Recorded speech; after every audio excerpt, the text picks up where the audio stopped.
Pierwszy chłop.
Hello.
A warm good morning to one and all present here.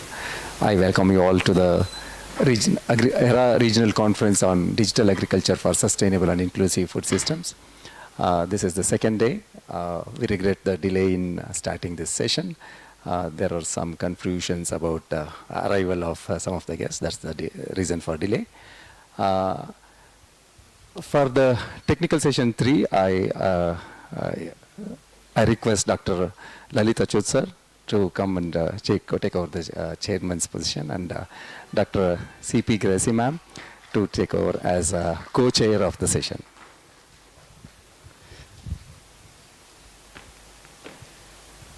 Please, ma'am. I also request Dr. Shrikant, Assistant Professor Department of Institute of Agribusiness Management, and also Dr. Sagar, Assistant Professor of Agriculture Extension, to take over as rapporteurs of the session.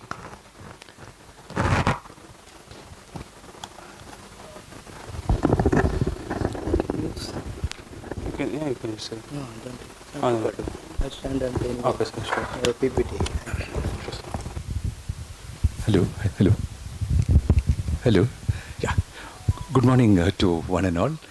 Respected President of the session, Dr. Joshi, Dr. Pushparaj, former Dean of Pajanko, and all the dignitaries in this august house.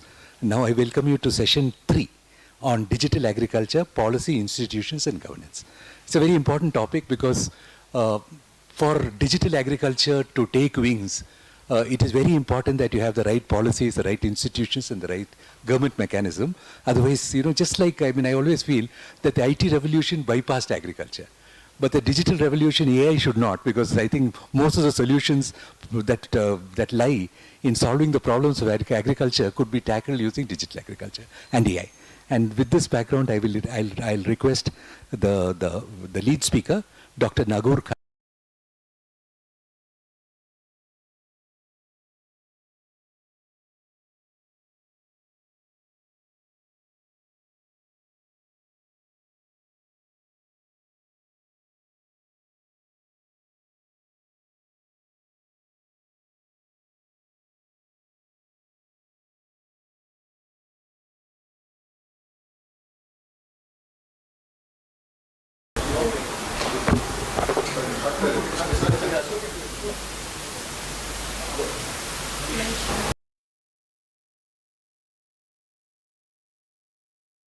So why IT systems are first revolution is missing agriculture is it is difficult to do.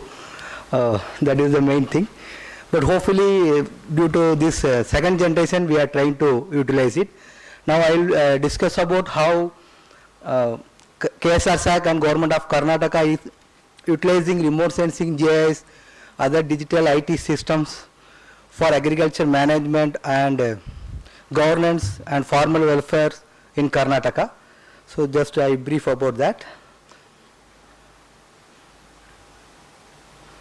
So when we talk about policy or decision making or governance, we have to have a very large databases, accurate databases of what we are going to actually get out of the inference out of it.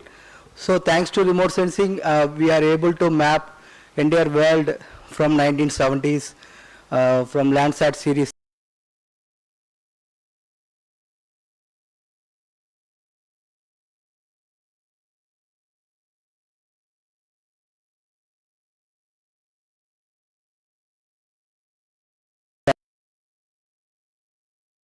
And vector layers of entire Karnataka seamlessly across states, across districts. So start from all the sensors from 56 meter to 3 centimeter drone data we are utilizing for not only agriculture or other urban, forest and other natural resources management and infrastructure planning.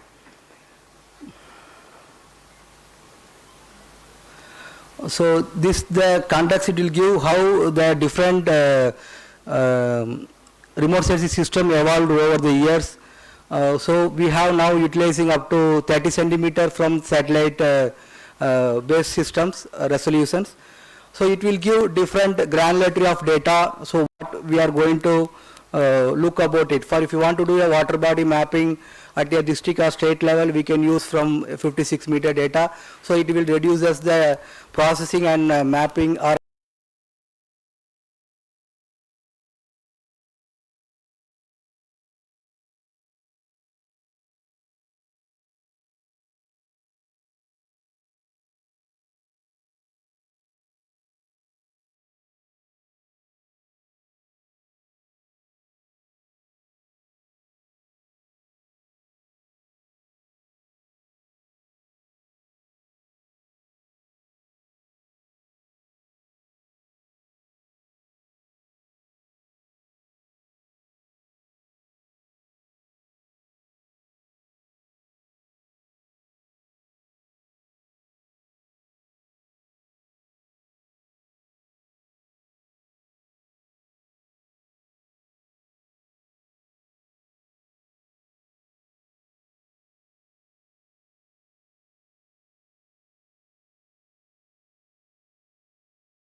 very huge task every year called the crop survey. The crop survey is done by in the field by government allotted person. So he will go and visit every Kisa, every survey number, what is the crop is grown. So for a Kharif season, he will, he or she will do two times, pre-Kharif and after the Kharif. So those data sets will be fed into the system. So these are field data sets. So we may expect very accurate the crop, what is the classification mechanism. So that we are using. So now we are doing last 5 years, at least for 2 seasons, Kharif and Rabi. For Kharif 2 times. So we may able to see entire state village wise what is the crop pattern. So if for example agriculture database may have taluk data set. They are closely 7 to 80% accurate because it will not address plot level. So because the village level they will be accumulated and district and state level databases are getting created. So overall district level, then municipal and commissioner matches and the statistics will go.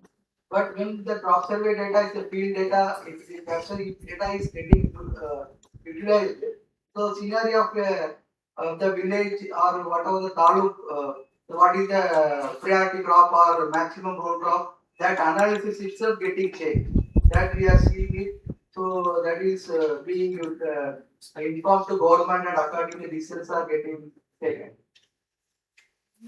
So these are the some statistics, some crop, how Karnataka is doing Kharif. We can see that there are some 60 lakh hectares of different major crops of we are doing.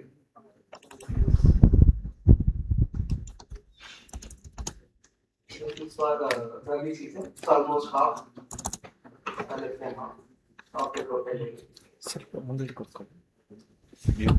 So, Fasal is one of the oldest project or program utilizing remote sensing and digital agriculture for crop mapping and yield estimation some level. Okay. So this was earlier for CAPE started from 1990s or 80s.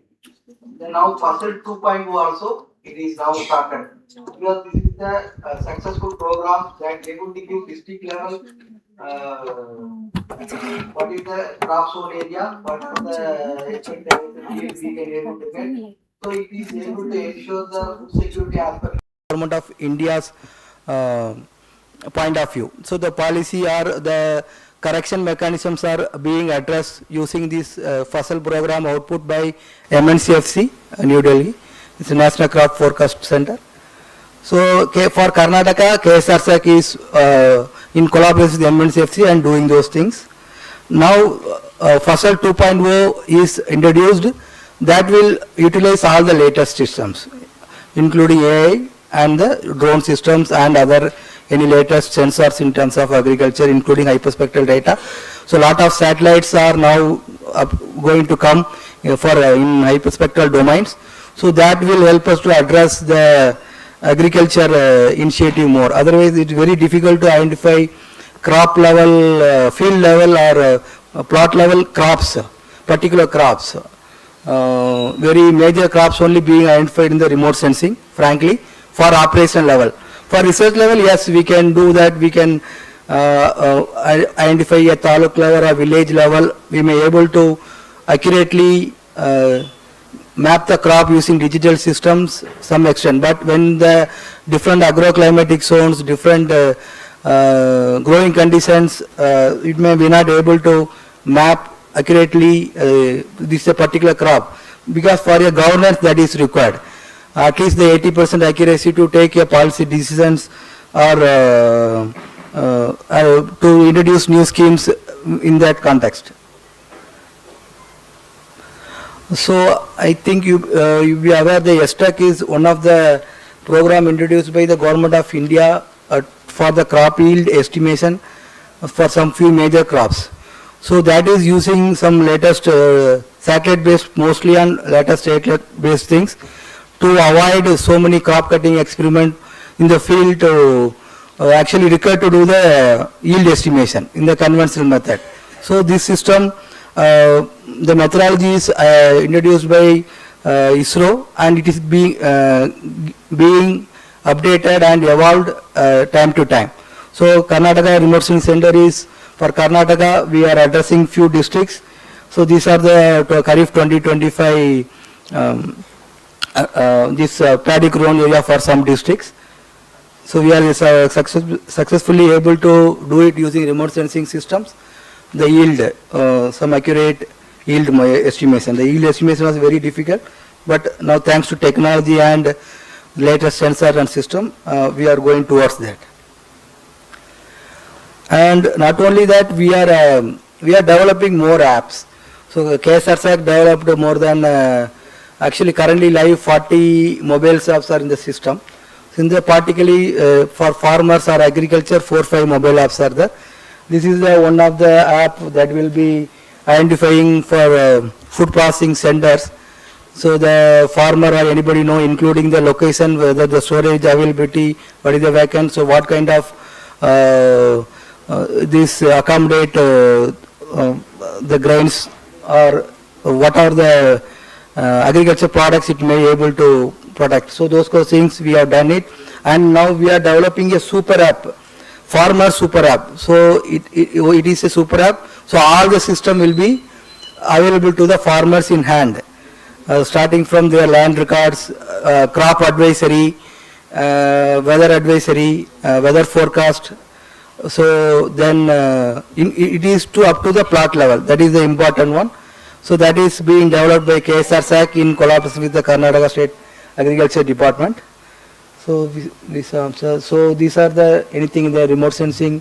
Everybody aware that it can help to identify drought, flood, those things. So the periodically the data sets from satellite-based derived products being shared with Agriculture Department, National Disaster Monitoring Center. So the only good thing is now KSRSAC is involving with all the departments. So the data sharing mechanism or data gaps is almost reduced. The department talking each other and utilizing the latest technology for governance and planning and monitoring. So we are working very, very closely with Agriculture Department in this context. See, one of the important thing is when the drought or any flood happened, the damage assessment is a difficult task.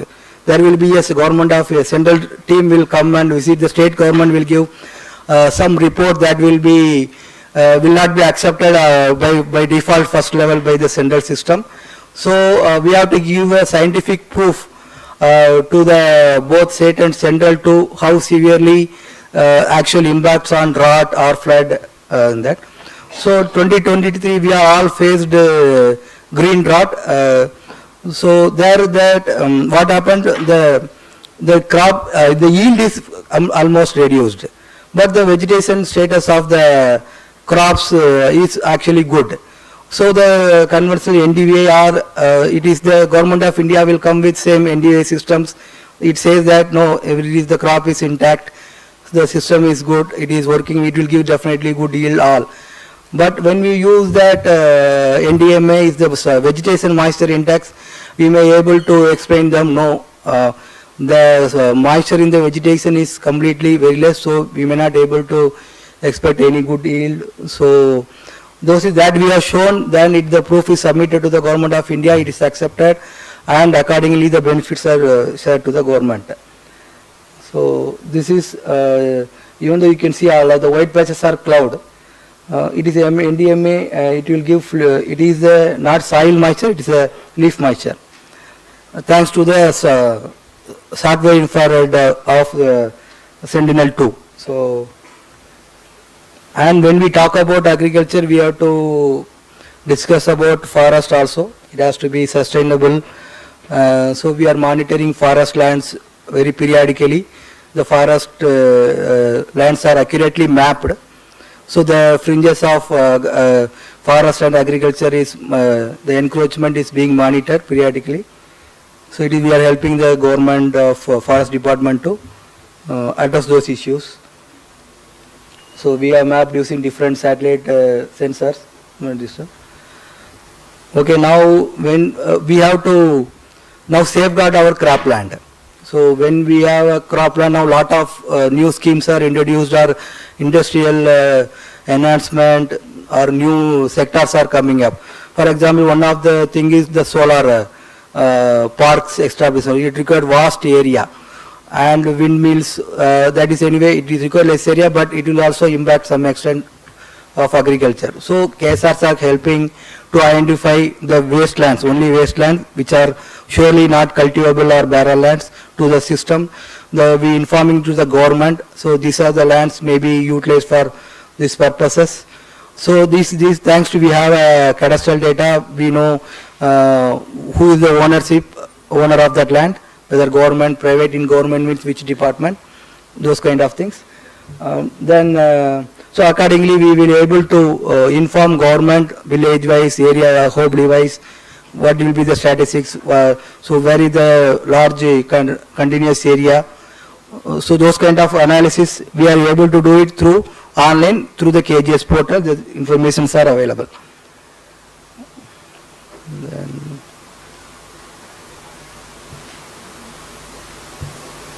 it's not moving. Say not.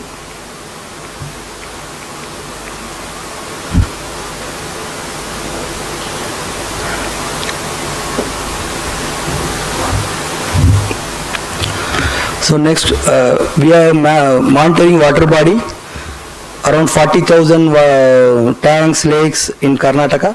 So that is, we are monitoring every fortnightly, and monthly reports are giving to the government for the weather watch committee.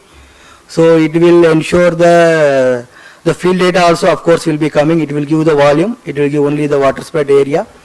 Now KSRs are working on identifying each tank what is the volume from in correlation with the water spread. For that we require to have a tank profile or lake profile. So that is being addressed through the sonar based bathymeter system. We have started the pilot study. When the results and methodologies will be finalized, it will be scaled up for the entire state to monitor the systems. So this activity we are using the open source data, so it is with fully automated system. We may able to, please next slide.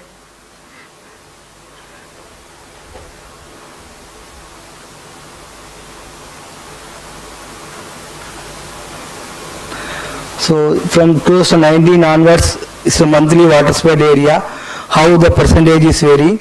Now the April, May, June, the slide is not updated. Currently we are only having 46 percentage. Actually for June we supposed to get around 50. This year we will be getting very less. So due to the El Nino effect. So when talk about disaster management, landslide, we may able to accurately map, and we may able to do the flood inundation mapping. So this is the, sorry.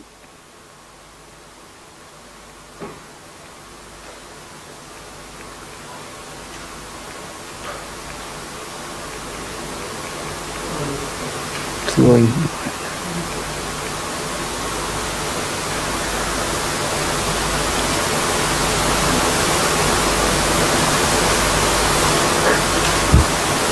Go to that.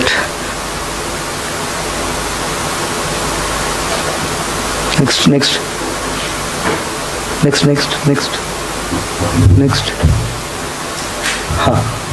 Thanks. So we can able to map severity very accurately. So what is the agriculture land damaged? So this is that we have done it for Hobley wise. So accordingly the beneficiary identified, the claims are settled. So we have used even drones for that purpose.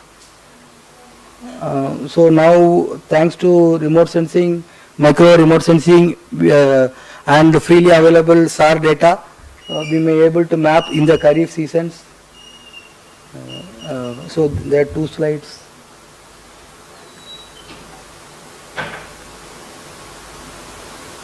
Going back only, it's not working.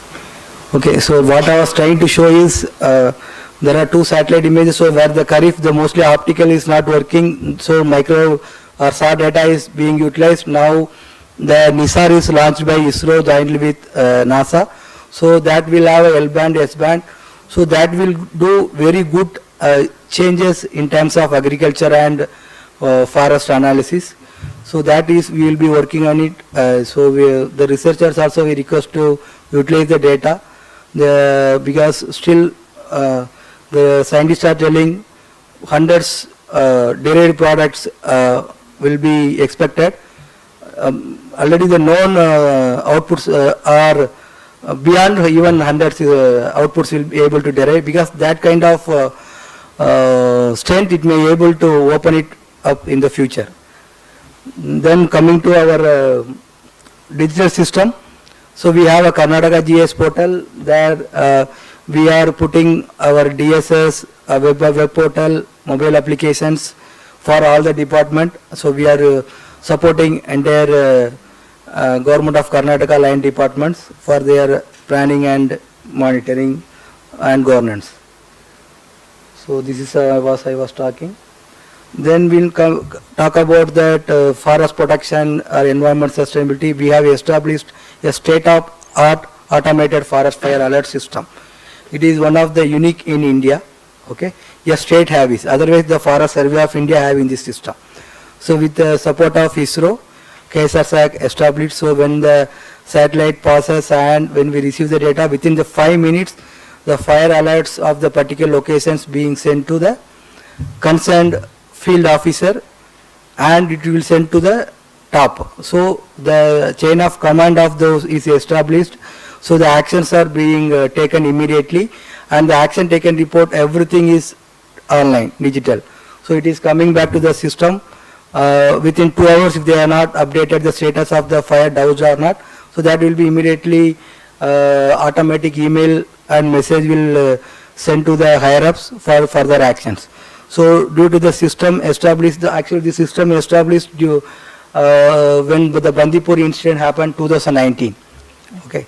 Now after this there is no big fire incident happened, because the forest department, yes, they are only acting, they are only fully, thanks to them, only the system helps them to address the issues little systematically. So that we are trying to tell. Then same way remote sensing established the forest cover change alert system. So every 3 weeks we are giving where is the forest cover changes, whether it is legally cut, illegally cut. So they will go to the RFO will be the in charge. So he will send the team to verify the status and given the action taken report. So this system is well utilized by the forest department also. We already talk about the renewable energy. So we have DSS for site suitability when the solar park can be established by using all the required parameters, mostly from the remote sensing systems.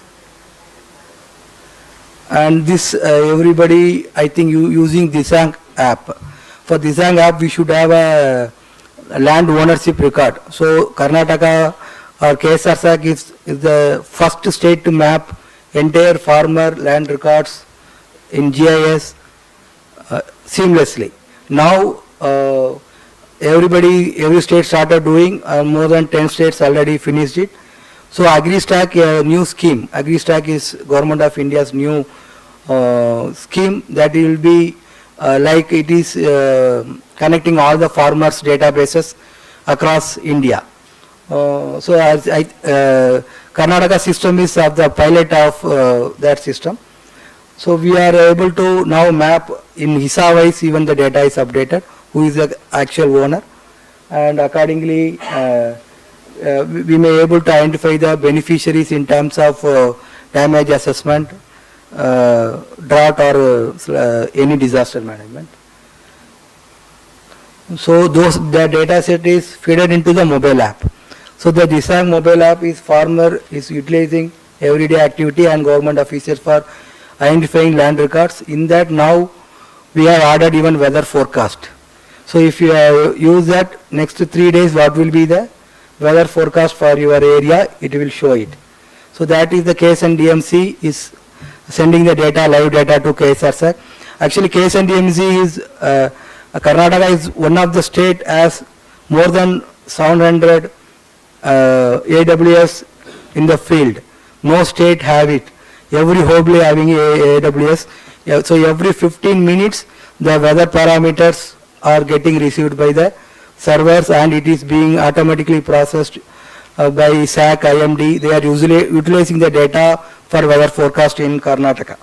The Karnataka system is one of the best system in India thanks to the field sensor. Then these are agriculture related app, just I will like to highlight. So soil sample collector app, it is utilized by the, while collecting the soil, they have to use this app for geotagging the location of the soil sample collection. So those will be linked with the fruits ID, farmer fruits ID. So fruits system, I think everybody aware, it is a farmer database system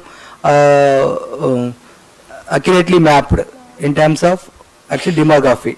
So it is linked with Aadhaar, it is the EKO is verified. So any farmer, if you want to be available any beneficiary, that fruit ID is sufficient. You need to submit more documents. So e-governance department is doing that, KSRSAC providing the GS based services to that. So those systems interact with soil will generate the soil health card by Government of India through NIC. So the upcoming system is KGS 2.0, where all the chairmen have proposed, we are utilizing new technology. So we are involving academia in more proactively, and we are involving private sector. There will be a major players because of to handle the latest technology and trends in terms of technology plus financial. So there will be a collaboration, will be already it is envisaged and we are utilizing it. So of course for agriculture challenges, plot level crop mapping using remote sensing, it's a very challenging. So that hope we will be addressing. And yield estimation, yes, the crop classification itself difficult, the yield estimation is the next task. So we will be hopefully addressing using upcoming technologies. See, this is already addressed some extent, but not at the state level. So that was my point. So for when governance required, you have to have a good database. That is, have a pull-through mechanism saying that no, we can able to have this decision because this data is this much accurate. So this is that some books helping students or researchers where how to utilize the KSRSAC data. You can scan and get these apps, what is the usage of apps, how to access the KSR data, and few use cases, how remote sensing GIS is helping government of Karnataka. Thank you. Any questions?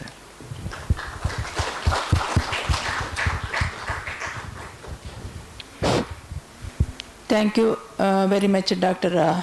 Nagurkani. You have walked us through, the various phases of the advancement and how it is going to be useful. We'll take the questions later. I call upon Dr. Chandrakant Patil is here. So with the permission of chair, I would like to leave 11 o'clock. I have a meeting. Okay. So okay. Any question you can be. Yes, sure. Questions, please, from the audience. Yeah. Mike, you can have.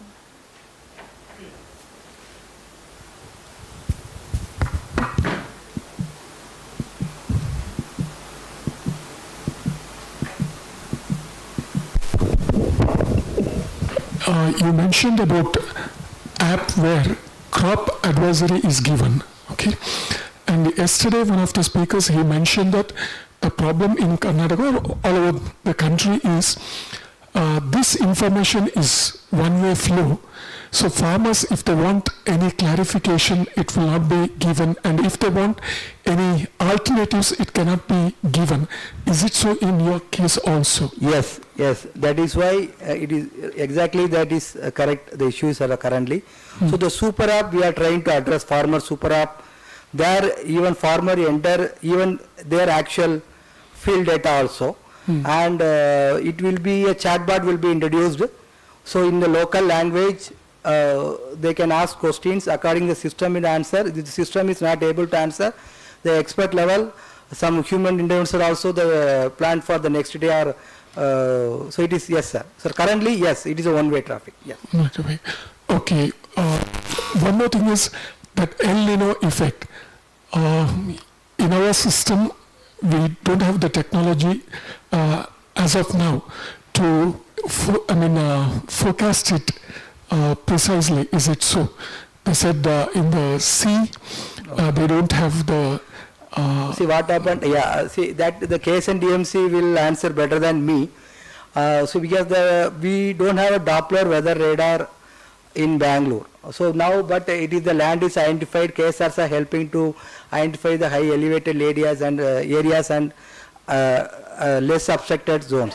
So when the system is established, they may able to do accurate, but still they are utilizing to a different mechanism.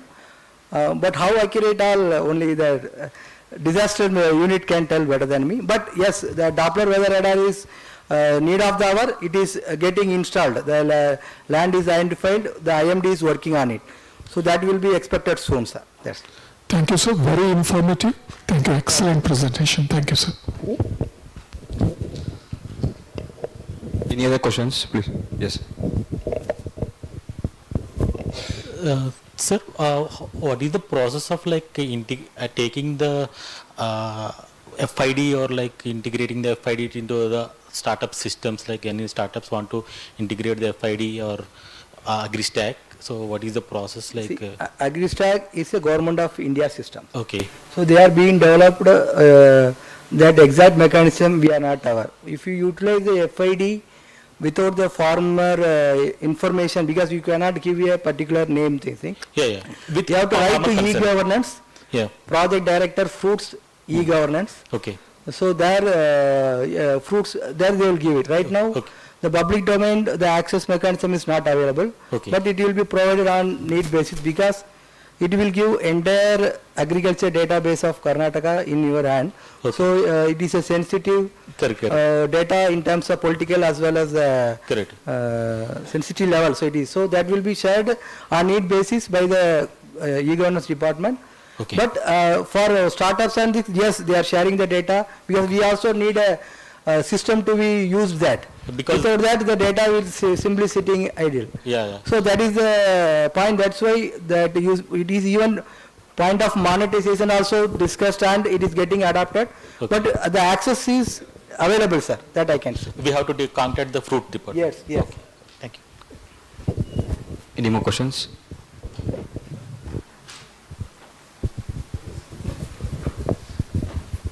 I have one question. Yeah. Now you have the sowing and all the details are available. To what extent it is being disseminated or used? Because farmers want to know whether a particular crop is already planted in excess. So how it can be used? Secondly, you said about where are the crops, all the mapping happens. So is it connected to the marketing? The arrivals also. Can we look at it? These are the two things from farmers' point of view. Yes, sir. So the second one, this market availability, actually we are trying to utilize the system built up. The data not is getting fed. So that is why it is not straight away directly useful to the system. But the departments are in collaborating and discussing about to get the real feed data. But as of now it's not there. That's why the farmer super app is upcoming is going to address those things. The all system including the market intelligence, market forecast also is planned. So even delivery of even seeds through the post office. So that much level the farmer required, it will deliver to the store step, it is planned. Then the crop shown area, all this concern, we are not sharing any data to the farmers. It is sharing to the agriculture department only. So they are taking the actions at taluk and district level, madam. So that's it. So Mr. Nagu, thank you for an Excellent presentation, very interesting, and the work that the remote sensing agency is doing is very impressive. But one question is, what is the time lag after the event has occurred? After how long will I get the data? Normally, how long? What will be the minimum time? Will I get it in 1 month, 2 months, 6 months? Sir, in terms of now which data? No, so when is rainfall or crop area? See, After how sir, long will- the rainfall are immediately available. And You- crop within area? a day. Crop area? Crop area, we will get season-wise only, sir. Oh, season. Season with the Kharif, end of Kharif season. Okay. But we have a pre-Kharif, it will be the report will be the pre-harvest report and interim report and final report. So you will get 3 data for crop area for a Kharif season, sir. times. It is there. For Rabi, you will have one system, sir. Regarding landslide, you do in advance or after the thing has happened? No, madam. Right now, remote sensing as a KSRSAC is an application center. We are addressing only the aftermath of the disaster. We are mapping the damage assessment. Now, the KSNDMC, other Government of India systems, because that is the expertise is required is geotechnical survey kind of thing is required. So that is the separate agency is doing, madam. Mainly Government of India. The purview mostly come under Government of India purview. So that is only. We are not only we are doing the damage assessment and giving the governance to identify the beneficiaries accurately.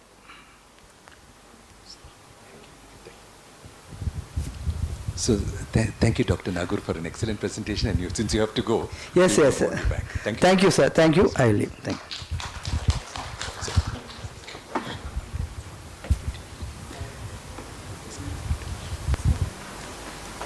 No.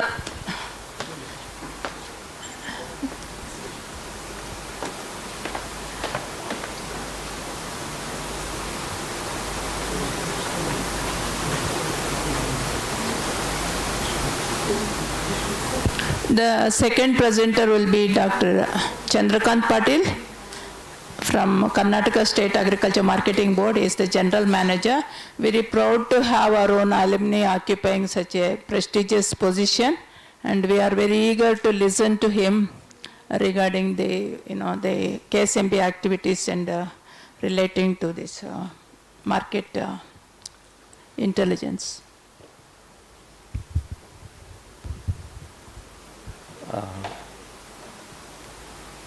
Since Dr. Nagur Kani sir is leaving, we ask him to collect a certificate on behalf of the conference. I request Dr. Lalit sir to hand over.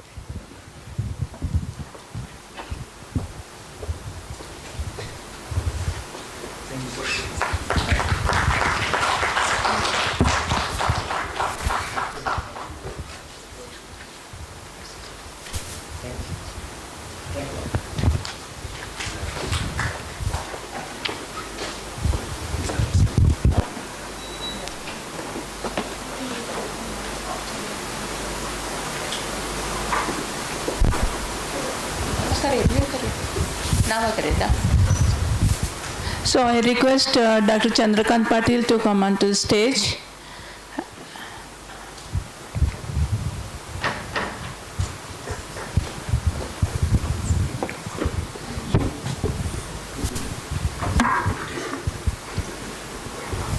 Good morning, respected dignitaries on the dais and invitees of the Aera conference to the GKVK from the different state and different officials from the different organization.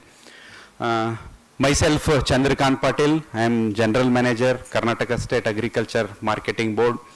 As ma'am already told, I am the alumni of EVS GKVK. I did my undergraduate graduation 2002 to 6 to 8 MSc in Agriculture Economics at EVS Dharwad. After finishing my graduation, I joined to Monsanto India Limited Company as a trainee. After 1 year, I joined to this esteemed government organization. It comes under Department of Agriculture Marketing. Under this, it is a Karnataka State Agriculture Marketing Board. It's working. In that, presently, I am working as a general manager in Bangalore division. Earlier, I served as Chief General Manager. Later on, after 4 years of my tenure, I back to the general manager post to the Bangalore division. As per the discussion with our Professor Dr. Siddhaya sir, this Aera conference, he has given me subject to discuss and present about the Karnataka MSP scenario, how the MSP procurement operation we are doing through digitally in our Karnataka through esteem platform of our fruit and DBT integration and CEG, CHG and our REMSL portals through the all integration of the government organizations. We are digital mode, we are making the entire MSP procurement of all pulses, cereals, oilseeds and coarse grains in Karnataka.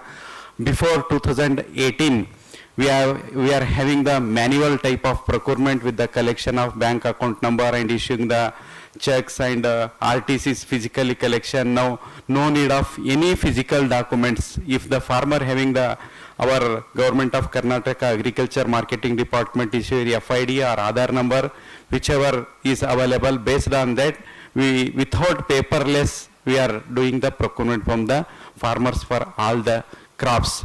Ma'am, how many minutes I am having presentation? 20 minutes. Yeah, ma'am. According to 15-20 minutes, I will go with the how we are making as a model in Karnataka compared to the all other state. Just next slide, please. In as all we are aware, minimum support price before sowing of the season, Government of India announces for measure of 22 to 24 crops in India. Based on that, if the prices, prevailing market prices after harvest, if the less than the MSP price, then the government will start the physical procurement of our all pulses and coarse grains. In our Karnataka, we are having the two types of procurement systems. Pulses and oilseeds will be done by the central nodal agencies, that are the NAFED and NCCF. First, coarse grains and paddy, ragi, white jawar, paddy, these three commodities will be procured by the Food Civil Supplies Corporation. It comes under the Ministry of Consumer Affairs. But in case of pulses, oilseeds and other crops like tur, chana, copra, all these major pulses and oilseeds will be procured by the Central Agriculture and Farmer Welfare Department. In this case, the central nodal agency will be appointed by as a CNA from the Government of India. Those CNAs are NAFED and NCCF. In case of coarse grains, for Food Corporation of India, FCI is the CNA for these three coarse grains, ragi, jawar, paddy, because after MSP procurement of these three crops, it will go to the public distribution system, so many schemes. Through it is a portal system of procurement to the till the end of distribution. This will be done by the Department of Food Civil Supply Corporation. In case of PDS related procurements, three agencies we are doing in Karnataka. One is Karnataka Food Civil Supplies Corporation, another is Karnataka State Cooperative Marketing Federation, and third one is Karnataka State Agriculture Marketing Board. These three agencies are procuring for the distribution of ragi, jawar, paddy for the welfare schemes. After welfare of the farmer welfare, we will procure for the welfare of the consumers of the state and the citizens. We are same whatever we procure the FAQ quality things, we will distribute to the citizens of the Karnataka through PDS system. Non-PDS procurement undertaken by the Cooperation Department in Karnataka, but in the central government, the Ministry of Agriculture and Farmer Welfare comes for the procurement of these pulses, oilseeds. But in Karnataka, it's not in Agriculture Department, it's in Cooperation Department. The headed to the Department of Agriculture Marketing, Warehousing, and the Agriculture Marketing Board, RCS, all those headed by the Cooperation Department. Here, NAFED and NCCF are the non-PDS procurement agencies. These oilseeds, pulses will be procured by the same as KSMF, KSMB, especially for oilseeds like safflower, sunflower, soya, all these three oilseeds crop will be procured by the Karnataka Oilseeds Cooperative Marketing Federation and Karnataka Tur Abhiruddhi Mandali Limited. One more procurement and the development of pulses, all pulses, the Kalburgi having a separate board. Through KTML also we are procuring the pulses. And apart from all these crops, one more important crop is in Karnataka, cotton. Cotton will not be procured by as a state agency from the state. Entire cotton will be procured by the central agency, that is Cotton Corporation of India. Entire the officials of Cotton Corporation in India, they will come to the Karnataka, where the identified milling points, through milling points, they will procure directly from the farmers. Next. These coarse grains and oilseeds pulses. Here before starting my presentation, I told before 2018 we are having the manual system of procurement. After 2018, step by step we started digitalization. For example, after 2018 we are having a farmer unique beneficiary system, agriculture department handling through crop survey. Through that portal, if the farmer having the FID, automatically if he want to sell the produce of any commodity, ragi, jowar, whatever it may be in the MSP scheme, automatically his data will be fetched in the portal. These coarse grains also procured by the CFPP portal, central throughout India, pan India, they have developed a CFPP portal. This is only for, at the left side, only for ragi, jowar and paddy. At the right side, pulses and oilseeds done by the cooperation department through central nodal agencies, that is CNN, NAFED and NCCF. They developed the two portals, NAFED owned by the NAFED e-Samriddhi and e-Sancti portal owned by the NCCF. These two central nodal agencies, they are procuring from Karnataka through SLAs, state level agencies. Because for example, out of our 31 district, they will divide 15 district to NAFED, 15 district to NCCF. Because earlier only procurement CNA was the NAFED. Now 3-4 years back, NCCF also entered to the procurement as a CNA in Karnataka. Through competitive thing, they are procuring in through SLS in Karnataka. Next. Existing integration, because we are having the different department and different unique linked systems, because fruits will be handled by the agriculture department and centralized farmer, whatever the data of farmer land holding, acreage, automatically through FID. This portal, one portal is helping us at the procurement to check the unique genuineness of the farmer. Second one is DBT, direct beneficiary transfer system through Aadhaar-based payment system linked. We are having a central e-governance developed for entire schemes. Earlier it was some schemes. Now whatever the agriculture, whatever MSP things, entire process will be through DBT payment only. CEC, Aadhaar, e-KYC, automatically the farmer, whatever the data we fetch in the through manually, through digitally, through thumb, automatically his account number, e-KYC will be done without any manual interference. And CFPP portal for central procurement, entire India CFPP portal is managing. Through fruit is the one portal, DBT is the one portal, CEC for e-KYC, other authentication purpose. These three portals through API we are sharing the data.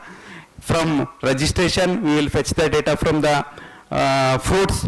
In e-Samriddhi, e-Sancti, entire procurement process, the lot generation, whatever the procurement, weighment, payment, entire up to the reaching the destiny warehouse, entire process will be done in the e-Samriddhi, e-Sancti portal. Later on, after generation of the bill, the response will back to the DBT. then automatically through DBT, without manual interference, entire amount will be directly credited to the farmers. Next. Recent technology, what I explained here, these three integration of portals, entire digital system, digital mode, we are making the procurement. Next. This is one of the major to avoid the malpractices, to avoid some middlemen, commission agents, traders, in the name of farmers, they are selling any produce to the scheme.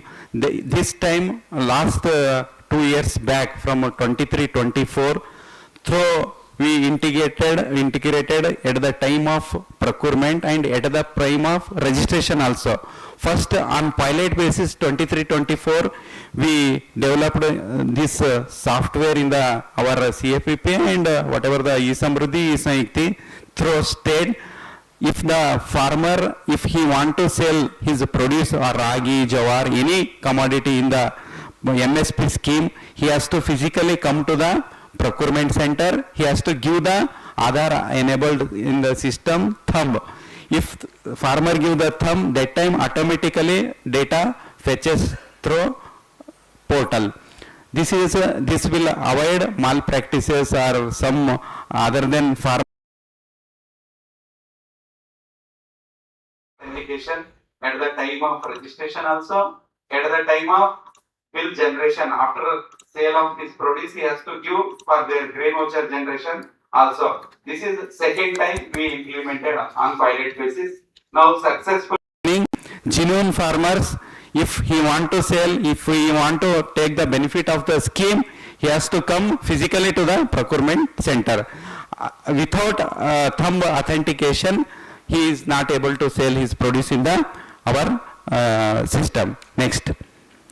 This is the flow chart of our MSP system.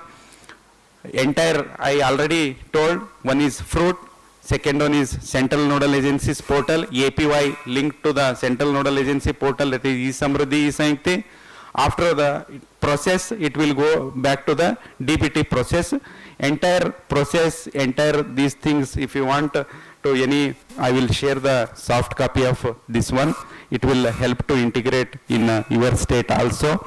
This is the entire process, fruit response, validation of data and registration, after completion of registration, grading, FAQ parameter entry, till entry of the registration to the lot generation, physical sale, and reaching the produce to the destiny of the warehouse, DBT payment, entire the flow of our unique process. This is the flow chart. Next.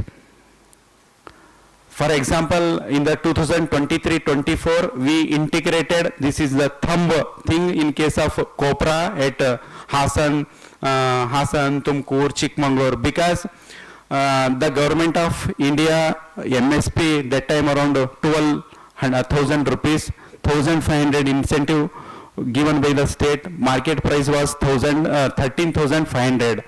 13,500 is the scheme. 12,000 is GY, 1,500 is state incentive. That time the prevailing market prices are in the market around 7,000 to 8,000. The differential price was per quintal around 5,000 rupees. Within a span of 3 days, around 30,000 farmers registered through manual system of entry of their Aadhaar number, automatically giving the Aadhaar number, sitting in anywhere they are registered. The government of Karnataka, this was some malpractices happen in the copra procurement registration. No, this has to be cancelled and one more time start the registration. That time the agency also cancelled, around 9 members of officials also suspended. After this malpractice of the system, then this time in that 2024 season, we implemented thumb. Genuineness of the farmers to check, he want to take the 5,000 rupees benefit for 15 quintal, 20 quintals, he has to come physically at the procurement center and he has to give the thumb. This was successfully implemented through the officials of the department, officials of the procurement agencies, within an 45 days, we completed around 900 crores of business with smooth any violations, any things we completed. This is the first at the right side photo, a farmer giving the trial basis. We conducted first time this thumb implemented entire. We have given training to the officials and the data operators and the procurement officers, nodal officers. Next. For any procurement things, we will make the IEC activities also from the board through Facebook, Twitter, and whatever the new social medias.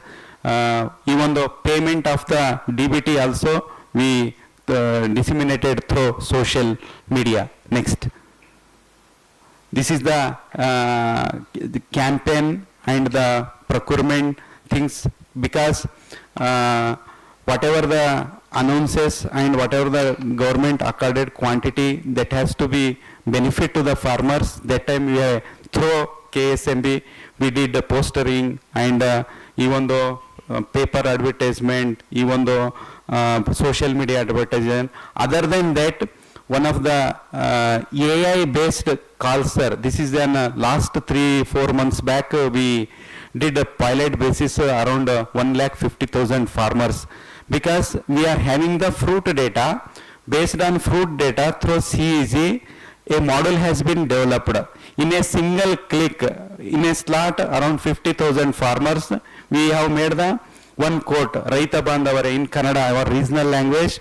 This is the scheme started. You go to your nearest APMC, register for sale of your maize, you will be benefited. In a around 55-56 numbers, what we call text, we sent early morning looking to the farmer gathering while going to his land. Around 7:45 to 8 o'clock we have made the one slot. In a single click, entire Gadag, Dharwad farmers automatically the AI based call will reach to the farmer. He will pick automatically the response, one IEC activity scheme. Then next option we have developed. If you are having the mesh, you press button 1. If you are having the how much you want to sell, voice only has to tell around 40. That will 40 will detect in our software. Where do you want to sell? Davangere. That Davangere will fetch. Based on analysis of data we gather today in Davangere market, in Davangere district, approximately this much of quantity will come to the our MSP system, and this much of farmer when you are going to sell next week, then which date. Like that, we entire this AI based calls also succeeded in case of maize PDPS. I will explain how we did, sir. And these are the IC activities we did. Next, first, next.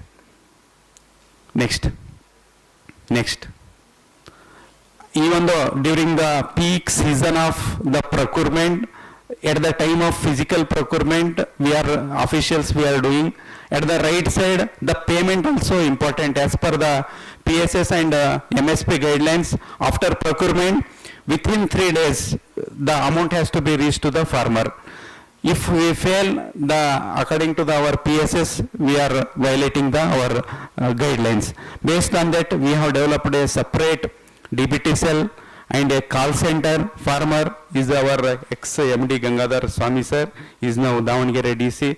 Under his guidance, we have set up a very excellent procurement, and how many calls we are receiving, how many calls regarding cotton, jawar, copra. Through this DBT system, we are not able to pay within 3 days because the collection of all the warehouse receipts and the stock, it will take around maximum 8 to 10 days. We instead of earlier 1 month 45 days, during 24-25 season we have paid around within 8 days to the farmer. Next, this is the final one of the case study of PDPS, price deficit payment system model in Karnataka. We did for mango and maize for last 25-26 season. This is an excellent project we did based on digitally. Government of India accorded the permission do the PDPS. They have not told how to do the PDPS through manual system or the digital system or any portal. Not nominated any CNA also. With the interest of the officials of our CEC, our director and our Center for E-Governance and DBT cell. We developed within a span of 3-4 days, today is 17, last year June 24th, government has GY accorded the 2.5 LMT of procurement of mango. Within 2 days, we developed the model, sir. Around 16,000 farmers sold, around 43 crores of amount dispersed to the farmer, around 11 lakh mango we procured in this system. In this system, there is no physical procurement. Based on this model, the government of India asked us to Karnataka, send the one case study report. Through my team and my officers, we did a one case study. Shortly, Monday I am going to Delhi, presenting this case study, and based on this case study, maybe shortly for 26-27 mango Totapuri, maybe they will approve, and this month end we will start the procurement of PDPS for mango. Next. As we already know, seasonal oversupply, weather-related disruption, market inefficient, these all economic things we know. Why the surplus will come, that time demand, supply things. Next. Main I will come to the, this is why we prefer PDPS. Because earlier, before 2024, we started only physical procurement, even though MIS scheme, PSS, PSF, market intervention scheme, physical procurement, the high storage and transportation costs and quality deteriorations. Last year we procured ginger. We are unable to store for 1 week. We procured around 2,800 rupees, sold at the rate of 900 rupees at Hyderabad market. We've only taken load of from Bidar and Chamarajanagar. And delayed payment to the farmers. After physical procurement, it has to go to the Godan, take the WHR, then we submit from district to the state, state to the MD has to disperse to the CNA has to disperse the amount to the farmers. And limited procurement capacity. For example, we are going around 2.5 to 3 lakh quintals of copra. In Tumkur, just I am giving example, we don't have a capacity of storage of 5,000 MTs in Tumkur. Whatever we produce, we procured, we stored in Bangalore, Dodbalapura region. Because of this example, why I am giving? Because limited of storage capacity, heavy administrative burden. If we want to procure maize, we required 50 kg bag, 2 bags, around 75, or now 100 rupees, 90 rupees. Through JCI if we procure, 200 rupees gunny cost, 100 rupees transportation, deputation of officials, all those. For procurement of 1 quintal, we required around 400 rupees. Instead of physical procurement, whatever we are paying, we are incurring cost of incidental 400 rupees. If you give the 400 rupees benefit to PDPA system, farmer also happy. We are this system we did for mango and maize. Next. This is the Karnataka reforms ecosystem for digitalization of our agriculture market through REMS platform and transparent electronic trading.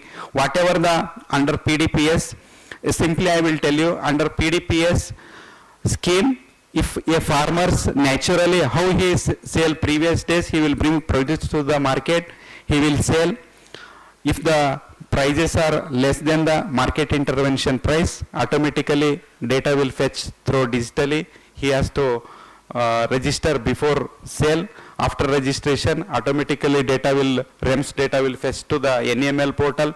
NEML portal looking to the less than the MIP price, automatically amount will push to the DBT. Within 3 days, the differential amount will go to the under PDPS to the farmer. Here no physical procurement, no manual interference, no physical takpatti, vikripatti, whatever way breeze, nothing enter. Automatically, if lot generated, if is sold, the REMS platform, automatically the market fees will be fetches, the trader will pay the system, commission agent will take the produce and will sell to others. Next. For example, in case of the coordination between for PDPS implementation, these all 7 organizations involved for sharing the all APIs under these 7 departments. Through the like-minded group we implemented, sir. Cooperation department for sending the any proposals to the GUI for approval and fixing the benchmark for MIP price. Based on MIP price, state will fix the selling price before implementation of the scheme. Looking every previous 8 days price, the selling price will be fixed by the committee. And KSMB, Karnataka State, coordinating entire sending the proposals, market supervision, and whatever the required data and required resources, computers, systems, entire thing we are supporting. And in case of Mango, the implementing agency was the Mango board. In case of Mesh, we operated through KSCMF. Through PDPS, APMCs, whatever the Taluka APMCs, they are also coordinated for making the tender processes, and Center for e-governance for this is the main thing, because after procurement, after whatever the thing happen, the payment also one of the important thing to reach the farmer in time. And this is our 6th one, Rashtriya Market Services. They are supporting of us for making e-tender process in the entire 100 and 170 markets. And National E-Markets Limited, this is the sister concern of NCDX company. He is providing us PDPS software for procurement of maize and maize and mango. This NEML supporting as a third party for us for government of Karnataka. This is the process. Around 7 departments we involved in this PDPS scheme. Next. Here, already first before starting my presentation, I told fruit API will share, biometric through UID, Aadhaar will link, DBT gateway. Through this integration of 4 departments, we are integrating in a within a span of limited time. Next. This is the PDPS processor mapping for registration at the procurement center, and verified farmer details will be sent by the fruit through API response, and APMC official will details the lot automatically. It's like a train PNR number. If the farmer bring produce to the gate entry, automatically after fetching his FID or Aadhaar number, automatically that our reference number will be generated. That is the lot number. Entire and farmer registration through biometric, and verify the farmer details through fruit data automatically, no manual, automatically with whatever the program we quoted, the limit of ceiling limit 20 quintal, 200 quintals, 20 MT, 10 MT, per acre 5 quintal. This is no manual entry. If he is having 5 acres, he can sell only 20 quintals. He is having 10 acres, he can sell 40 quintals. If we enter 50, it will not take. It's an entire system programmed, automatically fetches the data. Next. These are the step 1, step 2, farmer registration, then sale of transaction in APMC, digital transaction capture, verification process, approval workflow. These all here, procurement agency and the APMC officials, REMS and the DBT. All 4 departments are involved to complete the entire PDPS process of cycle. Next. Yes, ma'am. This is the last pick, ma'am. Mango, we did Mango registration center, Mango PDPS, the farmers came and main entry check post. We have made the check post because not to recycle the produce. One vehicle you cannot move 3-4 times. And issue of coupons, one tractor, one coupon. This model did in Kolar, ma'am. Next. These are the coupon processes. The lot will be payment did in the APMCs. After that, the vehicle loaded to the different state. Next. Next. Next. Next. Last slide. Under PDPS in Karnataka, within a span of 2 months, we procured around 3.3 LMT, around 84.50 crores, around benefiting of around 97,000 farmers in case of mango, around 15,000, around 1.05 LMT, around 40. On an average, in Karnataka, through the state, it's not burden on the government of India, through state, we around 1.25 crores spent by the state government because maize has not given approval from the government of India to implement PDPS under MSP scheme. Entire 84.5 crores in amount spent by the state government. This is first time. And in case of mango, 42.32 crores for 1.05 LMT. In case of here, 50-50 loss sharing, around 21 crores will be reimbursed by the government of India. This is the MSP digital operation we are doing in Karnataka. This is PDPS, MIS, PSS, PSF, entire thing I have explained. If any questions, please. Otherwise, I will close my words. Thank you. Sir, please. Sir.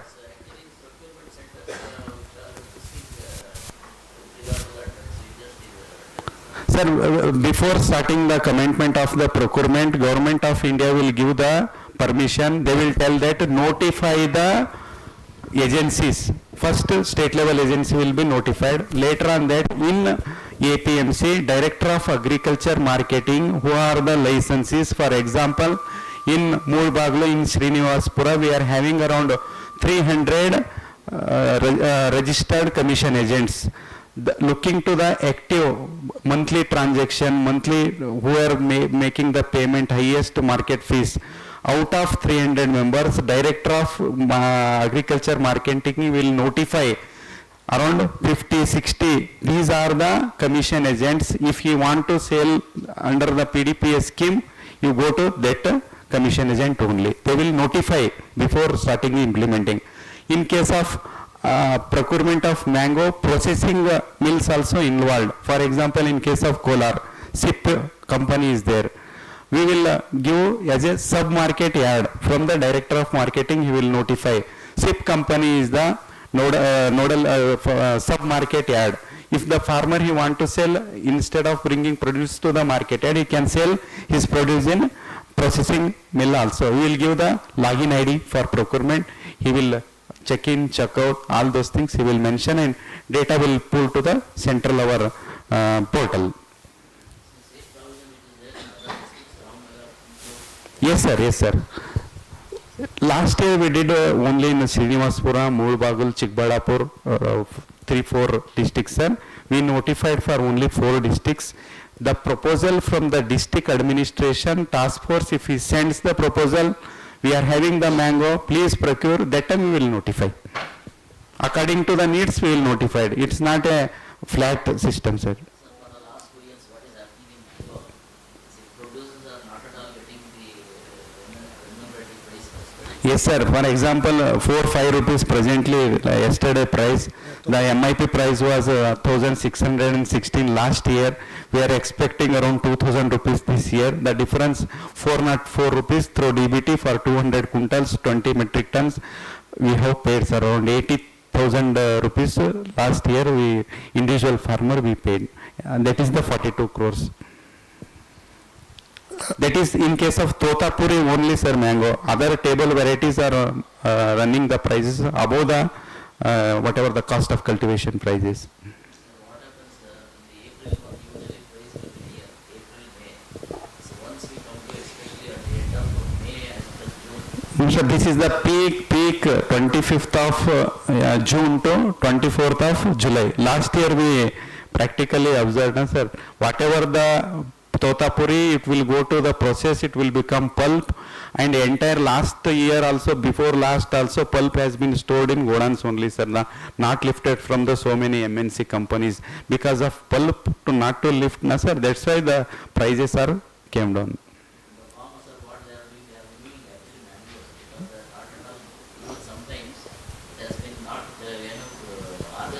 Sir, looking to that one only, last year we implemented first time in the history of, after that our proposal, Tamil Nadu, Andhra Pradesh given the permission, that time season has been completed, they kept under the file that whatever that notification.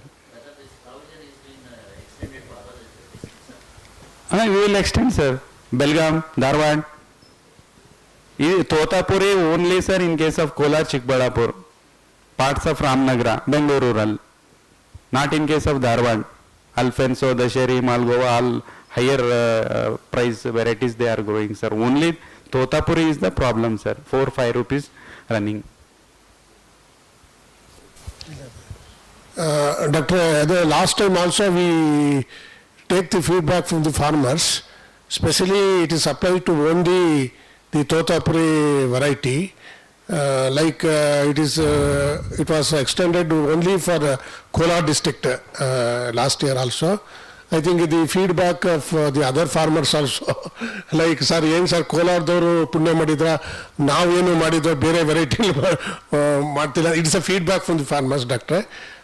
So that's why in case of the other district also growing the Totapuri variety, please extend for the other districts also. You are 100% right, sir. I am also belongs to North Karnataka. ನೀವು ಹಳೆ ಆದೇಶ ನೋಡಿ ಧಾರವಾಡ ಬೆಳಗಾವಿ ಇದೆ, ಅದರಲ್ಲಿ ಅಷ್ಟೊತ್ತಿಗೆ season ಆಯ್ತು. ಆಮೇಲೆ ಆ ಥರ ಏನಿಲ್ಲ sir. If you want we can 31 ಜಿಲ್ಲೆಗಳಲ್ಲಿ ಡಿಸ್ಟಿಕ್ ಇಂದ ಬರಬೇಕು. Without district concern we will not add the permission. ರೈತರಿಗೆ ಅದು ಗೊತ್ತಿಲ್ಲ. ರೈತರಿಗೆ ಯಾಕಂದ್ರೆ ನಾವೇನಾದ್ರೂ ಫೀಡ್ಬ್ಯಾಕ್ ಹೋದಾಗ ಸರ್ ಕೋಲಾರ ಕೊಟ್ಟು ನಮಗೆ ಕೊಟ್ಟಿಲ್ಲ ಅಂತ ಅದನ್ನ ಮಾತ್ರ ಹೇಳ್ತಾರೆ. ಇಲ್ಲ, ನೀವು ನಾನು ಬೇಕಾದ್ರೆ ಇಲ್ಲೇ ಲಾಸ್ಟ್ ಇಯರ್ ನಿಮ್ಗೆ ಆರ್ಡರ್ ತೋರಿಸ್ತೀನಿ. ಧಾರವಾಡ, ಬೆಳಗಾಂ, ರಾಮನಗರ ಅಲ್ಲಿ ಕರೆಕ್ಟ್ ಸರ್, ನೀವು ಗೊತ್ತಿದೆ. ಬಟ್ ರೈತರು ಕೆಲವರು ಗೊತ್ತಿರಲ್ಲ.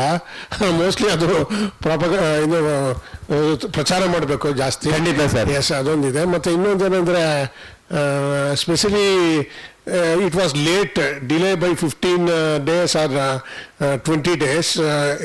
ಸ್ವಲ್ಪ ಬೇಗ ಆದ್ರೆ ಚೆನ್ನಾಗಿರ್ತಿತ್ತು ಅಂತ. This is the feedback from the farmers. ಒಳಗಡೆ ನಮಗೂ ಇದೆ ಸರ್, ಬಾಯಿಂದ ಹೇಳಕ್ಕಾಗಲ್ಲ. Okay sir, if it is a practical difficulty, no problem. Yes sir, sure sir. ನಾವು ಇನ್ನೂ ಸ್ವಲ್ಪ ಅದಕ್ಕೆ ಟ್ಯೂನ್ ಮಾಡಬೇಕು. ಅದಕ್ಕೆ I am going Monday morning to Delhi sir to get the approval. Really, this is one of the best scheme, especially in Karnataka. It is a model to other state also. Yes, sir, regarding all this MA's intervention. Yes, sir. Yes, sir. Actually, through the coordination of our all IAS officer, like-minded group, we implemented, sir. Because of that only, yesterday evening, my director KEA Prasanna sir called me, go tomorrow only. No, sir, I will go on Monday. I spoke to Delhi people. They told come on Monday. Maybe Monday, Tuesday, we will get the permission, sir. With your best efforts and words of Aera conference, I will try my level best to add some more districts and will get as early as the proposal for mango, sir. Thank you, sir. Thank you. Dr. Chandrakant Patil, thank you very much. Ma'am, sorry, ma'am. You always call me doctor. I am not doctor. Maybe wishing. So thank you very much for the neat presentation and how KSMB from being obscure has come to the limelight of procuring commodities, and that's a good move. And we have some. There's one more. Yeah, certificate to give. So you have one more. Yeah, you mentioned about RI calls. What's that? RI calls. Yes, sir. AI. Sorry. AI calls. Please. Okay. There, you also mentioned that if it is Davanagere and the crop is maize and so many quintals and all, will it be recorded in his name, the farmer's name, say Murthy is bringing 40 quintals to Davangere APMC. ಗೊತ್ತಾಯ್ತು sir. ಆ ಥರ ಇದೆಯಾ? Yes sir, first ತಮ್ಮ ಹೆಸರು ನಾನು ಅದು ಬೇಕಾದ್ರೆ ನಿಮಗೆ ಶೇರ್ ಮಾಡ್ತೀನಿ. Okay. Entire but here Chandrakant, so many Chandrakants are there, but FID Chandrakant is only one. To trace the whoever called, authentication will not be there, only Chandrakant. So my question is, when I take the produce to the market, can I say I had called and the record will be there?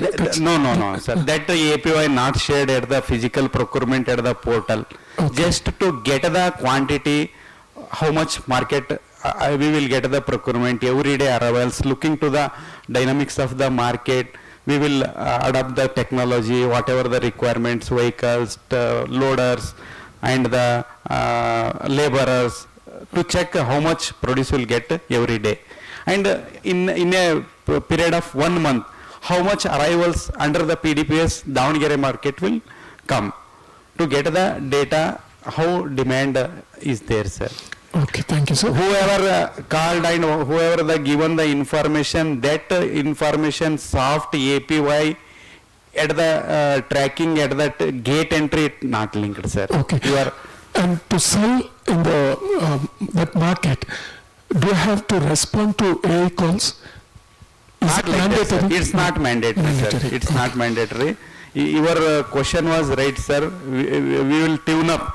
For example, if he send the response, that response with the FID, it will fetch to our registration portal. It will match.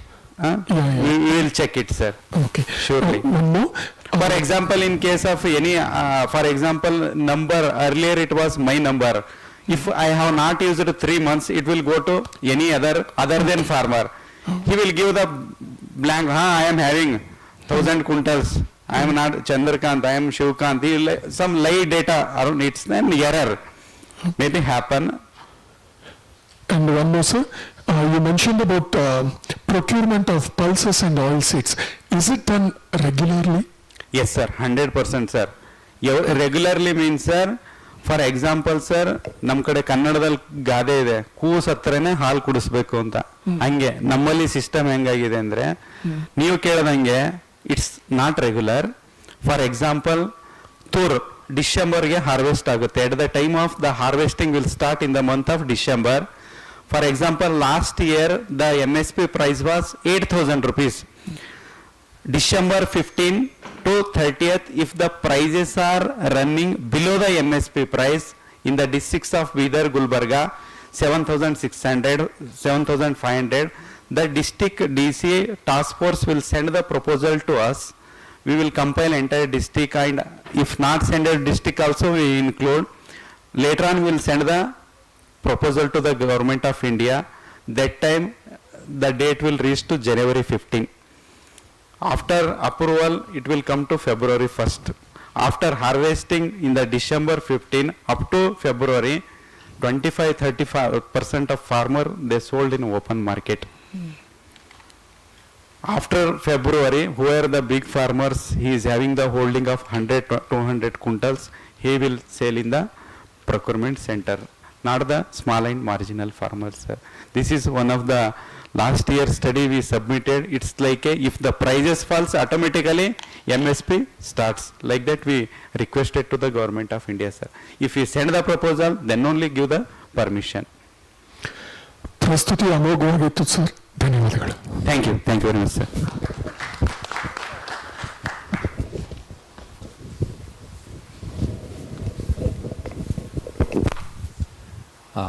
The August gathering. So we had 2 deliberations this morning.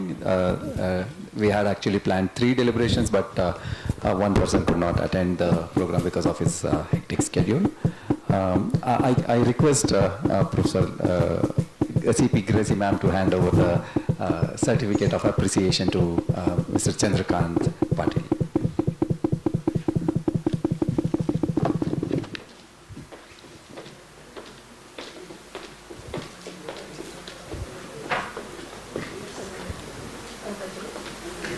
Thank you, sir, for your presentation.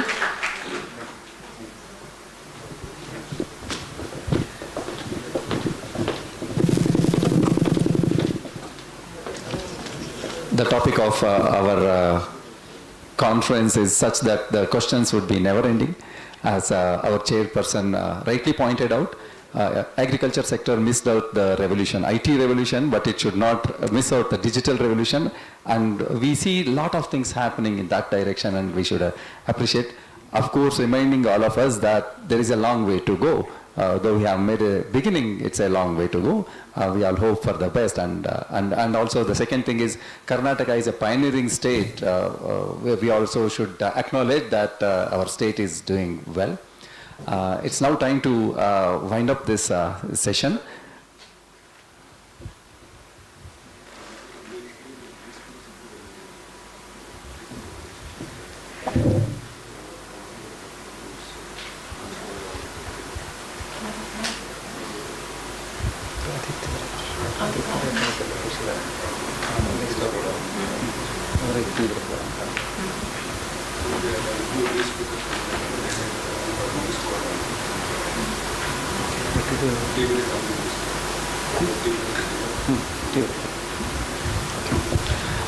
It's time that we wind up the session, and before we do so, we thank our chairpersons who have carried out this session wonderfully.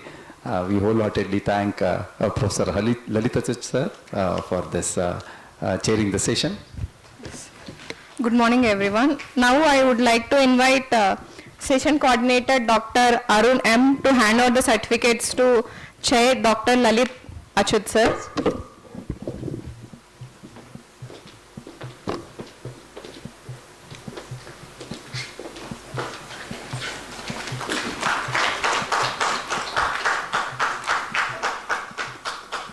And co-chair Dr. C.P. Gracie.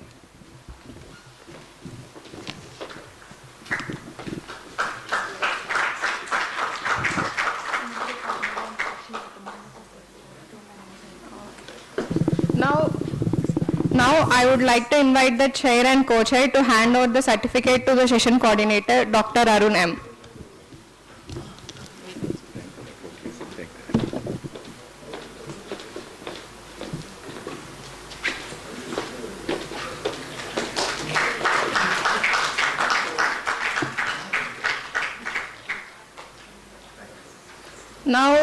Now we'll take a short tea break.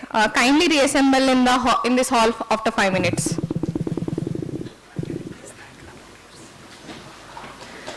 I would like to extend my thanks to the rapporteurs for this.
ನೀವು ಮಾಡಿ ಬನ್ನಿ doctors. Okay.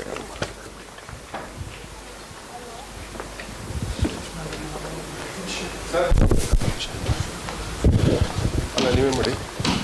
ಇದು changes ಗೊತ್ತಿದೆಯಲ್ಲ.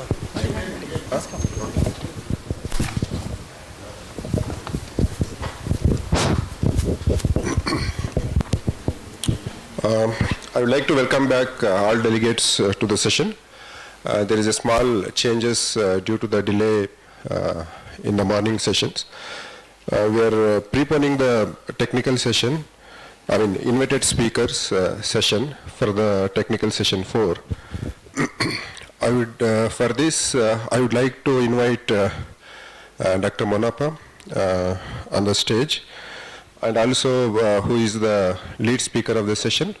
Along with him, it's my pleasure to invite Dr. Y.N. Shivalingaya, Director of Extension, US Bangalore, to chair the session. Along with him, I would also like to invite Dr. Adit to co-chair the session. As usual, our rapporteurs will be Dr. Sagar as well as Shrikant will be there. Followed by this, we will be having another lead speaker. So I'll just let you know after this session. Thank you. Sachin from Roots. Okay. Yeah. Hello.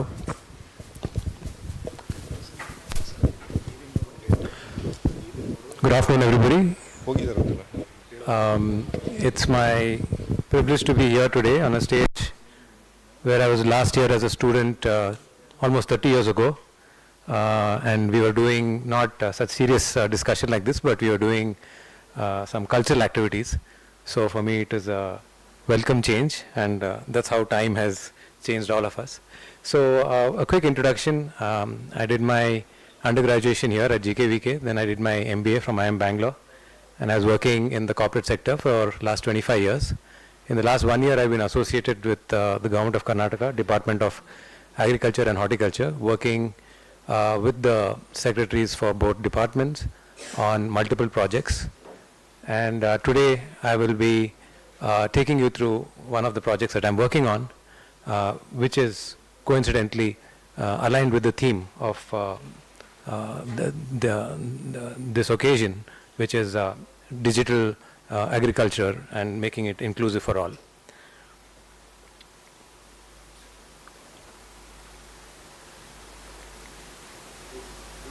Move up, not moving. Right, so yeah, so just have to get.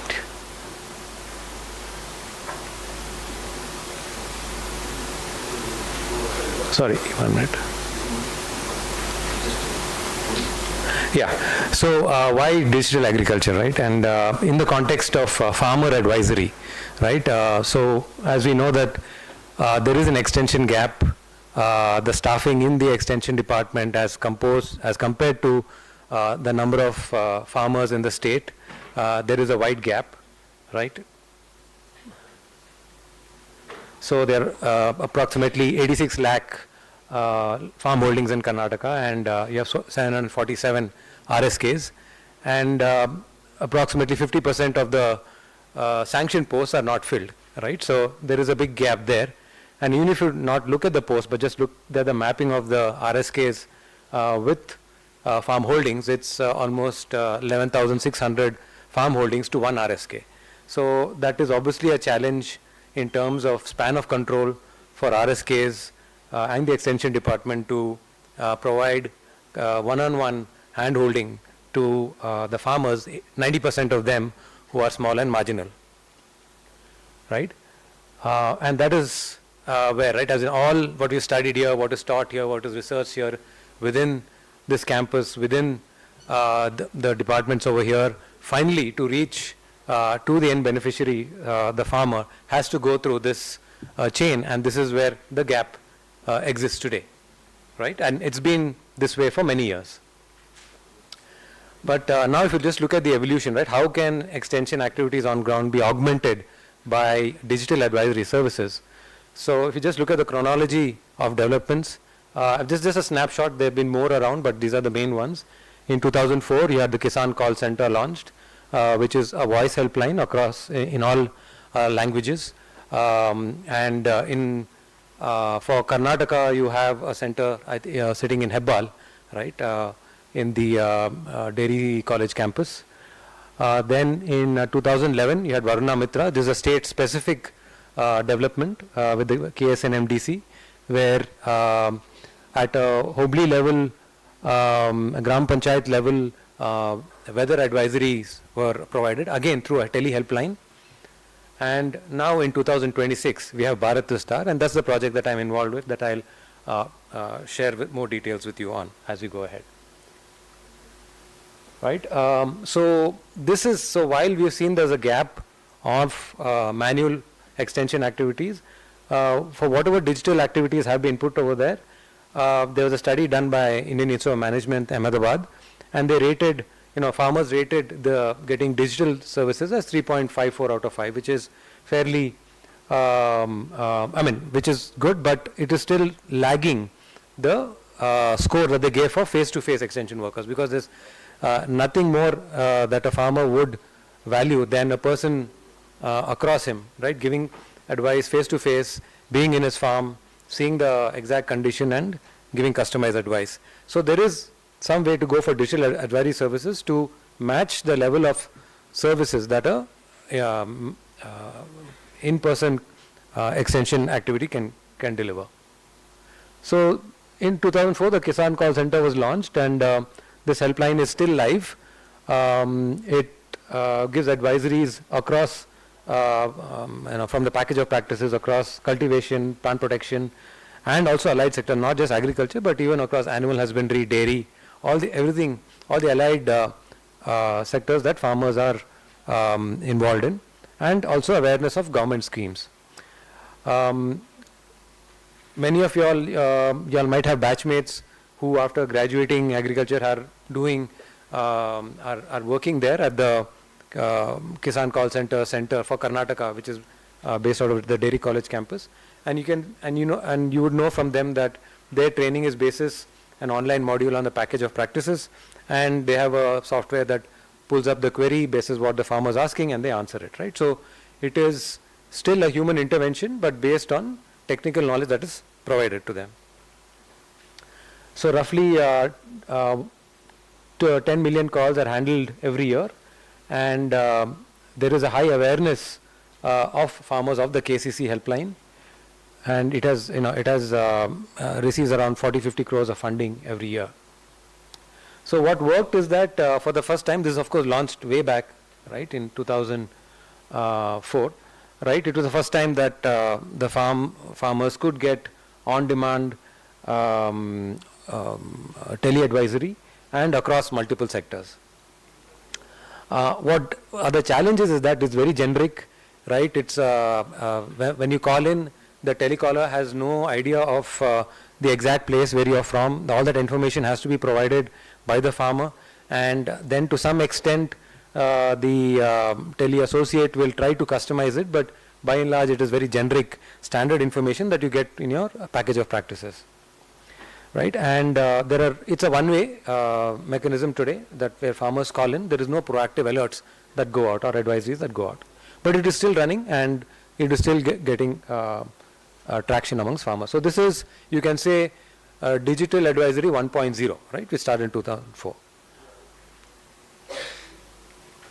So then we come to the next one, Varuna Mitra, which is launched by KSNMDC. It's here based out of here in Yalanka, next to just beyond this campus, right? So here you get hyper-local weather forecasts, and it is one of the most accurate weather forecasts available, again available on tele-helpline, but now they have also they have a Twitter handle. On social media also they put out posts whenever there is a adverse weather advisory, there is a storm, or there is some emergency situation that needs to be informed, right, proactively. And this is also very much valued by farmers, right? And they also have SMS-based advisories that they keep pushing out from time to time. So this is an improvement over Kisan Call Center in that it covers the most important information area for the farmer, which is weather advisory, right, in the greatest level of detail. And this is the level of adoption in terms of calls, annual calls to the help desk. It is now, don't have the exact number, yes, around, 8.1 lakh calls, per month, right? In as of 2021 numbers, the latest numbers are not published online, but from what I understand from interactions with them, that it has crossed 10 lakh calls a month now, right, at KSNMDC.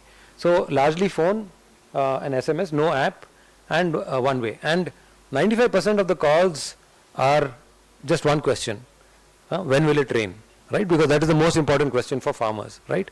And while there are other advisories around it, but this is what farmers call in for, and then farmers apply their own internal algorithm or package of practice, saying that, okay, if it rains, this is what I will do, or if it doesn't rain, it's going to be delayed, this is what I will do. They don't seek any more advice apart from getting the information of the timing of rainfall, right? So now if you look at these two, both these, I'll say 1.2 and 2.0, right, and you look at them together. So we'll just walk through the simulation here. So here what you see here on the x-axis are the months of the year, so 1 to 12 months, that is January is 1 and December is 12. And on the y-axis is an index of the queries by subject that come on the Kisan Call Center, right? So this is, for example, if you, we're just looking at three types of queries. Green is queries received on varieties and varieties of seeds. Orange is for nutrient management, and red is for prices. So you can see the theming over here, right, in terms of the calls. At the start of the season, which is month number 4, Kharif, most of the queries are for the varieties of seeds, right, the green. You can see the spike in the green line, which is queries for what is the seed that is available or that I should use, right, at the start of the season. As the season moves, as you can see from April, it moves into May, June, July, is when the queries increase on what fertilizers, nutrient management, right, for cultivation. And then as it comes to the end towards harvest, you can see the red line going up, which is prices, right, as in what is the rate in this mandi, what's the rate that mandi, what is the rate available for this type of produce, and so on. So this pretty much follows the entire cropping cycle. You see these queries. And now if you see the type of responses, so what you see on the left hand side are the queries and what that farmers call in for, and on the right hand side is the responses that is given from the Kisan Call Center, right? So you can see that, for example, if they ask what is the recommended hybrid for Advanta or Monsanto, the response that was captured is they are referred to the agro center. There is no specific input given on that call, right? And what is the rate for baby corn, if they were to ask? Yes, that specific rate at that point in time is given, which is, like you asked for this, you got this, right? There is no advisory beyond that. And similarly, if the queries are very specific, with that answer is given very specific to that query, without trying to understand the context in which that query was asked, whether that's in a rain-fed area, irrigated area, whether the forecast for that season is less rain, more rain, or what is the type of soil. So it is very tactical. It addresses it like, it's like when you going to the pharmacist and saying I have headache, and then pharmacist gives you, let's say, crocin or anacin. Or if you go to the doctor and you say I have a headache, then doctor will ask you why, right? Take your body weight, understand other your diet or other factors, and then give you a more holistic recommendation. So what you are getting here is a pharmacist's recommendation. You asked me this, I gave you this, right? Beyond that, there is no capacity to understand or to give a more holistic recommendation, right? So instead, if I wanted to say how should it look like, right? For the same queries, for example, if the scenarios, like, for the question of what duration, what type of seed variety should I go, and this for maize, depending on the scenario forecast, for example, if you had the data from Varuna Mitra, which said there was going to be a drought or it's going to be normal rainfall or excess rainfall, appropriate varieties can be recommended, right? And similarly, if you had access to the soil health card of the farmer, basis the soil condition there and the soil type, also varieties could be recommended. That is one would want to wish for the farmer, right? But that is not available now with the current digital advisory services, and that's what is left for the farmer to decide for himself, right? After just getting one piece of information, which is the varieties, right? Yeah. So now with that we come to 3.0, which is Bharat Vistar. So as you all might have been aware, in January this year, in the All India AI mission, Honorable Prime Minister announced the launch of Bharat Vistar. Bharat Vistar essentially is a voice-enabled AI advisory platform, because over the years, as we've seen, that how many other apps are there, even department launches apps, universities launch apps, private companies launch apps on crop advisories, but farmers still prefer a voice at the other end. They prefer to call in and a voice to answer that, right? And for them to give follow-up queries and for it to be interactive like that. So with that, and that is just natural human behavior. It's not just with farmers. Today, for example, I'm sure all of you all will have an Amazon app, right, or Amazon customers. If you see today in your Amazon app, also there is at the bottom of it you will see Rufus, right, which is the AI assistant of Amazon, and you can just chat with Rufus, right, a chatbot, or you can talk into with Rufus and give a query saying that I'm looking for, let's say, a black leather shoe of this particular make or design, and it will give you the queries.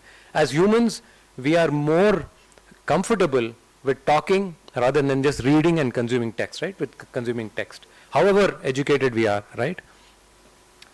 So with that, keeping that in mind, Bharat Vistar platform has been launched. It is sort of like the UPI moment for agriculture, right? In terms of what UPI was for payments, this is what is at least the vision of bringing AI for agriculture, and it will have this gateway will have weather, markets, everything else that we talked about, which were in siloed other platforms, right? Which is either crop advisory or schemes or weather or anything else, any other query that the farmer had, or with related topics like animal husbandry and even sericulture and dairy, everything will be on a single platform, right? And this has already been launched by Maharashtra. It's called Mahavistar. So Maharashtra is one of the earliest states, first states to adopt it. So you can see the app is there on Play Store. You can download it. First is asked you to link your farmer ID, right, which Karnataka has with the fruits ID.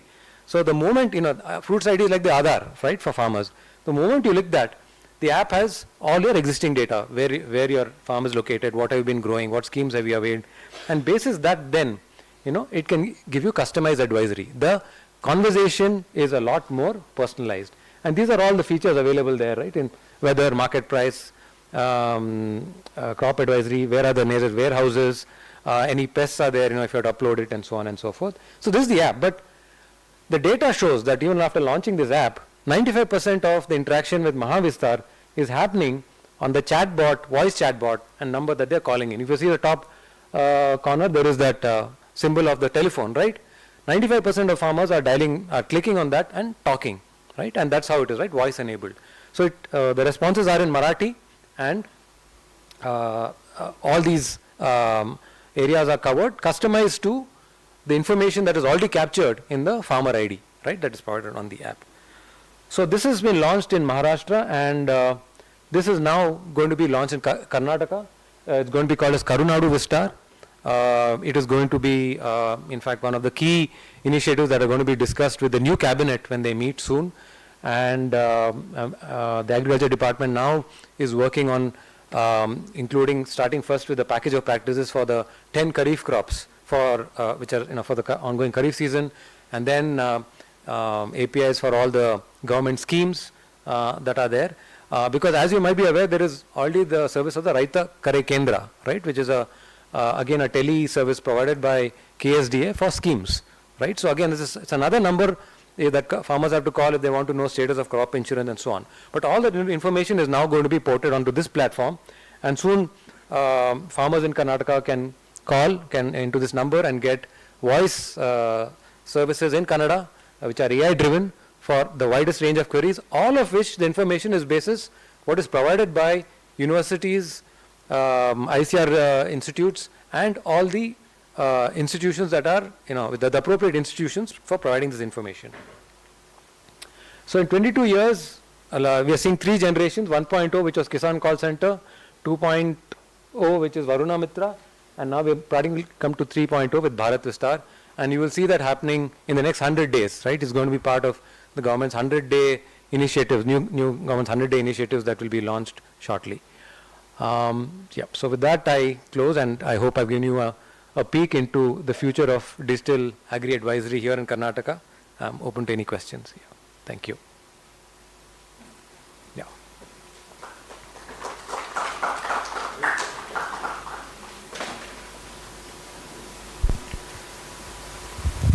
Any questions?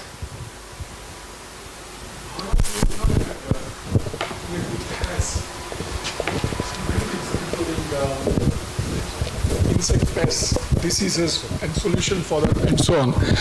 What about Karnadu Vistar? Yeah. Because it is not shown that's why I asked whether those things are also covered.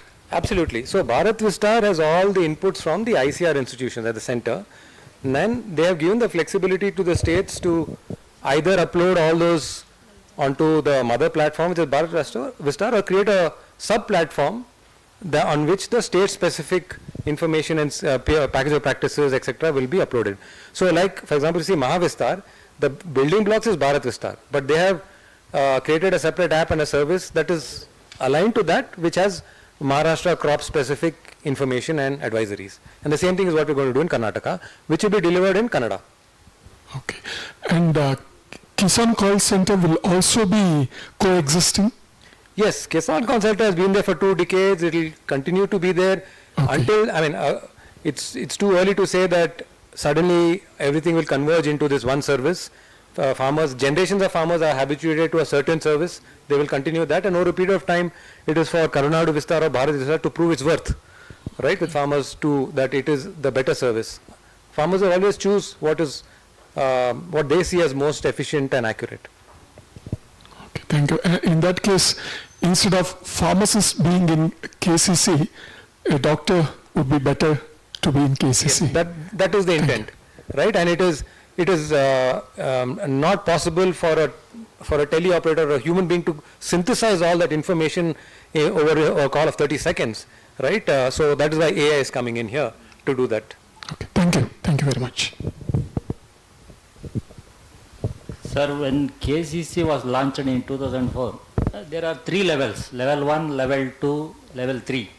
Level 1 with private agency, level 2 with university and other institutes. I think level 3 with coffee board. Now, what is the status? So when I visited the center a few months back, what I understood is that it's currently mainly only at level 1. Level 2, which was with the universities, they had some teams that were meant to... that is discontinued. It's discontinued. So it's still at level 1 right now. Level 1. Yeah. The purpose is if they are unable to solve the questions at level 1, that will be transferred to the level 2. Suppose, again, if they are unable to solve, that will be transferred to level 3. That is the concept behind that KCC. That's right. That's right, sir. Whether now it is with IFCO? Earlier it is with IFCO, that our old directorate building they are using for this level KCC at Hebbal. Yeah, at Hebbal, yes, sir. Yeah. Same place. Same place. Yeah. Whether it is with IFCO now? Sir, the vendor I think they were meant to renew or change it when I met them a few months back. I don't know if it's still with them or it has moved. It was a wonderful presentation. One question. Can you talk about the quality of data that goes into Bharat Vistar, because ultimately, higher the quality of data that goes in, better the predictions or advisory or whatever comes out of Vistar, right? I understand that ICAR and state agriculture universities have a certain level of standard, but there might not be a nuanced or heterogeneous data probably on package of practices or various other data sets. So is there any protocol or standard which is followed or a minimum standard for a data to qualify to get into Bharat Vistar as an input data? So as an input data, since it's early days, the focus is on ensuring that the data that is already approved by the concerned institutions, be it ICR or universities or any other approved entities, is uploaded as is, right? That there is no other source, because as we hear about AI models, they hallucinate and they create their own. In this case, that is controlled because the source of data is going to be what is provided. Now, whether that source of data is exhaustive enough, is as detailed enough to meet the specific queries from the farmers, we will learn over time. And now that is very easy to learn now, because the AI model will start pulling that up. Like for example, like you saw the responses today, if a particular query came into KCC and was answered by a teleoperator, that person usually doesn't have the answer, would give an approximation, right? And they will, or what they understood, and they will put that as a response. There is no way of knowing whether that is right or wrong, or whether it is completely matching behind. But once you use AI, the rules have been put in for it not to create or generate new responses, but to first do matching. And then over a period of time, to learn from that, which is again moderated by what we call the human in the loop. Experts at the department level, university level, a team will be formed to then look at these, which are these queries which are not having 1:1 matching with the information we put. What can be, should the input be updated, or should the way that it is communicated be updated? Those calls will have to be taken, and it will be an ongoing process to improve the quality of responses.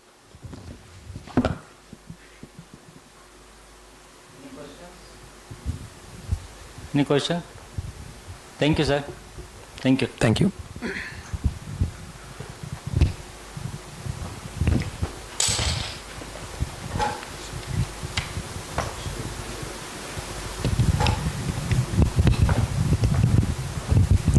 Sorry, just one last point. If you can just make note of this number, 155261.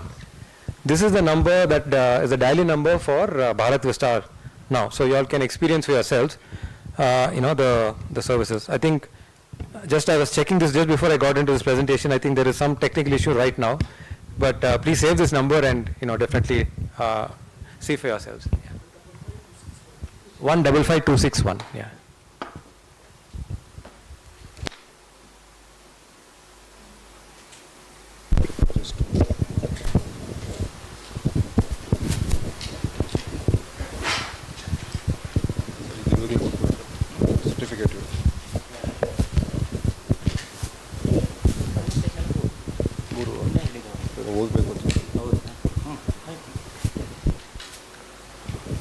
I would like to invite Sri Munappa to please collect a small memento as well as the certificate from the organizer side.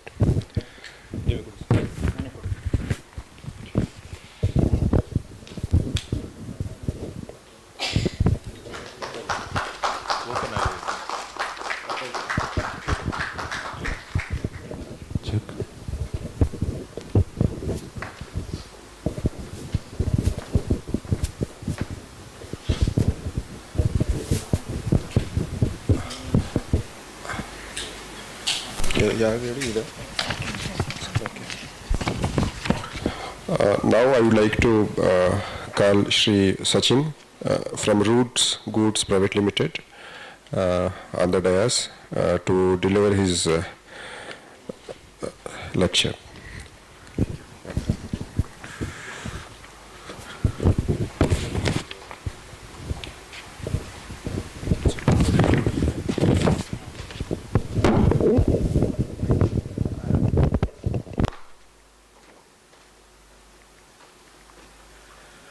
Good morning, everybody. Namaskara. My name is Sachin. I hope I'm audible. Okay. It was very interesting talk from Mr. Manappa about the tech stack that was being built in Karnataka and India. We are one of the companies who are also supported from India AI program. So it was very fascinating to see the new updates. So we started out to build a SaaS platform for quality assessment of agriculture crops. Primarily maize was our focus, still is our focus. Now from SaaS we have turned it to an AI agentic platform for again mostly quality assessment was the focus, but at the same time it starts from the pre-harvest level, then trading and then storage, main three parts of maize. So because three critical aspects of crop, we are focusing on one crop presently. We are working on rice with Punjab government also to increase the data for rice, because rice is also a complementary crop bought by starch industry and ethanol industry, which are already our customer base. So we started out in University of Agricultural Sciences, Bangalore, in Department of Marketing in GKVK. Our initial interaction started out through a project called Maize Business School. Probably it's still running. It's a project from NARM in Hyderabad. There, our part of the project was to get better market access to the farmers. Whether farmers or the buyers both were having this quality challenge, they were using their subjective understanding of just Kandal Lenodi or just Halnali Kardo. So it was mostly subjective way of quality assessing. So then we thought we could collect data at farm level during the Maize Business School here in the incubation program that we were part of. So then we collected data through mobile application. The simplest way to do it, just images and the location. So it was more easier for farmers to interact. Then we generated certificates for farmers, and that certificate is shared to the buyers, like Cargill. In our project, initial transaction was with Cargill. We had already started working, and then we connected them to the project. So both buyers and farmers were using this certificate of quality assessment, whether it is size, color, fungus infestations, any kind of impurities, broken wheels, broken maize. These were the 5 parameters apart from maize, apart from moisture.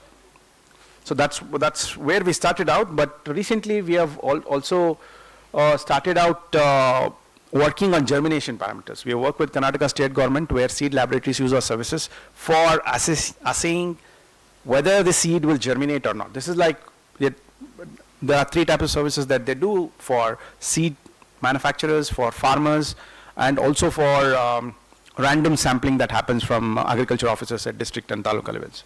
So you can see on the picture on the, can we use it? Here you can see the germination. Some of them are semi-germinated. So when they pass it through the camera of their mobile phones, it's basically a web app and a mobile app. It will clearly tell them which seed is germinated, which seed is semi-germinated, which seed is dead, which seed is hard seed. There are mostly 4 types of quality assessment for seed germination. So what happens in the background is a small language model that we have built in-house at RootScoots. This is one of the extension that we did after India AI program, which happened in February this year. Because large language models basically works like solving all the problems, like ChatGPT or probably Claude, Llama models, which was from Facebook or now Meta. So those are for whole internet, but this small language models are specific language which understands only a specific kind of parameters. If there is more technical information needed, we can also speak like how many billion parameters that works as a small language model channel if some students are interested. But however, we have built it specifically for maize, where agronomist, pathologist will also come into the picture, confirming whether the answers given by our model is correct or not, and then it will learn by itself. So that's the usage specific information provided from agriculture graduates who work with us right now. So which will eventually tell whether it is germinated, whether it has genetic aspects which would give out quality protein, or high amylose, high amylopectin, which is specifically need of starch industries, and biofuel industry. Both of them are different. One is crystalline, which is amylose, and amylopectin is mostly like a paste, which is used for mostly better use for the biofuel industries. So that's where we are, and in pre-harvest, like you see, this first AI-based bot that we built, which runs behind our own small language model, where farmers can upload image like you see, there is an infestation, and then it gives the answers below, and then it will, most importantly, it will connect them to the local vendors, who is around 20 to 30 kilometers from the farm that's where the image was sent, based on the location. So that's where the problems, which is an uptake time of 8 days, can be reduced to 2 days, where farmers' loss can be reduced, which is eventually, it's already live, farmers are using it in Karnataka, Telangana, Punjab, and Tamil Nadu, in all their respective languages, state administrative languages. In post-harvest, we already discussed that. We also started that in GKVK, which is the certificate-based images. You can see on the image, here it's an A4 size sheet. It's available around the world. It's the same size that they follow for the length and the width, which means it is helping us to identify the size of the images. It's very simple. So you calculate the size of the page, and then you come back and see what is the size of the maize. So it's one of the simplest way and an inexpensive way we built that. And we also, sometimes the color of the A4 side sheets are slightly blue, slightly gray. What we do is we normalize it and come back to the actual white color, and then recalculate what is, if it is orange maize, if it is slightly dark yellow, which is preferred from the starch industries. If it is yellow or dark, is preferred from the poultry industry because of reasons that you guys already know about the parameters of proteins. So that's where we are right now, and we've taken this data to calculate the shelf life. This is also very important for our paying customers. Like Cargill, if they buy our maize, they know what is the quality and how long they can store it in their warehouses. So their losses is close to 12 to 14%. So that's in crores. It's a very high amount of money that they are losing in industry. Again, you guys are experts in it, and we have learned from the experts in university here. We built the solution based on the collaborations. That's where here you can see the numbers, how much they can reduce if they work based on the solutions that we have built.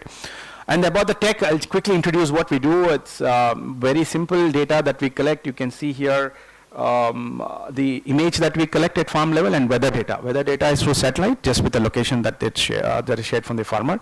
And these are the parameters. Size, color, fungus, foreign material, these are the physical parameters. And it is used by image processing. And moisture is a deep learning algorithm that we use in-house. We have patents, which is mentioned here. Shelf life calculation is in-house. Carbon saved is we have added recently, just last season, where as the calculation that we did, 0.23 kgs of carbon is emitted for 1 kg of maize, kind of 25%. So we, after farmers working with us, we monitored that, the reduction of losses, and also the amount of time, that uptake time that is needed to solve the issue at the farm. Let's say pesticides supply, for example, or pro-harvest, whether it should be sent with a 30 days uptime or just 2 days or 3 days. That's the reality. No, normally people take it for 25 to 30 days, just keep it in their farms, and then it gets infected from a lot of other challenges with pests and diseases, providing aflatoxins. So that's where the carbon saved has come into picture as well. So we have experts, Dr. Adit here from CIMET. You guys can learn more about it from him. And these are the patents that is mentioned here that has been granted, and PCT applications from Europe as well, and some trademarks. We have also introduced a mascot, which is a frog from Malnad region in Karnataka, which will interact in our GPT model with the farmer in a voice-based model, like Mr. Manapa was also mentioning earlier. So our focus is maize. It's quite important for us to focus on one crop because we are doing a lot of tech stack and data stack in it. So we don't want to overpromise and work on many crops. Like one of the try that the government of India is doing with Vistar is, seems like it's quite a challenge to address just with RAG models. RAG is one step below the large language model, which just searches at the databases and then give them the solution. Like farm fruit ID that we was talking about, it's quite challenging to do with all the crop and then give actual solution is what we believe. Let's hope for a different answer from Vistar. So we focus on one crop, very committed to it, and we work. We have also piloted in Nigeria, Canada as well, with maize as a focus. So the advantage that we bring in on table is our technology is inexpensive. Because it's data-based and satellite-based solution, unlike many other companies who are working on spectrometry, it's quite expensive, but it's useful, yes, absolutely, but it's useful at market level mostly. At Karnataka State Marketing Department could probably already using it. Our focus is to work at farm level. All the technology and advantages should come at the farm level and farmers should use it. That's our focus, our commitment, so we've built that. And global level, state-of-art genetics, bioinformatics have also been added, which is quite hard to build if we work on many crops. You guys also know that. Genetics of all these crops are quite hard to handle and get the results out for the farmers. So we focus on one crop right now. See, model is very simple. We work on model which is quite easier. We started out in the maize business school itself, where we do transactions and we take service fee from the industry. We asked farmers initially, but we understood farmers make per acre 20,000. On an average, they have 3 acres, so they make around 45 to 50,000 per annum per family in central part of Karnataka, starting from Shimoga till where the Karnataka border ends. So we focus on this crop, this model where the transaction comes in, but at the same time, this year we have started out providing subscription fee from the vendors who are supplying pesticides, vendors who are supplying insecticides to the farmers. So there also we provide service fee, not for the farmers it's free, because it's very plain business tactics also, you can say that, or strategy, because farmers are also providing data, which means that farmers are also building this model along with us. Like we built Cloud A and ChatGPT that we used, everybody probably uses it, and then now suddenly they are stopped providing access to their best models, Fable and Mythos. That's kind of what probably the model builders would eventually do is what we believe, because OpenAI was actually, which the ChatGPT was actually free, open source, and then eventually they took the decision to make it a private company. So we want to make the part like sovereign AI, which is all the farmers who are put in data will also have some stake eventually, not just a private company is what we are trying to build. Of course, we're also a private company, but the open data stack that we are building is for farmers' ownership. That's where this is coming in terms of revenue model. So we have raised funds from strategic investor, from IIC, NABARD, Mighty, India AI. So these mostly fund is for R&D purposes, and then scaling we do it very conventional way with how the traders, which you have seen in the APMC market, we also do that. That's something which is helping us to sustain in the market by building the tech and keeping it open for farmers. So these are the places that we are working inside Karnataka and outside India. These are some feedbacks from people who have, or companies who are working with us, and also some people. These is Cargill is a procurer for starch primarily. Of course, they also use it for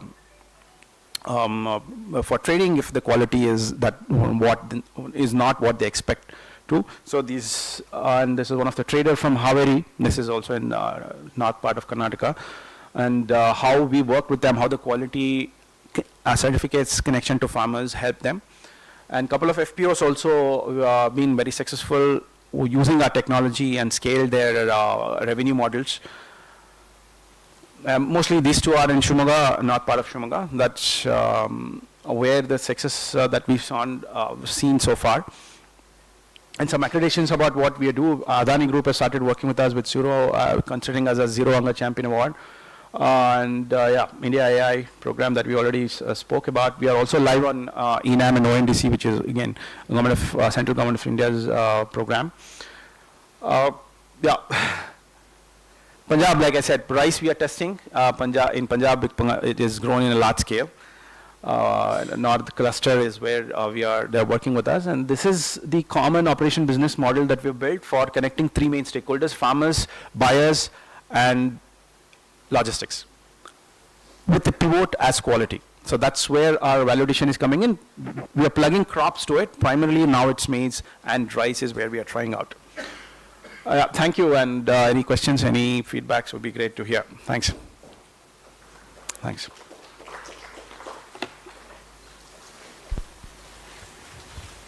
Thank you, Sachin, for a very good presentation. Now it is open for discussion.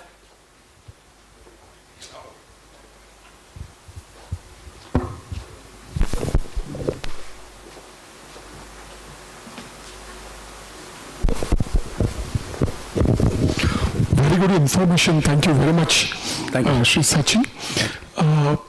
What is the level of accuracy in assessment of quality? That is one thing. And whether it will help in categorizing maize into different grades, A grade, B grade, C grade, and so on. All right. So, first of all, I love your voice. Answer to your question is, we started out with accuracy of 82%. So how it turned out in market, it's very interesting. Normally we need statistical significance of 95%. That's industry accepts it also. But when we started out, what happened was, instead of seeing the mathematical or statistical accuracy, the buyer started using it and say whether it is useful or not, whether can we decide to bring it in the warehouse and test it or not. So it's step by step the usage started. So acceptability of industry and the academics is very important. That's what we understood, because GKVK came in here when we working with the Department of Marketing. Dr. Ganapati was also part of it when we actually were here. Dr. Gracie, we all went together and sat there, and this helped us push the farmers to use one. And at the same level, the industry also accepted it, and 82% became 95% after a year. So it cannot be, data cannot be probably start with significant significance in terms of acceptance, but business-wise, how they decide is whether the certified maize is getting rejected at their warehouses or not. That's a simple question they answer. If it is less than 2%, they accept it. It's not mathematical accuracy actually, it's just business accuracy. So that helped a lot, and to build it, and now we are 96, 97%, and normally don't get rejected. Around 2% still gets rejected, but it's an industry standard. To what extent farmers are using your app in Karnataka? Yeah, correct. So we have around 56 FPOs registered and working with us. But like most of the Pareto principle, 80-20, 20% of the FPOs are active, they are using it. And that's there. Yeah. It's like a normal distribution. Yeah. Oh, interesting presentation. Thanks, sir. Somewhere you have mentioned about this carbon saved. Whether it is carbon sequestered or carbon consumed, or what is that? No, how we do it is saved in that way. How much is emitted without our intervention, and how much is emitted with our intervention. You can call it sequestered, or you can call it, I think, mitigated. Yeah, not sequestered. If that is the case, then can you extend this model to the payment mode?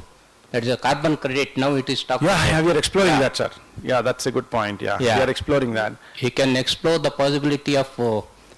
You may not make the payment, but at least you can facilitate that. Yeah, this certificate, we have actually proposed that to European markets now, because we started out in Germany. This was my thesis. We started out in TU Munich. So I have connected, my thesis was actually about European alliances system and renewable energy certificate system in India. We have not successfully sold it because our focus are slightly different in terms as far as company is concerned, building the small language model now. And when the harvest comes in, because it's seasonal, right? Now it is, the monsoon is started, and November, we have still time of 4 months. We're thinking to sell that, this certificate itself, what we generate, I can show you some certificates as well. So this is how the certificates would look. So you guys can see, this is especially for starch procurement gate, and this is for very specific for bioethanol, and 4 industries that we work basically. And it clearly tells specific variety, starch, for example, poultry, I'll show you how the certificates would look. All of them are different. So in poultry, it clearly shows what is the fungal risk, aflatoxin risk, because it causes the death of the animal, or in this case, bird. So that's very specific needs, and along with that, the carbon monitor, sequester or carbon saved in our case, which is kind of mitigated, because it will not go back to the soil to say it's sequestered. So mitigation, avoiding is what we probably do, and that's where we tell them, so this is the certificate you can buy from us, and then pay farmer, whoever's name is there, they'll directly go to their account. So that's the approach that we are taking. Okay, congratulations. Maybe thank you. Next time when you present, I think you will also present the data on this carbon credit that you have facilitated. Thank you. Yes, please. There is somebody, oh, she took it. Yes, Sajjan. Thank you. It's a nice Thank you. presentation. So if we are using LLM as a decision making, so how you are handling the token burn, and if you are using a SLM, so how you are maintaining this infrastructure for that? Right. When we started out, we used a hybrid kind of approach. We used LLMs from, we still use OpenAI, and also we use Llama models, and also Mistral, which is from France. Again, these models, quickly explaining how it works is, they are open source model mostly, and then apart from OpenAI now, we take that, they have intelligence built in. I'll give a quick example. For example, if I ask you what is 2 plus 2, we normally, earlier when I was a child, I used to write 1, 2, 1, 2, okay, there are 4, right? So this is deterministic. But now how the model is thinking is that it is not counting 1, 2, 3, 4, oh, 2 plus 2 is 4. No, it's not doing deterministically. It's probabilistically thinking from earlier experiences. Somebody, I and you are speaking about the apple now, and then it's on internet, and it learns. And that way, 4 or 5 neurons think about speaking with you, speaking with somebody, and then it tells you 4. So that's the parameters were built earlier, is not specific to maze. Okay. It has a generic way, and generic way because a lot of research papers are not still open for these models to read.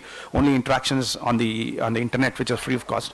So that's where we started out this model, and now we are fine-tuning that to specific answers and questions, which is relevant, and peer-reviewed papers and peer-reviewed experts like academicians. Well, that's a great question, because we are also opening a platform for different crops in future. Hopefully, if it's successful with maize, where like white coding is what is coming right now. The academicians in GKVK and the students, they can put up their expertise in pathology and build their own agents. Absolutely own agents, and then sell it to different users. Whether you are in, in the maze itself, you build your own agent with white coding, and then add the agent on a platform, and this can be given as service, where agriculture graduates who have put their effort and research effort can also make money out of this tech. Not just a tech company, that's where we are going actually from here. Okay. So, like your models is deployed in the cloud, so SLMs? Where it is mostly in Azure right now. Okay. But we have our own systems which are in-house, where the servers have been built, which not yet. But eventually we have to, because you know the reason, because it's SLM proprietary, and Okay. Thank you. Thanks.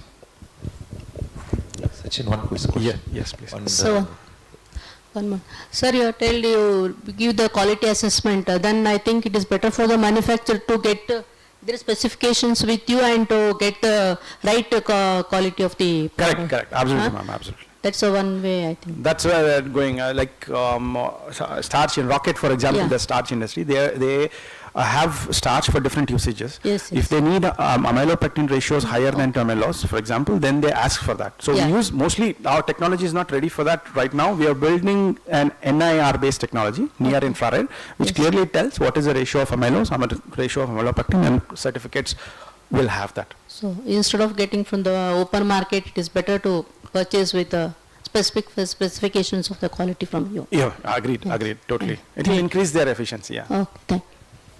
Just to understand the model better, on the small GPT, the seed germination example you took. Right. What's the input that a farmer, for example, or a company has to put in? Is the picture of the seeds? That's a good question. So how we have worked is, Karnataka state government in seed laboratory in Habal, we started out there. So they had issue with manually seeing whether it is germinated or not, manually seeing whether it has some stones, twigs when the sample comes in, right? So they knew this, that's quality, physical quality we have done, they knew. So they called us, they said this is the challenge. We told this can be done. But germination, what they are doing is, there's a standard procedure for, on which the samples, 150, just 2 types of samples, based on the size they put. For maize, it's 50, 100 seeds they'll take. one paper, they'll put 50 structurally, there is a process for it, and then they put one more paper and roll it and put it in the germination chamber. Once they take it out, they open it, instead of counting, they are just taking a picture. And then it tells what is the percentage of it. I can show you some videos, it's very clearly, it's done, it's there in the seed laboratory here in Bangalore already. In Madhya Pradesh, we are implementing that also. It will clearly tell that percentage. And ICR has that limit, that this is what the percentages are. Yeah, yeah. So the use case is not for the farmers, probably for a seed company or someone you're else. right, you're right. Yes, yes, yes. Sachin, you have mentioned your success because you are focusing on only one crop. Yes, sir. Yeah. Other, one of the slide you Correct. say that they have failed maybe because of too many crops. They will not fail actually. There are some companies I showed, yes. Yeah, but what they do, okay, that's a great question, sir. If they are small, without funding like us, because we have raised funds for this research, like universities also raise funds, right, for researchers. We also do that, but we are a company, we do equity funds if it is R&D, if it is debt for the operation based. So those failed, I don't know, many companies not there, from other companies like AgriCX, I'll give you an example. It was funded company, AgriCX from Mumbai. They were working on quality assessment, they failed. They were invested from venture capitalist firms also. So their challenge, we learned from them. The VC firm who funded them, they told us, if you work on many crops, it's going to fail. So we also learned from it. So here in GKVK, Dr. Ganapathi's team suggested, let's focus on maize because it is one of the commercial crop which with technology can be taken to the industry and it can be commercialized as a company. So we chose based on expertise from the learning. So we have to keep our eyes probably in years. Whether you are using hybrids of different companies or you are restricted to Cargill? No, sir. We are hybrids from different companies we are working now. Different companies. Different companies. We are doing hybrids? Not yet, not yet. How we work? Okay, that's a good question. How we work is, we were part of the maize association. Hybrids means our US Bangalore hybrids. Correct, I got it. So how we worked is basically based on not like push strategy to know, but push it to our services to them. Instead of that, we pull, we showcase them, this is what we have. And the industry's experts in Maize Summit, for example, this year, they called us to speak like this. And then they identified this could be used in their manufacturing facility. So Corteva came in, Syngenta came in, they started using it to understand whether this could be used for germination calculation. Which color generally prefer consumers? Yeah, light color preferred from starch, sir, mostly, and dark is from poultry. What about size? Size, there are 3 ranges. It depends upon the supply actually, because there is less supply. They just buy outright and center. So normally everything gets sold. Bigger size, better price. Thank you. Thank you, Thanks, sir. Thanks, sir. Can I? Yes, sir. Can I ask one? Yeah. I can understand that you are ultra focused on the maize. Right. So many of my questions were already asked by chair. Right. So if at all, if someone, many of us students are sitting here, if at all they want to take up a similar venture, so what could be the next crop where they can ultra focus? See, we are a company, right? So we have investors, we have people working, we have to pay them salary as well, which means where I'm coming to is we need to have a paying customer. If you build a technology, somebody has to use it. So in that way, we chose rice, mainly because the broken rice is also bought from ethanol industry. These are all customers, starch industry, who is already our customer. So we can propose them, because we have got their trust now, when maize, we want to go to some crop which is easy to commercialize. That's very important, I think. Maybe also sugarcane is also catching up because of ethanol production. Yeah, that's true. Sugarcane advantage is that they use less water holistically to produce, not to grow. So it has challenges in terms of grow stage, because maize take less water at the farm level. Sugarcane takes more water. So that's one thing which we see as a challenge. Thank you. I think the time is up. Thank you very much. I look forward to talk to you guys again. Thank you so much, Sachin. It's fascinating to see transdisciplinary research and products being seen in an agricultural economics conference. Thank you. Thank you.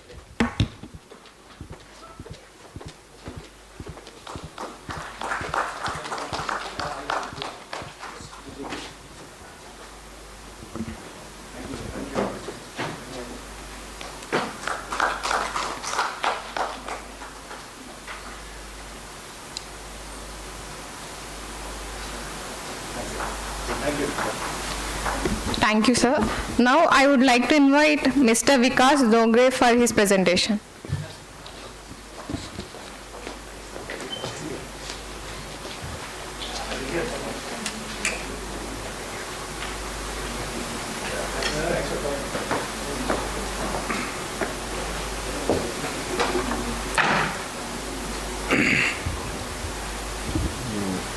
Slideshow. Good afternoon, everybody. Brief introduction. I am Vikas Dongre. I am a technical consultant working with Food Department and Cooperation Department from past 10 years, working predominantly with MSP process. Today's session, my focus on the presentation will be how the implementation of technology, more so with respect to fruits and our direct benefit transfer DBT, how it has impacted MSP process and how the system has improvised. My focus is entirely going to be on that.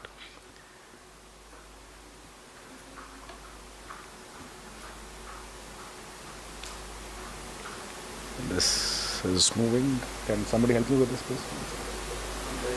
Yeah. Yeah, can you please change? Don't mind.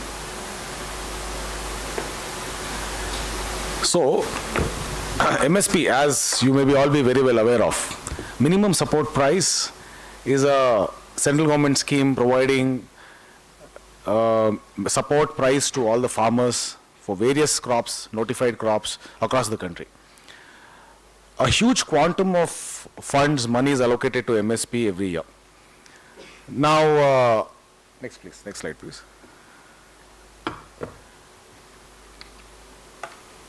Can you just help me with this so that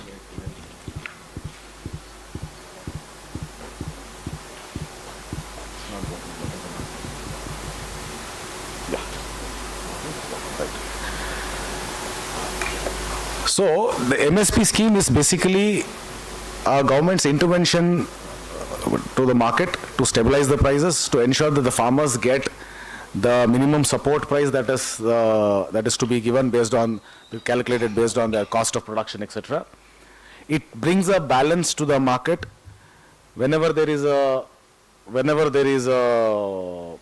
no, sorry. Yeah, whenever there is a price fluctuations, MSP scheme helps in insulating those fluctuations against the steep fall or steep rise. Now this is the background. Why I am saying is, close to about 3.3 lakh crore is spent by central government every year across the country. That is the quantum of funds being spent on MSP procurement. And in Karnataka alone, close to 8,000 crores is spent every year for procurement of food grains, pulses, oil seeds, cotton, various other plantation crops, various other crops based upon the need. So this is the quantum of money spent by the government, which is, at the end of the day, it's the taxpayers' money. So the focus of this presentation will be in how the technology implementation has improvised this process. So first thing is what the government needs. The government needs a correct assessment of what has been grown, how much it has been grown. So based on that, the department, basically it helps the decision support system to take decision on what is the quantity that needs to be procured. Timely implementation. As we all know, primarily in Karnataka we do Kharif and Rabi procurements for MSP. So the right time for government's intervention to the market and start with the procurements. Rightful targeting, and my entire presentation is going to be on this one particular word, which is rightful targeting. From the department's perspective, what is the core objective? This entire scheme is made specifically for farmers.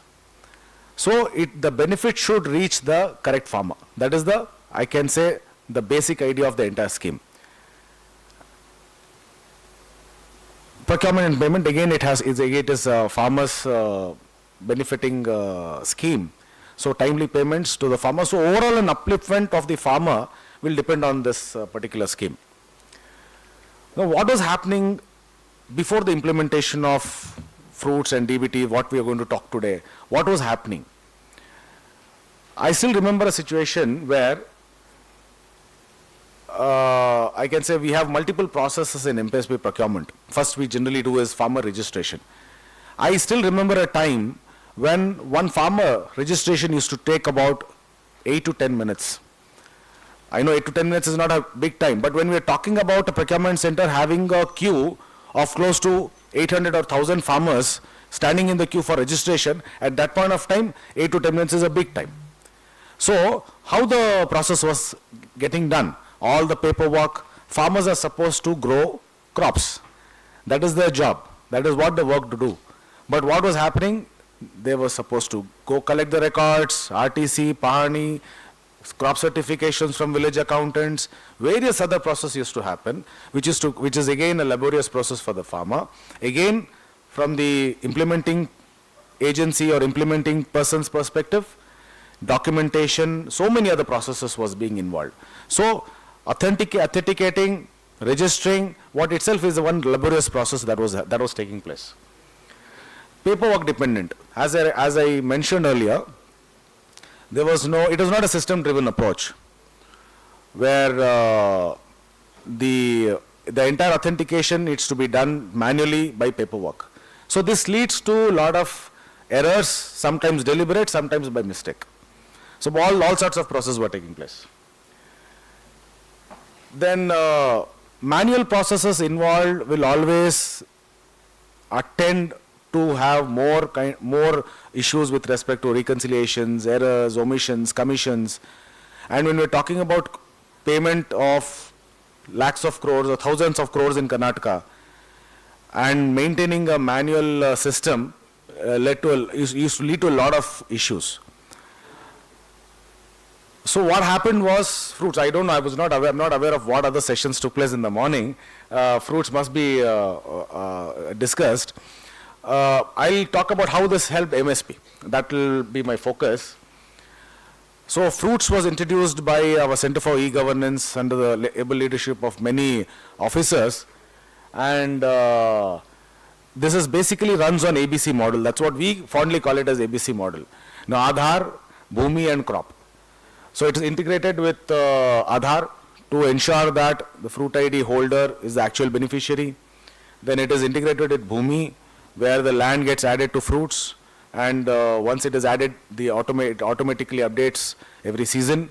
Then crop survey is again integrated with fruits. So after each season, whenever a survey is undertaken, that particular fruit ID is updated with the latest data. So this is our source of information for MSP procurement. So it is a central repository. It is not only for MSP, many other, there are numerous departments, line departments, schemes which are using fruits today.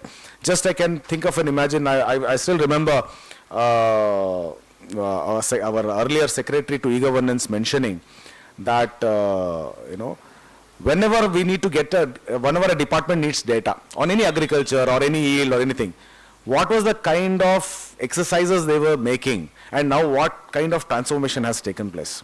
So it's a central repository for all farmer agriculture related data in one place. Now,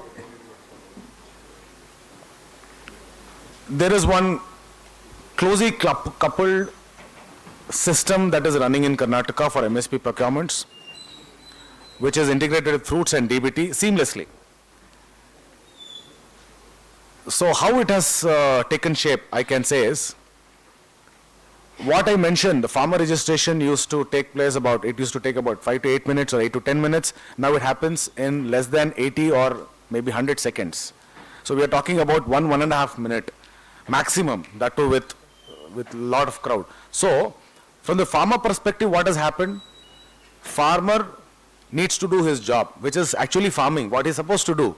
Not running around pillar to post to get documents, to get various certifications. No, he comes to the center, procurement center, he provides his fruit ID, and if all the data is there, the registration registration takes place.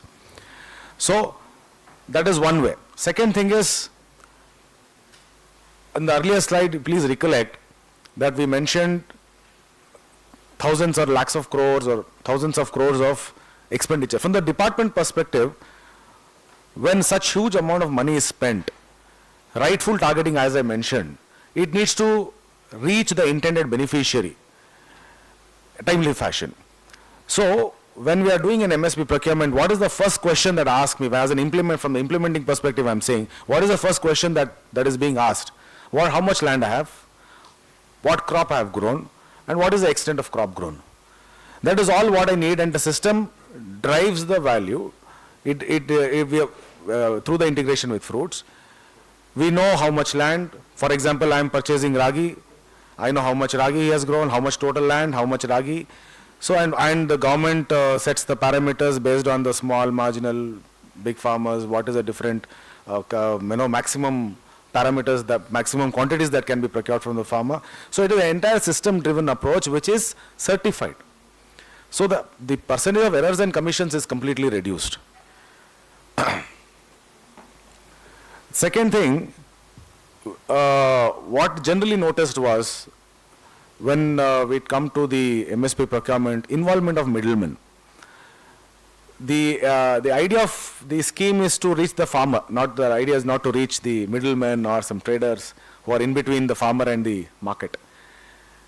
So when the system, when there is an easy system, I have grown something, I will, instead of going and taking in and giving it to the traders for a lesser price, I can directly give it to the government, where I know that the process is simple and the process is easy. So this is motivating the farmers. Year on year, we have seen a substantial growth in terms of value and as well as quantity. Over the last 10 years, there is a substantial increase in MSP procurement. So this, what it shows, that because of the simplification of the system, farmers are encouraged to come and participate in the scheme and get benefited.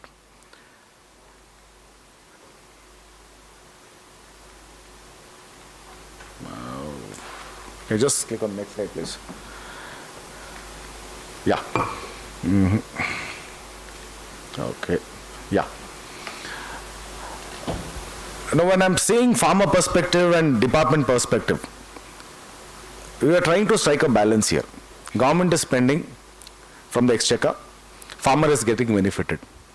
So there should be authentication to ensure that it is rightfully, the benefit is reaching the correct person, as well as to ensure that the funds are not misutilized or in any way lost in any other, some kind of other, which is non-intended processes. So that way, this particular integration with fruits and DBT is ensuring that the accurate assessment is made, so we know what is the yield, then identification, establishment of what quantity or what crop is grown, then the entire end-to-end process of registration, procurement and payment is happening through completely digital channel without any user intervention. So this is reducing, I'm not saying 100%, but yes, it is reduced to a large extent any kind of loss or leakage of funds which used to earlier happen. So this is the kind of the transition or transformation that has brought because of integrating with Fruits DBT. So this is what I was supposed to say. I can let any questions, you can let me know. Yes. Welcome, sir. Topic is open for discussion.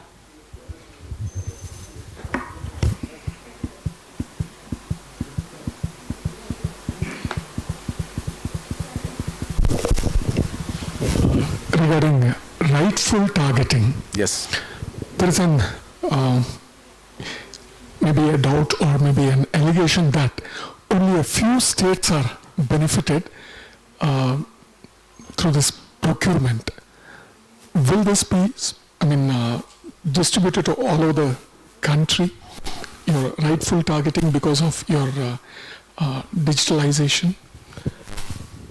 Sir, rightful targeting I meant was the identification of the beneficiary, who is the final, who is going to receive the benefit at the final, the end level. That is important. That is what I meant from the rightful targeting. But you mentioned that certain states are benefiting more and certain states are benefiting less. I agree, totally agree with you, because I'll give you some statistics which are not very 100% accurate, but more or so. Karnataka, out of, you can ask me a question, out of the 3.3 lakh crore which is spent, how much is the Karnataka share? So Karnataka share is a very meager share compared to Haryana, Punjab, maybe even Telangana or Andhra Pradesh. It all completely depends upon what crop, because there are certain notified crops with respect to MSP, and all the states who are taking the big chunk of money of the total central share are paddy growing states. Though we grow paddy in Karnataka, which is the quality which the government procures, that kind of quality is very less grown. We grow more of export quality rice more. So in that way, the state's share will primarily depend upon the what crop grown, what variety, what yield, and it completely depends on that. So, but yes, rightful targeting is happening because we are able to identify who has grown what, and it is reaching the farmers directly. Thank you. You're welcome, sir. Can I ask a question? Yes, please, sir. Yes, sir. The foundations of fruits, as you said, is ABC. Yes. Right? Other, Bhumi, and crop. How is the issue of tenancy or leased-in farmers, because they don't have the land records, right, or land titles? Yes. How is that addressed? The crops grown by tenant farmers, aren't they eligible for MSP? Sir, in Karnataka, as of now, no. It is an administrative decision for for MSP in Karnataka, the eligibility is land holding. So, but in other states, especially UP, which allows tenants also to participate in the MSP process, they have a slightly different process of implementation where it is allowed. As of now in Karnataka, tenants are not allowed, sir. Why that discrimination? It is, I cannot say it's a discrimination, sir.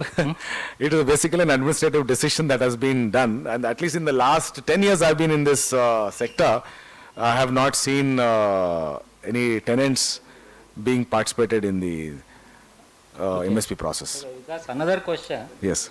They have announced MSP for ragi. Yes. They have not announced for minor millets. Minor millets. Minor millets. Yes. The problem is, those who are cultivating minor millets, they started cultivating ragi. Ragi. But our program says that you have to promote minor millets. How to solve this? Minor millets is definitely taking steam. It was actually... Is there any problem to announce a minimum support price for minor millets? I cannot say that there is a specific problem, but because the MSP is announced by the central government for each season, but I will let you know one small development that took place in Kharif KMS 25-26, which just concluded. Minor millets of foxtail millet, that is Same and Navane, the little millet and foxtail millet, was announced, and we got some good response from Chitradurga for Same, and the MSP was announced that whatever the MSP applicable for ragi, the same rate will be applicable for these two minor millets as well. But it couldn't, the procurement couldn't take off for some few other reasons because of some dehusking and all some problems. Otherwise it was announced. But the government is taking a serious note on this, and to ensure that the minor millets are, they are promoted, they are taking some serious initiatives about it. Yes, sir. I request Dr. Ganapati, can you include this? Suggesting a minimum support price for minor millets. That is there. See, my problem is, because of MSP for ragi, area expansion is going on with respect to ragi. Yes, however, as Vikas indicated, not only Chitradurga, parts of Tumkur earlier, they are known for cultivating minor millets. They started cultivating ragi. Yes, sir. This is, so what the government of Karnataka also thinking with regard to, especially we have to send the cost of cultivation, all the expenses which are incurred to the through the KAPC as well as CACP. So that's one thing. So like sir, we are trying especially with regard to Jawar, to Maldandi Jawar and the normal Jawar. I think they are enhancing the Jawar also. So like maybe one effort or two effort definitely will include in the It is not a major crop in southern Karnataka. I think US Dharwad, Raichur, they will take care of that one. So particularly I am concerned about southern Karnataka, where see the Department of Agriculture promoting various schemes to promote millets. Yes sir, yes sir, yes sir. Because of, I think this is the major problem. Yeah, definitely sir. What you thought of? Is it possible to include? Yeah, this, it was discussed in the commissioner as well as the Karnataka Agriculture Prize Commission chairman also, and I think they will take up the next year, sir. Yes, sir, yes. Thank you. Thank you. Sir,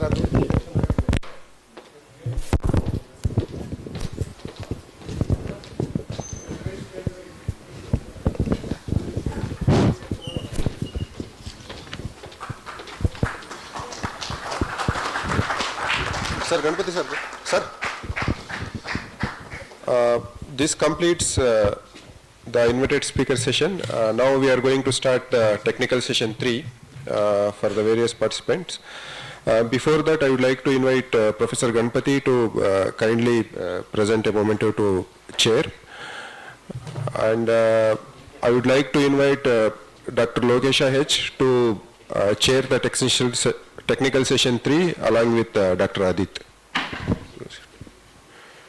Continue.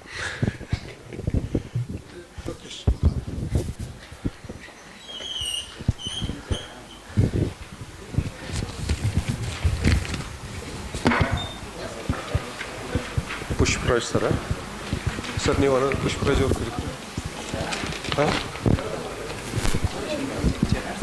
ಯಾರನ್ನ welcome ಮಾಡಬೇಕು ಏನು ಬೇಡ ಅಷ್ಟೇ ಅಲ್ಲ ಇವ್ರಿಗೆ ಪ್ರೆಸೆಂಟರ್ಸ್ಗೆ ಇದೆಯಾ list ಇದೆಯಲ್ವಾ S ಇದರಲ್ಲಿ ಫಸ್ಟ್ ಪುಷ್ಪರಾಜ್ ಸರ್ ಕರೀಬೇಕು ಅವ್ರಿಗೆ ಆ್ಯಕ್ಚುಲಿ ನೆನ್ನೆ ಮಿಸ್ ಇತ್ತು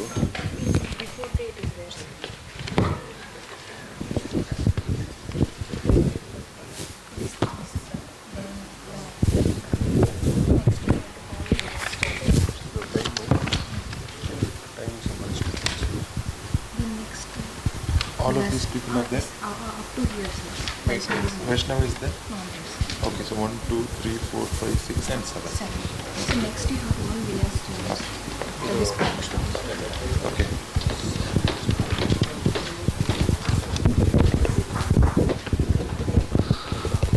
Good afternoon. We are learning late.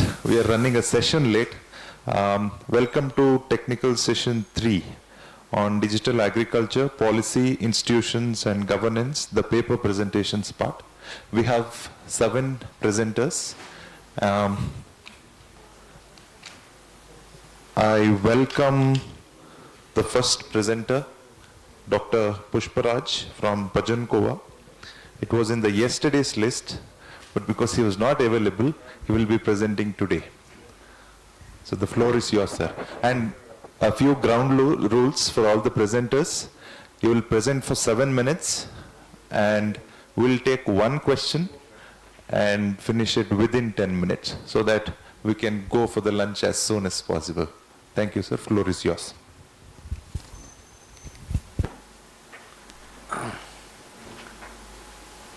So, good afternoon, everyone. So, this is a part of our study funded by ICSSR on social and digital media acceptance by the farmers in Union Territory of Pondicherry. So, a part in that we have come with as a paper. No, next. You do.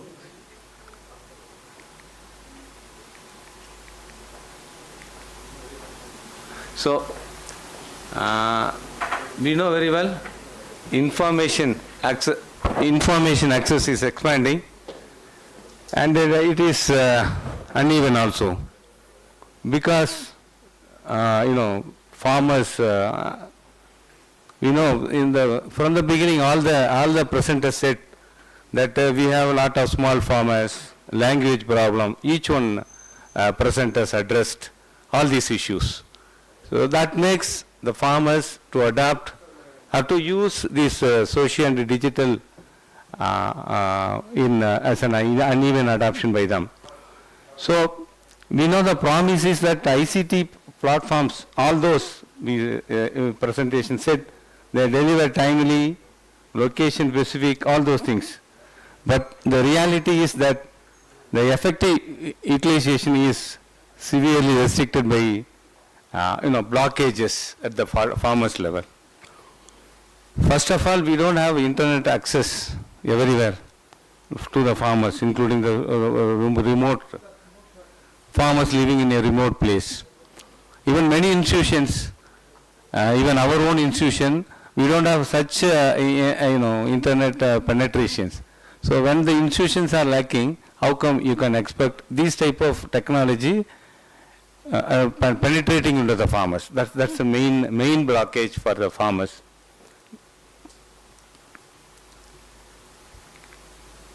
So we have done this, quantify the major constraints farmers face in assessing and using social and digital media for agriculture productivity.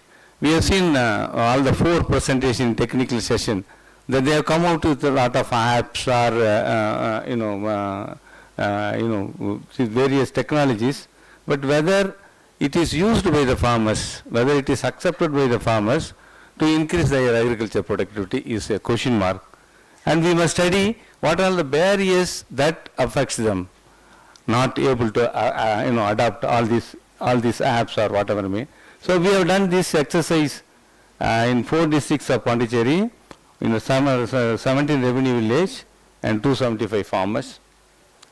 So we have used a simple technique like Garrett ranking to prioritize the socio-economic barriers, technical barriers, and the Spearman correlation analysis, and of course the principal component analysis for identifying drivers for non-adaptation, why they are not adapting or using digital technologies. So this is of course the socio-economic constraint, why farmers are not adapting, class-wise, category-wise farmers, like cost, waste of time, diversion of work, and inadequacy of tools and social inhibition. And this is distribution of respondents according to their knowledge or skill constraints. Why they are not using? Whether it is difficulty in understanding, and because you say nowadays, there was a presentation also, they said it must be two-way process. Only if you reply to the questions raised by the farmers, they will be adopting. So like that, now what are the difficulty in the skills or knowledge that has occurred, difficulty in understanding, difficulty in handling, and difficulty to find relevant information, whether they are relevant, and inadequate technical or knowledge or skill by the farmers. And then these technical constraints. What are the technical constraints that affect the farmers adopting or using social and digital media? Network coverage, the first one. Unreliable, which is reliable source? Who can tell me? We have a lot of resources, a lot of things, and which is reliable? That is very important. And who is going to authorize, or who is going to tell us or tell the farmer that this is authorized information? Whether it is private, whether it is by company for their own benefit, or really it is for by the Department of Agriculture. That type of sources which are reliable, that is important. And the irrelevant information, inadequate service, then unsuitable and incomprehensible information, and of course inadequate response also. So you need these things. And we have used Spearman correlation, And this principal component analysis also, I said in the earlier case, all these skills barriers, knowledge barrier, all the barriers. Then we have ranked all these things according, Garrett ranking, and this is our conclusion. Social and digital media, definitely they have greater potential for agriculture information and decision making.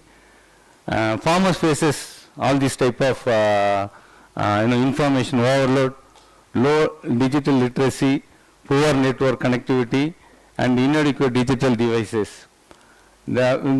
As rightly said, you should not go in the morning presentation only Hindi and English. You must go for regional language. So, language barriers, lack of localized content, very localized. It is not only one language. One language, Kannada is language. It's not for entire state, because you need taluk level or block level informations, which is definitely different from other block. So, and then of course farmers require need-based information, regional languages. They must have affordable ICT tools and regular capacity building support, and the strengthening infrastructure, developing farmer-centric and enhancing institutional support. And enhancing this, if you address all these issues, definitely the inclusive digital agriculture, as rightly pointed out by in the morning presentation by our Dr. Lalit, that we should not miss this digital. We missed in ICT, but IT, but we should not miss digital. So will not be missing if we address all these issues. And of course, I can, and in the lighter sense, I can say, I'm finishing. A lighter sense, I can say, digital. We are living in a digital world. And if you are not understanding, if you are not addressing our farmers through digitally, we will be loser. For example, I can quote in the lighter sense, the recent elections in Tamil Nadu, where all the age-old parties, two parties, DMK, ADMK, they were trying to address personally, physically, all those who, they were touring all over Tamil Nadu for 2 months. But a person sitting within a room, not even electioning. He didn't come for election. He won election because of all digitally he has won. So the meaning I am saying is digitally we can revolutionize the agriculture if we address all these issues. Thank you. Thank you very much for the opportunity. Thank you so much, sir. So we have time for one question. Is there a question from the audience? No. So do you have a question, sir?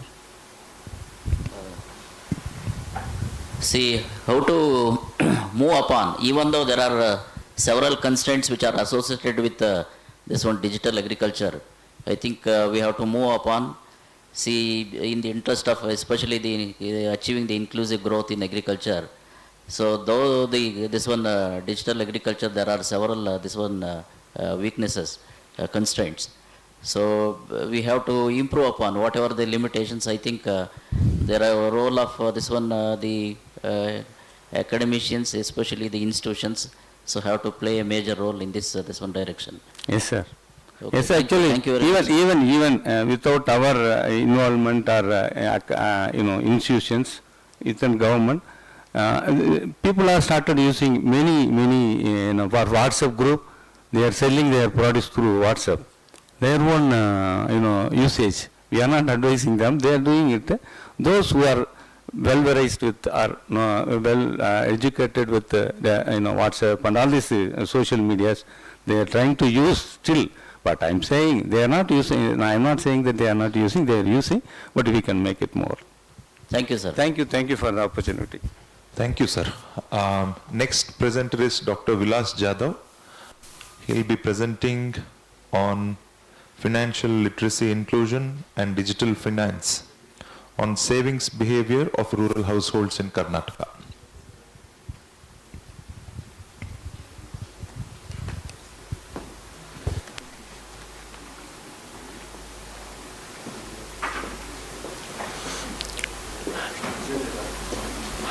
I am presenting on behalf of Dr. Vilas Jadhav. Actually, I am Srinivas Hosmani. I am present PhD scholar of ISEC.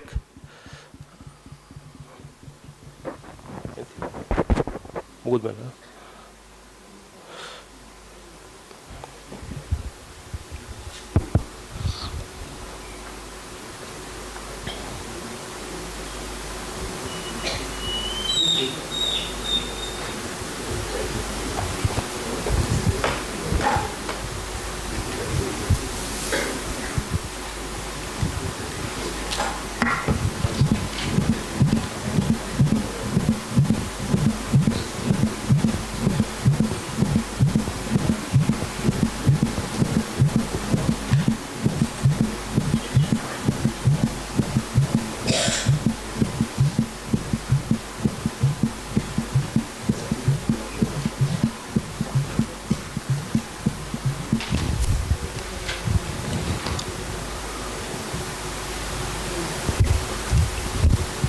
Can we put up the next presentation till we sort this out?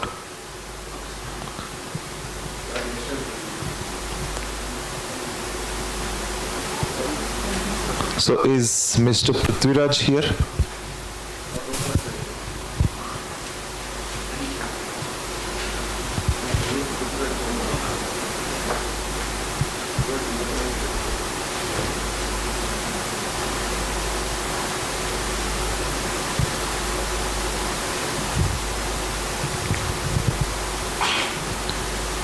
Yes, so it's Mr. Prithviraj who will be presenting on the policy initiatives for digital transformation in Indian agriculture.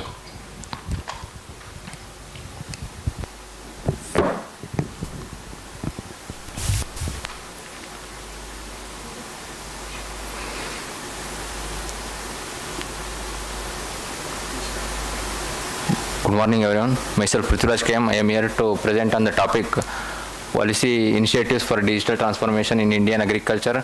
It is mainly driven by the three pillars: e-records, e-services and e-markets.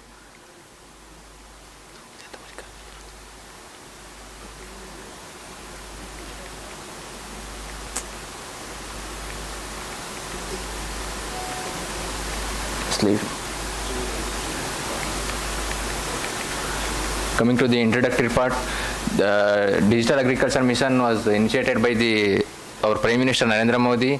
It is the period of it's a span for 5 years, backed by the 2008-17 crore outlay. It is mainly driven by the key technologies like artificial intelligence, remote sensing, geographical information system, Internet of Things, drones, robotics, and blockchain technology.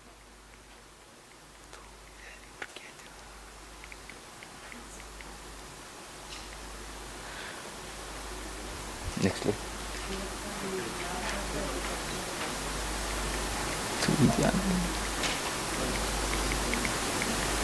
Coming to the methodology, it is the study did a comprehensive review of official government reports, program dashboards, mainly like fruits, Digital India Land Record Modernization Program, M-Kisan Portal, ENAM, and Farms Initiative. Coming to the initiatives in agriculture sector, as we all know that land is the basic requirement for any agricultural activities. The computerization of the land records will resolve the many of the land disputes, and it will enable the farmers to access the available government schemes in easier way. Coming to the table, it is showing the computerization of the land records across different states of the India. The Madhya Pradesh, Tamil Nadu and Kerala have achieved the 100% completion of the land record digitalization. Our Karnataka completed the around 19.97% of the completion of the land record digitalization. In case of Meghalaya and Arunachal Pradesh, it is around only 0% because their land is mainly owned by the community basis. Coming to the M-Kisan portal, it is the short messaging service portal. It enables the farmers to get the advisory services from the governments through their registered mobile numbers. It is the two-way communication, which means when the farmers get the advisory services from the government, if they get any doubt, they can reach back to the service provider. Then it is available in all the available official languages. we can see from the figure that agriculture has the lion's share in the getting majority of the farmers getting the advisory services in the agriculture sector.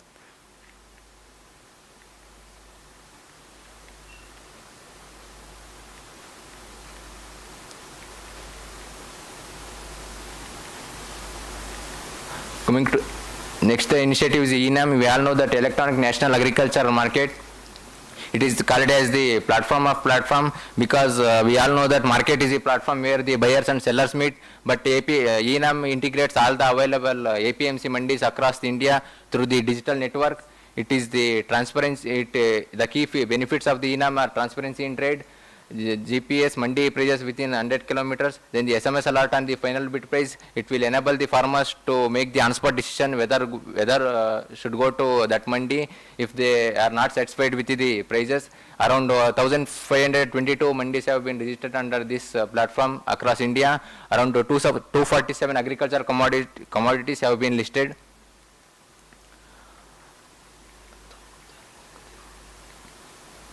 Then coming to the next initiative is the farms, that is farm machinery solutions. Here it is the app-based platform where it creates the common platform between the service provider by the machinery providers and the farmers who need the advanced machinery technologies to carry out the agricultural activities. It is the flow of machinery solutions include the registration by the farmers and the registration by the service provider, followed by the confirmation booking and the online payments. Then this is the figure showing the state-wise number of customizing centers registered in major states, the highest in case of Punjab with the least in case of Chhattisgarh, and this is the figure for showing the state-wise number of implements hired in the major states, highest in case of Madhya Pradesh with the 29,214, and implements have been registered with the least in case of Arunachal Pradesh. Then coming to the unique initiative by the government of Karnataka, that is farmers registration and unified beneficiary information system. It is famously known as Fruits ID. It is the online platform where the government registers all the available information of the farmers so that they can identify the key eligible farmers to facilitate them with the available government schemes. The majority of the registration with respect to the agriculture sector, that is around 75%, which is the least in case of fishery. The total number of registration under this fruits initiative is around 95 lakhs. Then this is the farmers category wise registration under the fruits ID. The lion's share contributed by the marginal farmers, that is around 40.3%. Then followed by the no land farmers. This acts as the important as the government can identify the landless laborers and they can provide them with the available social security schemes for the farmers. Then followed by the small farmers, that is around 17.8%. Then at last big farmers, that is 11.2%. Then this is the department wise registration under the fruits ID, fruits initiative. The lion's share contributed by the agriculture sector, that is around 74%, which is the least in case of horticulture sector. Then coming to the conclusion, the digital agriculture mission of India has enabled the increasing the efficiency of the agriculture through the technology advancement. Then the main policy priorities are the digital divide and the lack of last mile internet connectivity acts as the major challenges in the agriculture sector. Then the inclusive multilingual voice interfaces, platform convergence, and the strong data governance as the digital record keeping acts as the double-edged sword. The utilization of the data for the right thing is thanks. Hello. Thank you, Prithviraj. Any questions?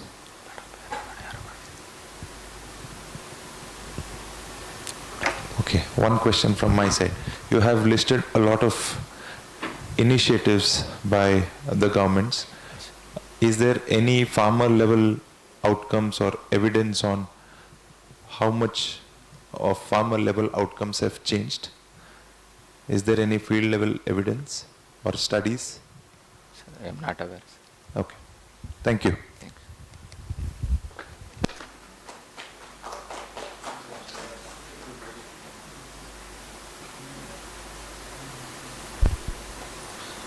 So now, Mr. Srinivas Hosmani replacing Dr. Vilas Jadhav. Yes. Thank you.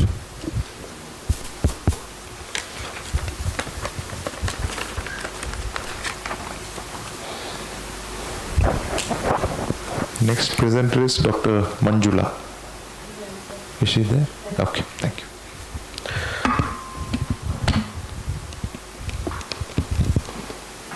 Today I will walk through a study on financial literacy, inclusion and digital finance, how it shapes savings behavior in rural households in Karnataka. So,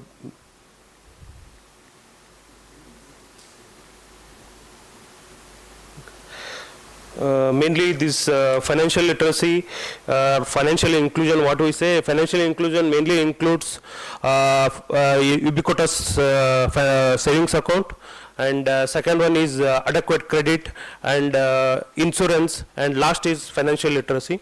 So in this presentation, we are going with 8 key structured key areas. From that, it includes introduction, methodology and distribution of rural households by age, by education level and family type, sources of income, and conclusion.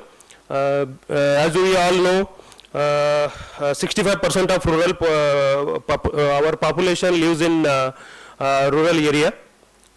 So, and 47% population directly depends on agriculture for their livelihood. So,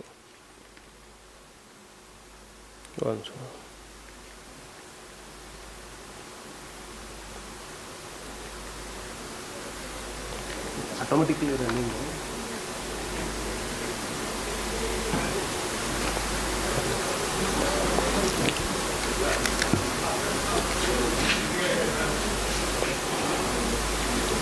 So basically the methodology includes primary data collected from rural households in Vijayapura districts of Karnataka.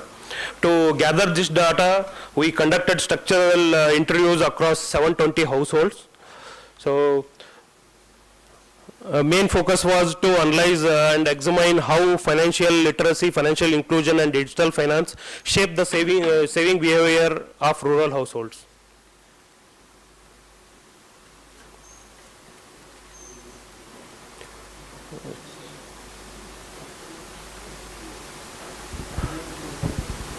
Next slide. Okay, we just examined rural households by age. We found that there is a striking finding that most of the middle-aged age group, they were making the decisions related to finance in their houses. And it is the major percentage of people are from middle age group only, that is 41.11%.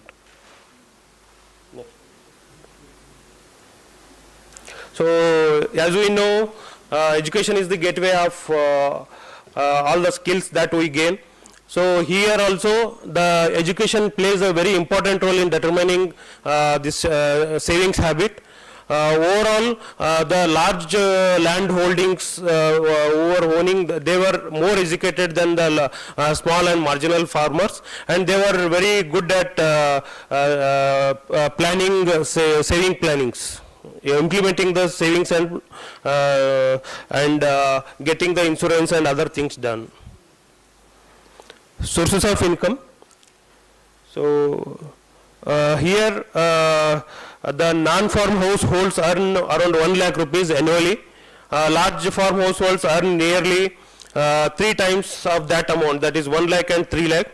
So the income diversity explains that one size fits all, explains that why one size doesn't fit all kinds of programs in implemented by the government.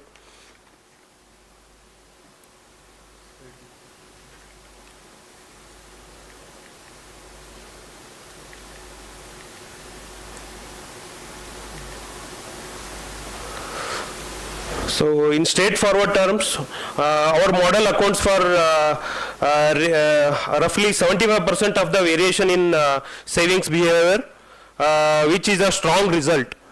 So this confirms that financial literacy, digital finance are not just relevant, they are statistically significant in creating the savings habit. Just after this, to bring all together, our conclusion says that financial literacy plays a very important role in improving the saving behavior of rural households. Thank you.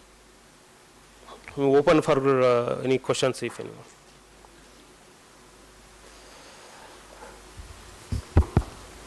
The floor is open for questions. We are allowing one question per presentation.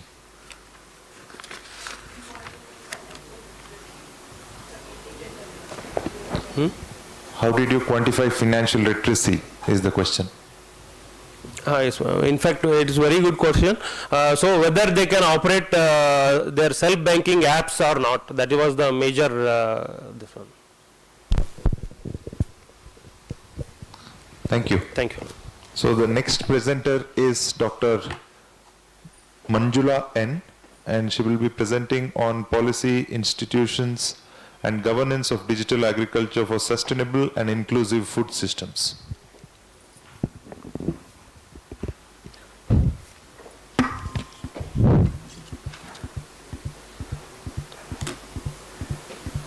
Respected chairpersons, so distinguished dignitaries, faculty members, co-presenters, and dear students. I am here today to present policy, institutions, and governance of digital agriculture for sustainable and inclusive food systems. So here to say, so agriculture is undergoing a digital transformation, and it is through various things we are studying. So the decision support systems, the drone technology, so Internet of Things, artificial intelligence, all these things are redefining how the agriculture should be. And it is emphasizing and it is determining how the agriculture is going and how it is affecting the farmers. So it doesn't mean that only these things should affect the farmers, but it finally we are we can see that these technologies are being used by the farmers in an effective way only when there is a so the policies, so sound policies are there, so active institutions are there, and so the transparent governance is there. So therefore, so this presentation, with this background, I am going with the presentations. So we are seeing since yesterday, so this digital agriculture, so these things I think I can skip. So the digital, in the digital agriculture ecosystems to start, so the digital technologies like artificial intelligence, IoT, GIS, remote sensing, drones, all these things are the digital technologies. And so the digital platforms like AgriStack, eNAM, Digital Crop Survey, all these things. So the weather services, advisory services, and the FPO platforms also. And the stakeholders like farmers, extension personnel, researchers, agri-tech companies, policymakers, and the financial institutions.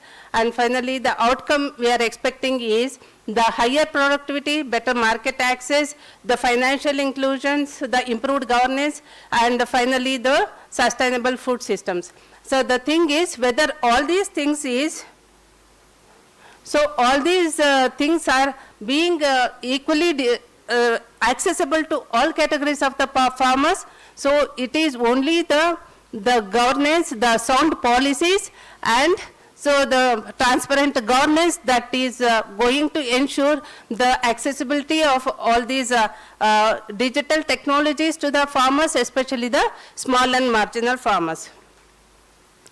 So this is the digital agriculture scenario, the current scenario. So this we know. So the agriculture contributes to 18% of the GDP and supports 42% of the workforce, and more than 86% of the farmers are, so the small and marginal farmers.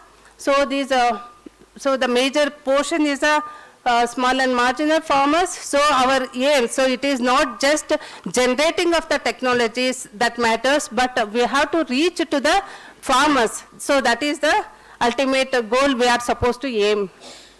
So this is the digital agriculture journey. So since morning, Monappa has explained about the history as well as the previous presenters, where the ENAM in 2016, where National Agriculture Market was launched, whereas 2018, so the Digital India in Agriculture, ICT-based advisory services were emphasized and focused, and by 2020, acceleration of digital agriculture. So that is through increased use of digital extension, online training and advisory services. So then,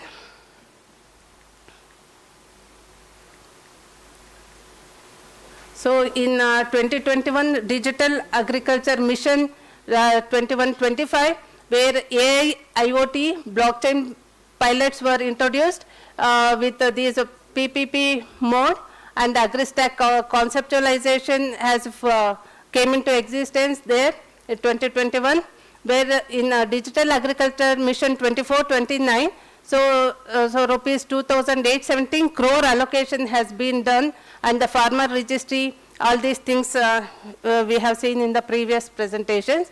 So when come to the policy interventions and the policy architecture for digital agriculture, so the policy mission is farmer-centric digital ecosystems. So the policy instruments like policy initiatives like Digital Agriculture Mission, the purpose is digital transformation, AgriStack for the database, all sort of the things.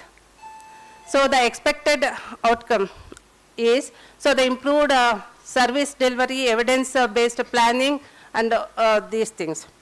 So when come to the governance framework, so ultimately it should fit into this triangular model of the digital agriculture, where the data governance, platform coverage, platform governance and institutional governance, all these should work together, and finally to reach to the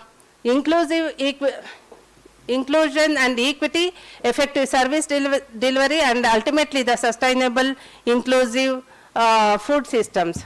And it should also ensure the trust and the security. So here the technology creates the possibilities, whereas the governance creates the trust. So these are the emerging opportunities. So for the farmers and the policy makers, so the real strength of digital agriculture lies in connecting the farmers, institution, markets and data systems into one integrated ecosystem.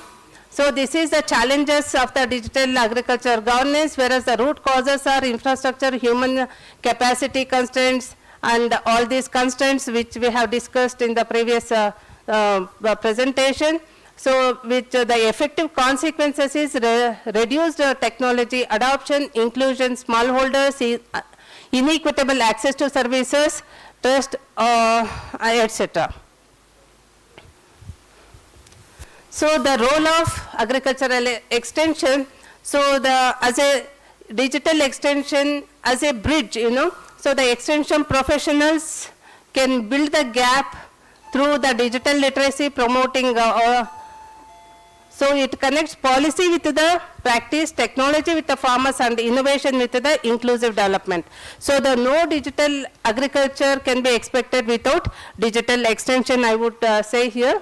So the strategic recommendation is at the policy level, so the inclusive digital policies, farmer data protection laws, institutional level recommendations like strengthening coordination, PPP, governance level, transparent data governance, and interoperable platforms. So this is a conceptual model that can be, that we can arrive at the end. So to conclude, so the technology alone is not enough. Here the policies create the enabling environments and institutions facilitate implementation. So governance ensures trust and accountability, whereas inclusive digital ecosystems are essential for the success of any digital thing. So the policies enable whereas the institutions facilitate and governance safeguards and inclusion empowers. So by this I am concluding. So any questions? Thank you very much, So madam. this is a review paper, sir, actually. Okay, thank you very much. You have given a macroeconomic view of this one, digital agriculture, Yes, sir. as well as governance. I think some primary, this one, whatever the information which is being required at the primary level, so you have to look into those this one issues. Yes, sir. So, any questions from the audience?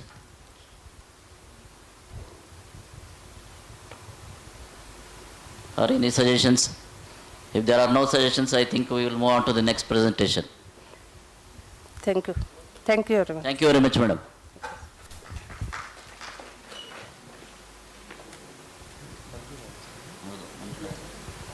So the next presenter is Dr. Radhika C. Three more.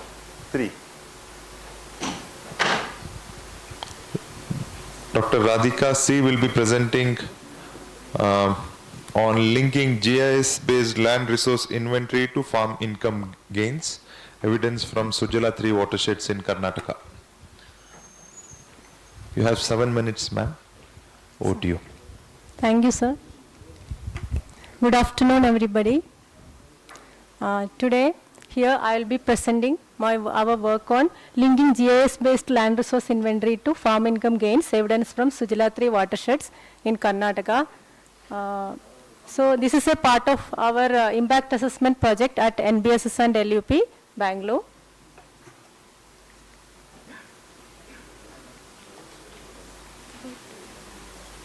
Yeah.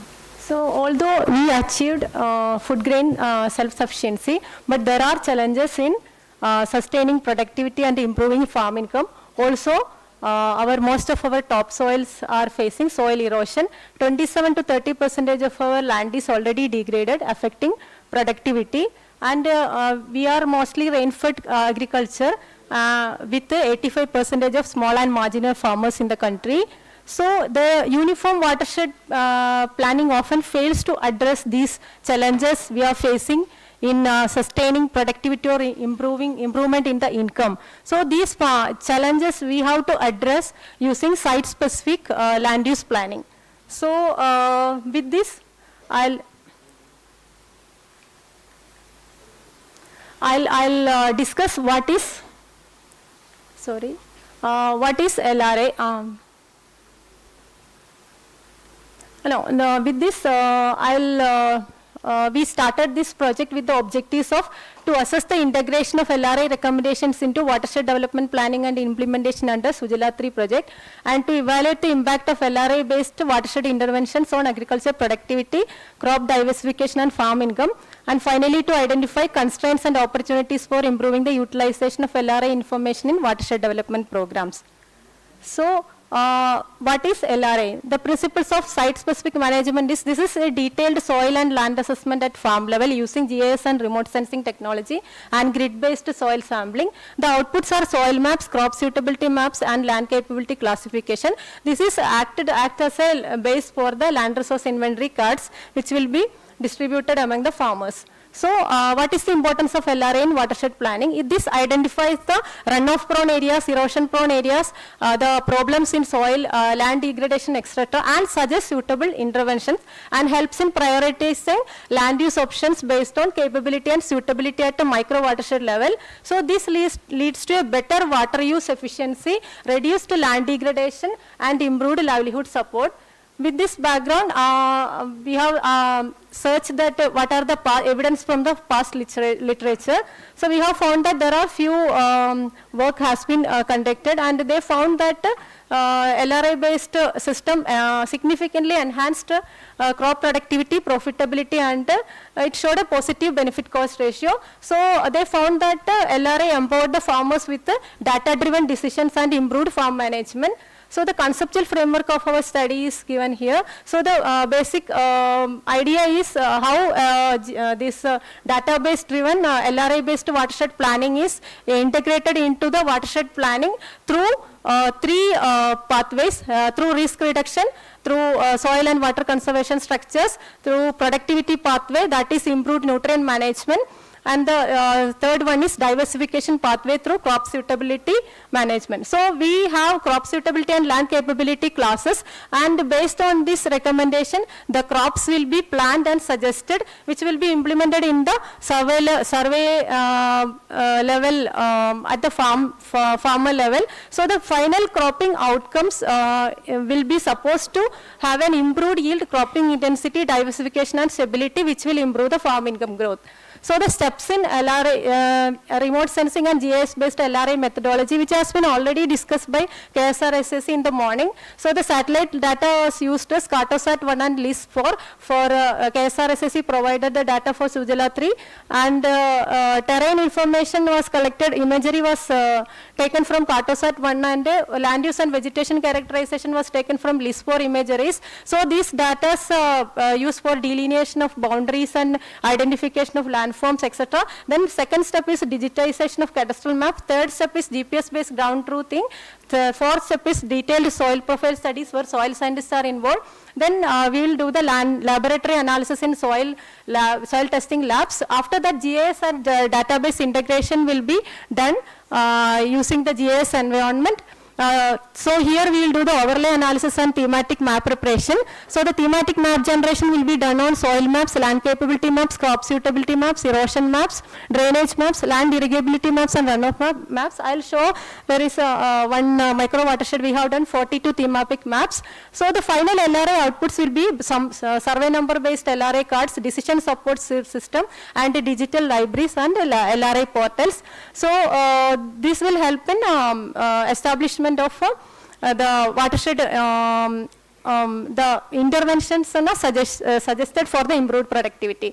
So this is the basic methodology. So I will explain with this Kalyanpura micro watershed. This is a sample micro watershed we have done. So here we can see different maps: soil depth map, soil texture map, slope maps, soil fertility map, graveliness map, erosion map, land capability map and crop suitability map. So the LRA, this has 42 thematic maps prepared at the micro watershed scale. This supports the watershed planning and interventions and natural resource management.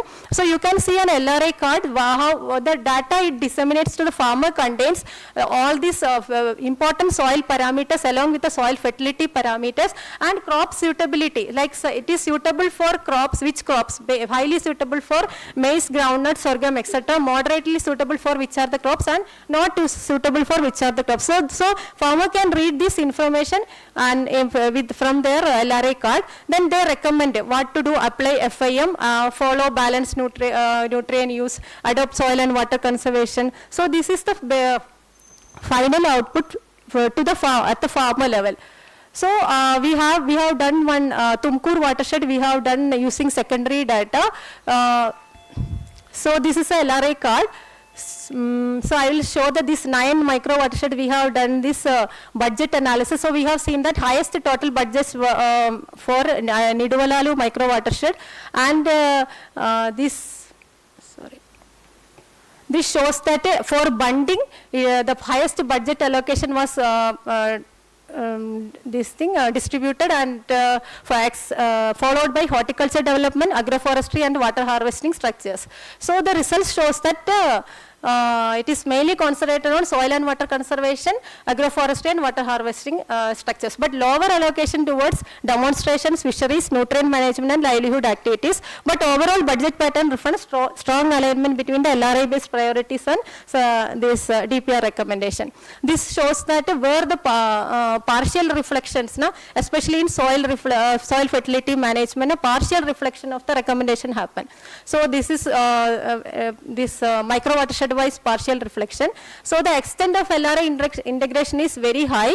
But micro irrigation recommendations were not considered because this is an advisory level recommendation. So non-inclusion is, we cannot say as it's a major deviation. It can be taken as an implementation gap or convergence gap. Overall, all the DPRs effectively translated the major land use and natural resource management recommendation generated through the LRA process, while soil health related recommendation requires stronger convergence based implementation. So we will see the preliminary findings from the primary data. So primary data showed that crops like ragi provide stability and food security but limited income, whereas plantation crops like arecanut and mango generate higher returns. But we have to see the balanced farming system combining both is essential for the sustainable income growth. So the underlying drivers are soil moisture improvement, groundwater recharge, LRA adoption, crop diversification and integrated farming. So the evidence pathways are given here: productivity, cost efficiency, risk reduction and diversification. So different crops contribute differently.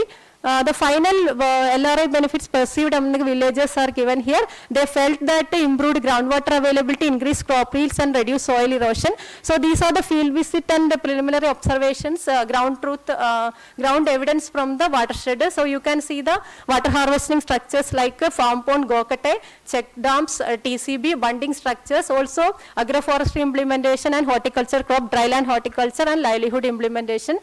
These are the some photographs from the farm. So the conclusion is GIS-based LRI provided a scientific foundation for site-specific watershed planning.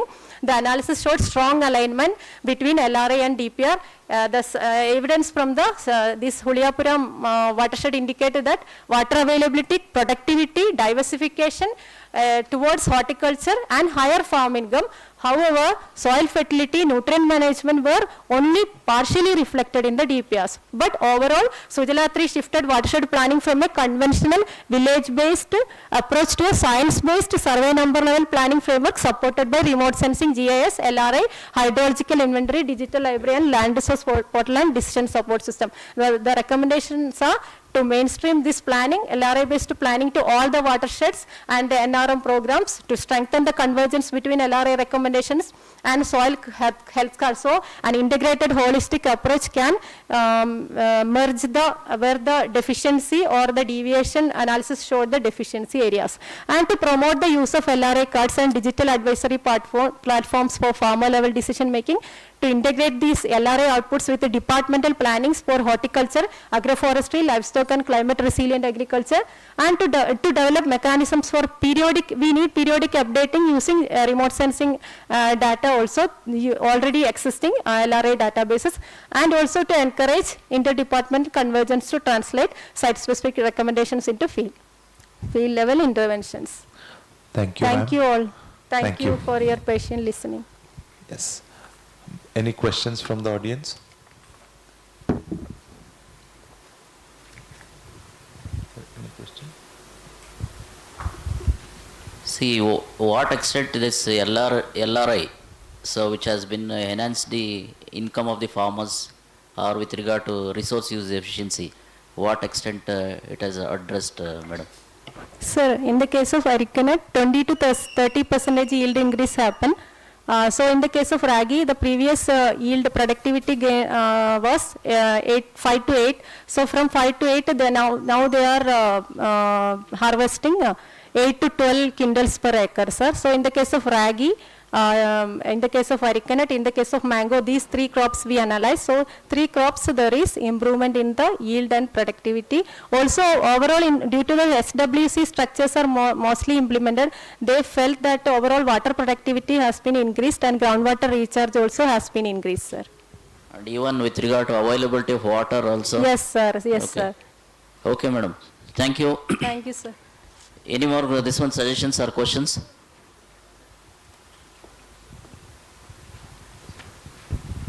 So the next presenter is G.V. Rohit, and he will be presenting on financial inclusion, infrastructure and agriculture development in India. Sir, I will signal you at 2 minutes and 1 minute. Please respect the time. Thank you. Floor is yours.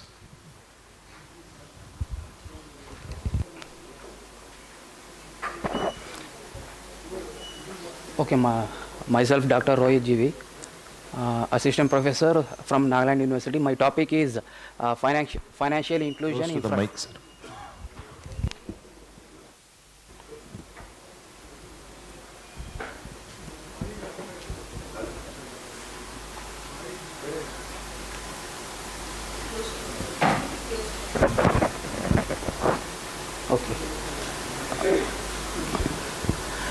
My topic is financial inclusion, infrastructure and agriculture development in India, a regional analysis with a special reference to the northeastern region.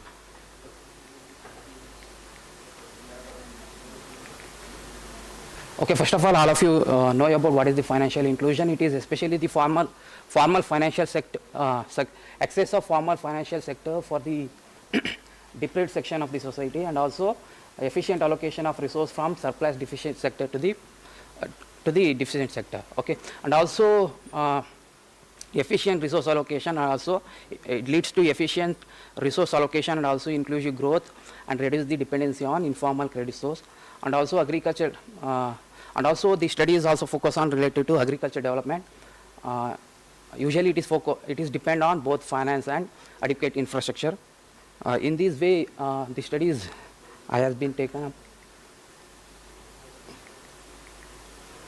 The objective of the study is usually they have two objectives. One objective is construction of financial inclusion index. Second one is composite agriculture development index. The first one is related across the region. Second one is comparison among the NER states.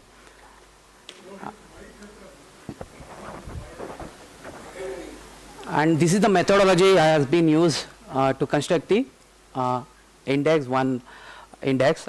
It is as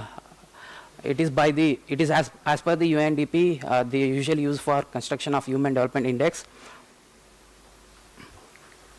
And also, if it is used, you can see the financial influence index. Construct the financial influence index has been collected the data from 2003 to 2023. These are the dimension has been consider the dimensions of availability, dimensions of accessibility, and dimensions of use, and dimensions of agriculture use. In the case of dimensions of agriculture use, you can see share of agriculture credit by RRBs, commercial banks, and cooperatives, and proportion of agriculture credit to the total credit. And then ratio of agriculture to the credit to the agriculture GDP. And second index is composite agriculture development index. It has been constructed by considering 4 different dimensions. The first one is physical infrastructure, the per capita availability of power, road, and railway. And then second one is dimensions of social infrastructure. It is having poverty, literacy, and then school education, then and also poverty index. And third dimension is dimensions of agriculture. Here you can see so many important indicators has been considered, and also dimensions of financial inclusion.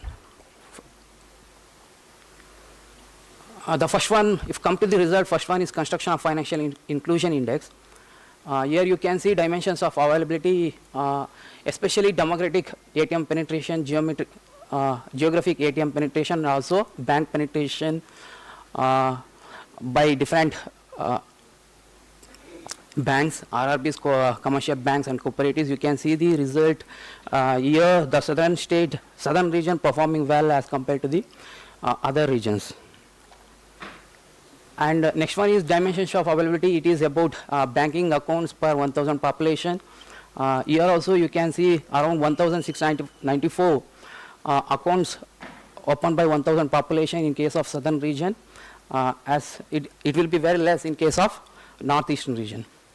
And then third, dimensions of use, especially how the credit is using for different aspect, the credit to the deposit ratio, RRBs, and credit to deposit ratio of commercial banks, and credit to GRDP. All those factors has been considered to construct to measure the dimensions of use. In this dimension, even southern region followed by northern region performing very well. And then finally, one more dimension has been used. That one is the dimensions of agriculture use. Here, how the credit is credit to agriculture by different financial institution, and also agriculture credit to the agriculture GDP. That one also accounted to construct the index. You can see here also the southern region followed by eastern region performing well, the least in case of northeastern region. This is the final financial inclusion index. Here you can see how different region is performing. The southern region stands first, and followed by western region and northern region, the least in case of northeastern region. Next you come to the construction of composite agriculture development index. Here also different dimensions have been considered to construct the index. One dimension is physical infrastructure. Here you can see the power availability, length of the road, and also railway. Here in this case, you can see Assam is performing very well, and also least in case of Manipur. And then one more dimension has been used. That one is social infrastructure. That one is poverty rate, literacy, education, and also the multi-dimensional poverty index, which is already constructed by MDPI. That one also used to construct this one. Here also, you can see here the Arunachal Pradesh is performing very low. And come to the dimensions of agriculture, here so many indicator has been considered, like percent of net sown area to the geographical area, agricultural land to geographical area, and also crop intensity, and also monthly income of agriculture household. All those things important variable to know about how the performance in case of agriculture. Here you see Tripura is performing very well. It is having 0.701 and very least in case of Mizoram. And some other important agri parameters you can see, regulated markets, APMC registered in ENAM, soil health card, number of farmers insured their crops, and also operating KCC cards. All those things you can see how NER region is performing. It is very least. It is range from around 1.11% to 3.97%. And finally, one more dimension, that one is financial inclusion. Here you can see what are the variables are included. Number of banking accounts per 1,000 per person, and also ATM, and then credit by different banking agency to the agriculture. All those variable has been considered. Finally, you can see which state is performing among the NER region. From the result you can see the Tripura is performing very well than compared to other states. This is the final construction of composite agriculture development index by considering 4 important dimensions. From the result you can say that the Tripura is performing very well among the NER states. That one is having 0.811, the very least in case of Arunachal Pradesh. The national average is 0.815. And NER region is less than. Can you conclude, please? Finally, if come to the conclusion, southern, western and northern region performing better in case of financial inclusion, while NER region continue to lag behind the national average. And also the financial inclusion in the agriculture sector remain underdeveloped, particularly in NER region. And then you can see among the NER state, Tripura, Meghalaya and Assam is performing well. And then finally we can tell that the infrastructure and financial inclusion will lead to agriculture development. Thank you. If there is any question. One question from audience. Yes, sir.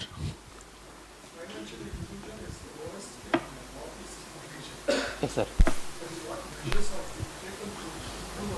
Situation. Especially digital measures. Yeah. Sir, especially in the remote areas, most of them not aware of existence of financial services. That one we has to be create, and also especially road facilities and also railway facilities are very less in northeastern region. If it is you providing that infrastructure facilities along with financial inclusion, financial services, definitely it will be improved, sir. Thank you. Thank you. So the final presentation of the day.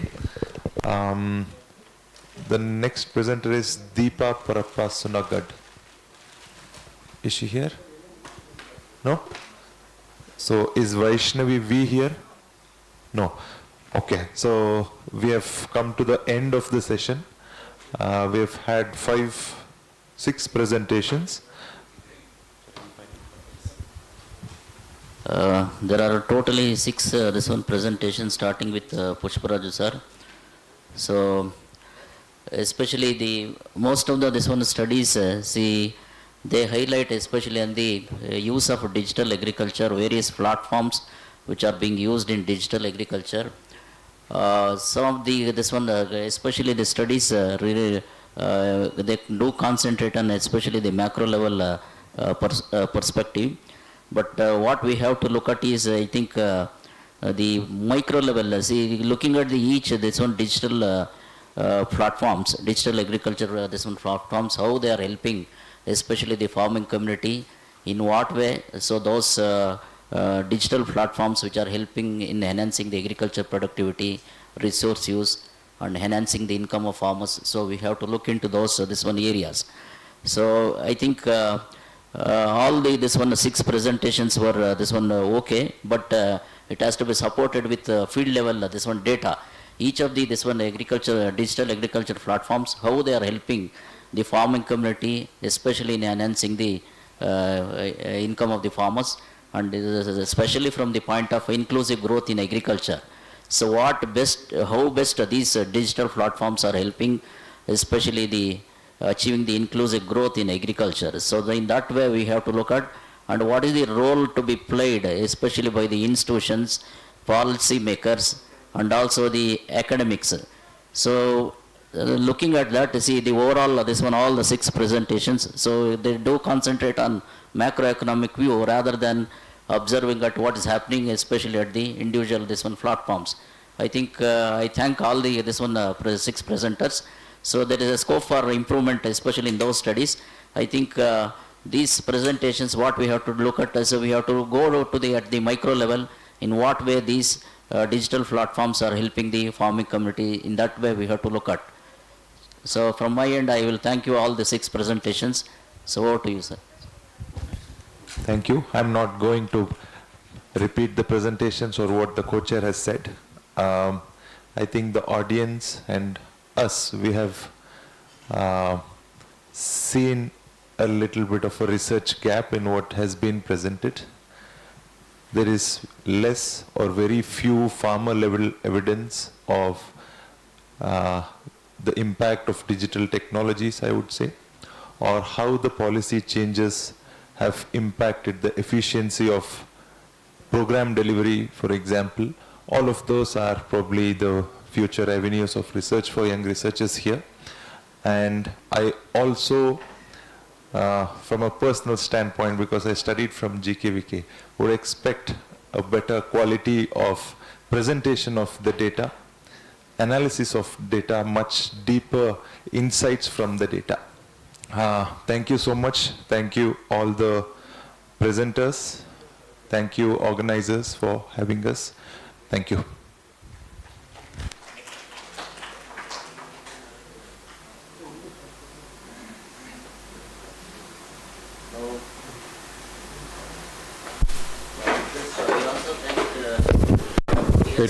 Shrikant, now request chair and co-chair to kindly give the memento to the rapporteurs. Shrikant, Dr. Shrikant, please collect the memento.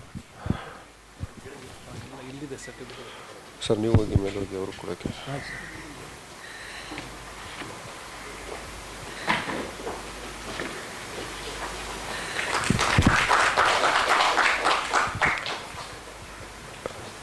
Dr. Sagar.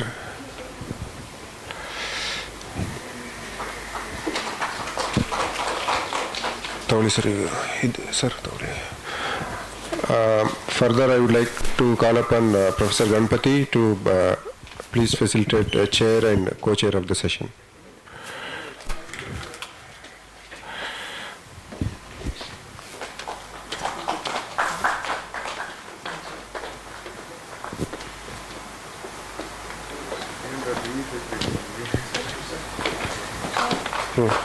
Chair arrange ಮಾಡಿಬಿಡ್ರಪ್ಪ ಸ್ವಲ್ಪ.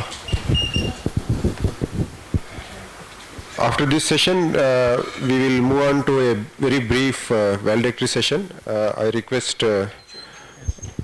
volunteers please arrange the chairs. ನೀವು ತಗೊಳ್ಳಿ, ಯಾರ್ಯಾರು ಕರಿಬೇಕು ಕೂತ್ಕೊಳ್ಳಿ.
So the certificate of participation will be issued post the valedictory session outside the auditorium. And I also request Dr. P.K. Joshi sir to kindly come on to the stage.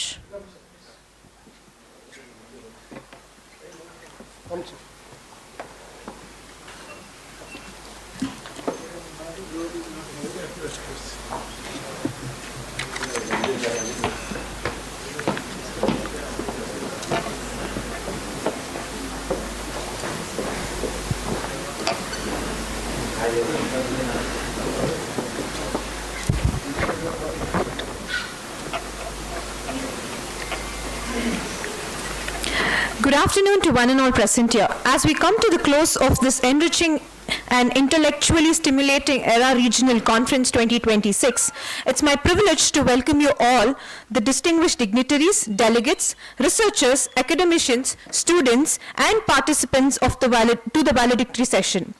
Over the course of this conference, we have witnessed insightful deliberations, meaningful discussions, and valuable exchange of ideas that have significantly contributed to advancing research and academic excellence. To formally commence this valedictory session, I invite Dr. Lokesha Sir, Head of the Department, Agricultural Economics, GKVK Bangalore, to deliver the welcome address.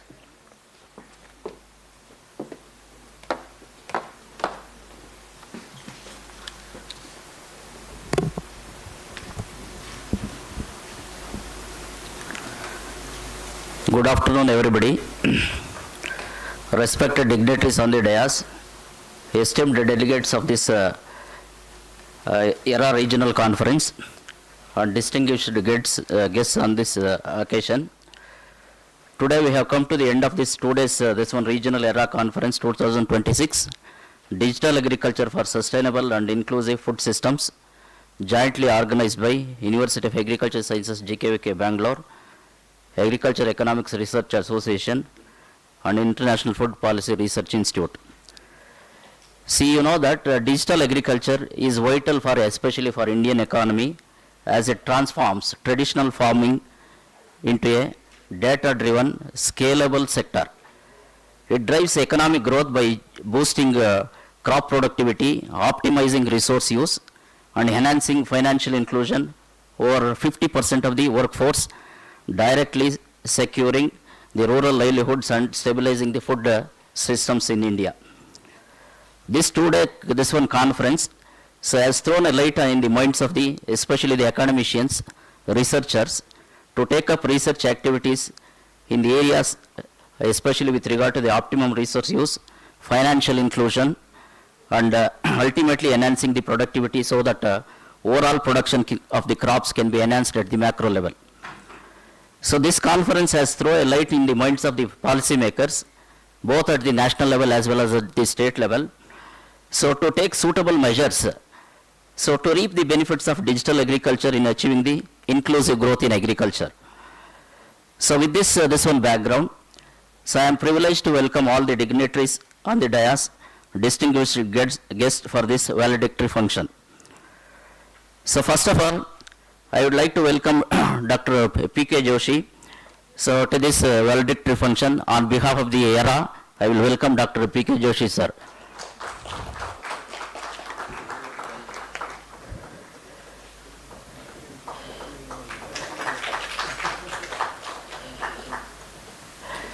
I also welcome Dr. Mrutyunjaya, sir, for this valedictory function. On behalf of the Aera, I welcome Dr. Mrutyunjaya, sir, for this valedictory function.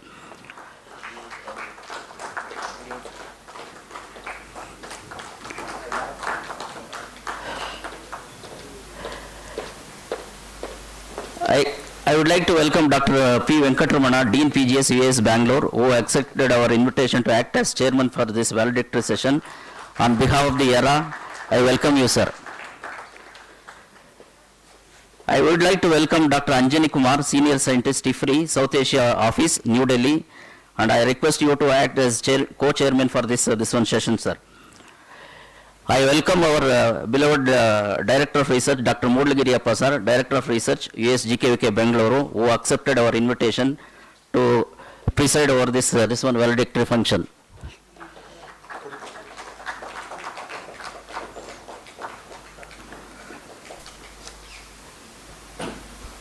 I also welcome our my teacher, Dr. Lalit Achyut, sir. So to this Aera valedictory function, on behalf of the Aera, I will welcome you, sir.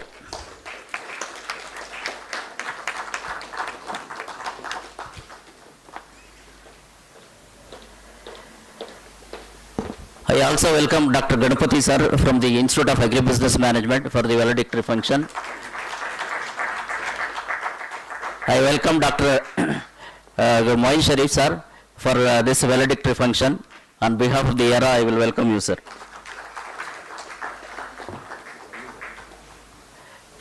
I welcome all the esteemed delegates, distinguished guests, and all the members of Agriculture Economics Research Association.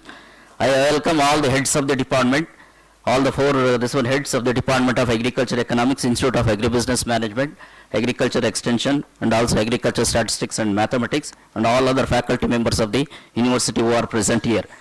I welcome all the MSc as well as PhD students of all the four institutions, Institute of Agribusiness Management, Economics, Agriculture Extension, Agriculture Mathematics, as well as Agriculture Statistics. I welcome you, each and every one of you, for this valedictory function. Thank you, sir. Thank you, one and all.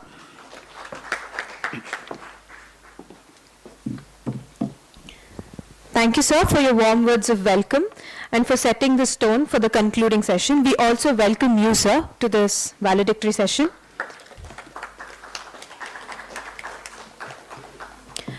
It's my pleasure to invite Dr. Moin Sharif, Co-Organizing Secretary, Aera Regional Conference 2026, to present the conference report and share the key highlights and outcomes of the conference.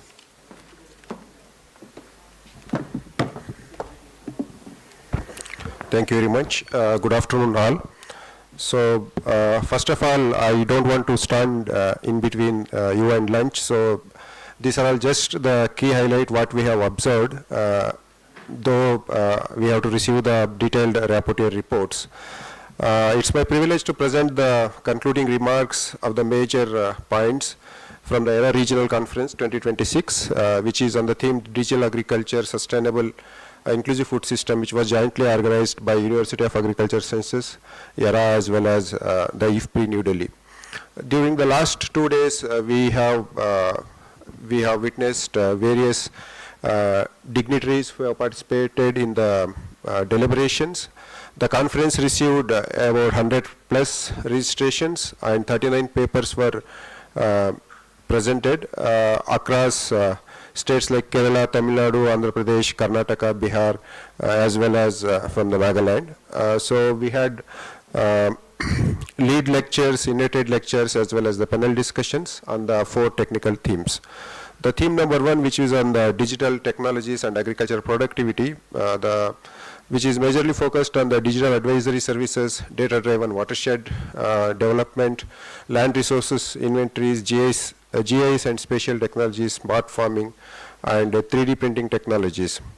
So the key message was the digital technologies can improve the productivity only when they are locally relevant, field tested, and economically viable. So the very interesting session was the panel discussion, which was jointly organized by IFPRI as well as ICRISAT. The major highlight of the panel discussion, like artificial intelligence, evidence, partnership, and sustainability and resilience, including the inclusion. So the panel discussion highlighted majorly about the sustainability. Rather than just the digital advisory, we have to look beyond what happens to the next thing. Then also the panel discussion was also highlighted on the digital divide as well as the inclusiveness. The second theme of the conference was digital market and value chain transmissions, which is a very important area because the digital intervention was very high and witnessingly impacting both consumer as well as the producers through various apps. In this theme, we have the highlights were for the successful digital market. Market should not be a judge only by the users. Transaction and registration, it should all be judged whether the farmers are receiving better prices, whether the market access improves, and whether the benefits are equally distributed among the technology developers as well as the farmers. The third theme of the conference was policy institution and the governance. I believe on this theme, I think very vastly covered, including our responsiveness. Otherwise, what happens if the technology fails? Who will be held responsible for the technology fails in the digital interventions? These things were the major themes, including how we can integrate the various existing data frames in the country so that the farmers can get a one-stop solution. So the fourth theme was inclusiveness, capacity building of and farmers empowerment. So this is also a very important theme which was majorly addressed by invited as well as the key speakers, wherein they emphasized how the farmer-centric technologies can not only impact the income but also empowers them socially. So with these major highlights, I would like to tell that let the digital agriculture be intelligent in designing, inclusive in access, accountable, and governance and sustainable impact. Thank you very much.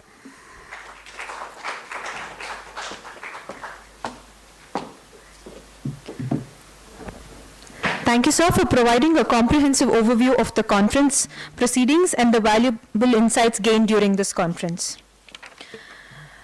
We are privileged to have two eminent personalities serving as a co-chair of this valedictory session. I now invite Dr. P.K. Joshi, distinguished agricultural economist and academic leader, to address the gathering.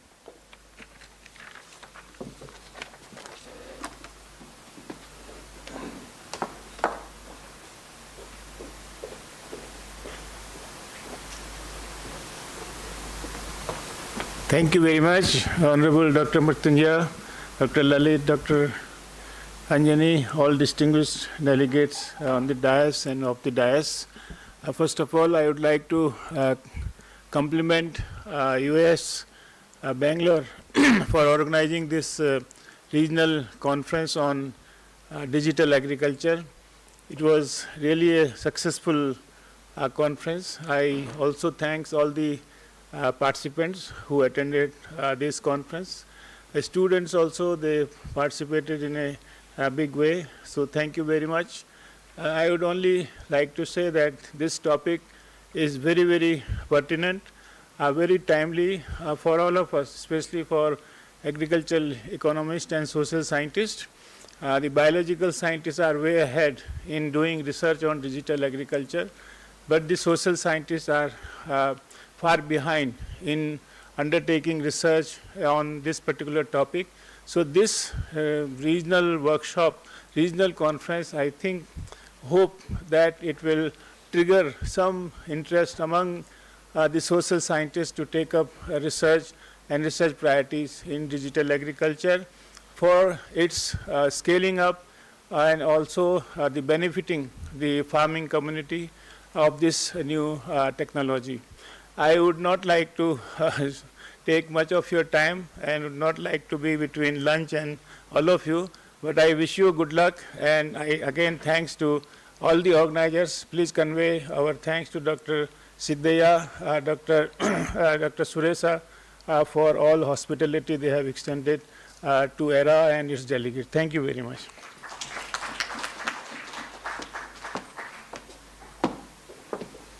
Thank you, sir, for your valuable insights and encouragement to the field of research. May I now request Dr. Anjani Kumar, renowned agricultural economist and policy expert, to share his remarks with the audience.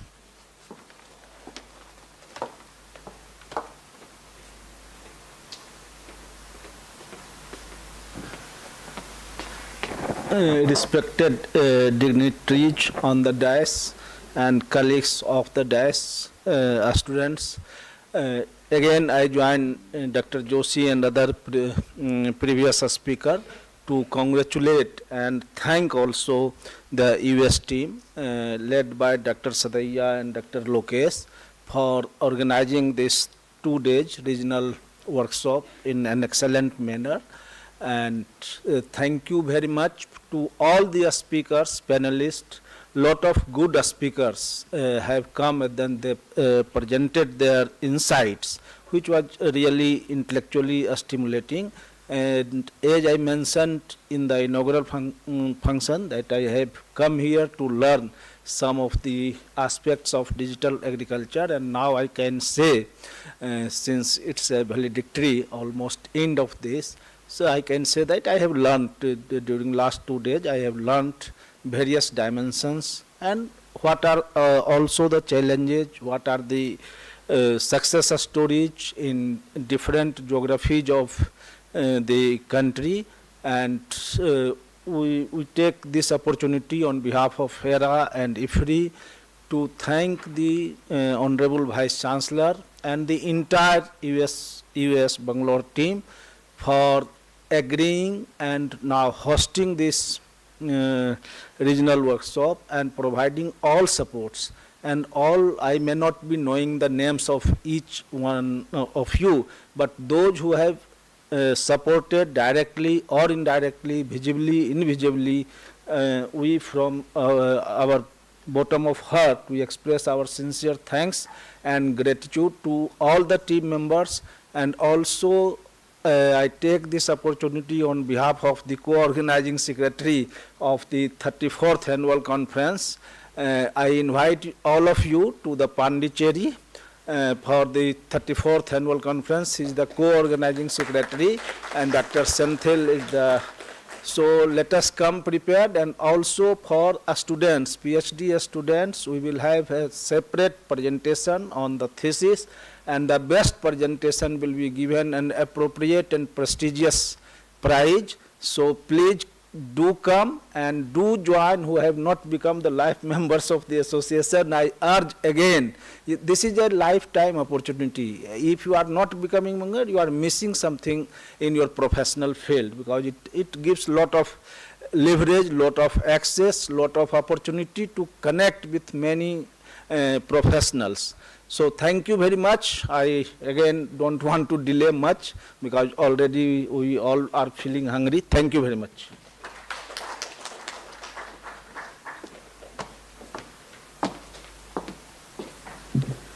Thank you, sir, for your enlightening observations and words of guidance for researchers and academicians. It's my honor to invite Dr. Mudalgiri, Directorate of Research, University of Agriculture Sciences, Bangalore, and the presiding officer for the valedictory session today to provide the presidential remarks. So thank you very much. Good afternoon, everybody. Respected dignitaries on the dais and off the dais, fellow participants and students. Probably the digital agriculture in the inaugural session, our Honorable Vice Chancellor was mentioning its importance and also the challenges. So probably as he said in the inaugural session, so this is the era of digital agriculture. Definitely we have to go with, though there are challenges and also the merits and demerits, nevertheless we have to go for these kind of things in the future also. So as a Director of Research in the University of Agriculture Sciences, Bangalore, so we are also concentrating more on the digital agriculture in the university. Particularly we are concentrating on the yield estimation, that is we have developed a technique called S-Tech. So yield estimation based on the technology in collaboration with the ISRO. So other important thing is the agro advisories through decision support system. And another most important thing is ESAP. So e-solution for agriculture pest and diseases. So we are also doing on the lot of research like this. We are because of the time short, I am unable to share the details. Only thing is I request the organizers to share some of the policy issue or researchable issues. Definitely we will take at the university level for further development and other things. And lastly, I must thank the organizers at the headquarters for having chosen this important university, University of Agriculture Sciences, Bangalore, as one of the venue for conducting this important the conference. And I hope we have provided almost all the facilities. If there are any lacunas, pardon me, bear with us. With this, we have a pleasant journey. Thank you, one and all.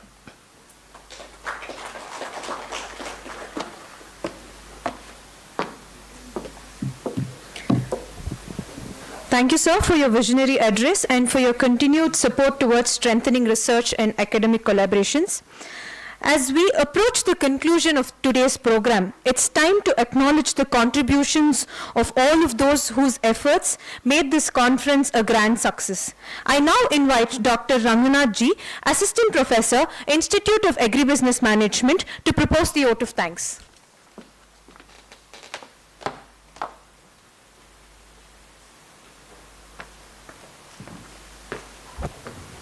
Respected dignitaries on the dais, off the dais, participants, students, good afternoon to all. Aera 2026 Regional Conference is ending on a high and positive note. And this conference definitely has answered lots of research questions, and also it has set several future lines of work. So in this regard, it gives me immense pleasure to propose a vote of thanks for this prestigious event. First of all, I would like to extend my heartfelt thanks to our respected Director of Research, Dr. Mudalgiri sir, for gracing the occasion and sharing his words of wisdom. Thank you so much, sir. Then I would like to extend my heartfelt thanks to Dr. P.K. Joshi sir, President Aera, for giving us the opportunity to conduct this event in our US Bangalore. Thank you so much, sir. And Dr. Anjani Kumar sir, Senior Scientist, IFPRI, thank you so much, sir, for your opportunity and generous support. Without your support, this event wouldn't have been conducted at such a big scale. Thank you so much, sir. And Dr. P. Venkatramana, sir, our respected Dean, PGS, thank you so much, sir, for your gracious presence and support as always. And I would like to extend my sincere thanks to our senior academician, Dr. Mutunjaya, sir. Thank you so much, sir, for your gracious presence. And our students' favorite teacher, as always, Dr. Lalit Achut, sir. Thank you so much, sir, for your for becoming the guiding force, as always, throughout the session. And I also thank Dr. H. Lokesha sir, Professor in Agricultural Economics, for doing the welcome address and setting the tone for this session. Thank you so much, sir. And I sincere thanks to Dr. M.S. Ganpati sir for leading from the front and mobilizing all the students for this session. I thank Dr. Main Sharif sir, co-organizing secretary, for all his valuable suggestion, guidance throughout the event. Thank you so much, sir.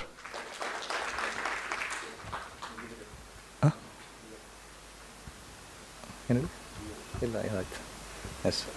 And special thanks to faculty of IABM, faculty of Agricultural Economics, faculty of Agricultural Extension for your support and guidance throughout the session.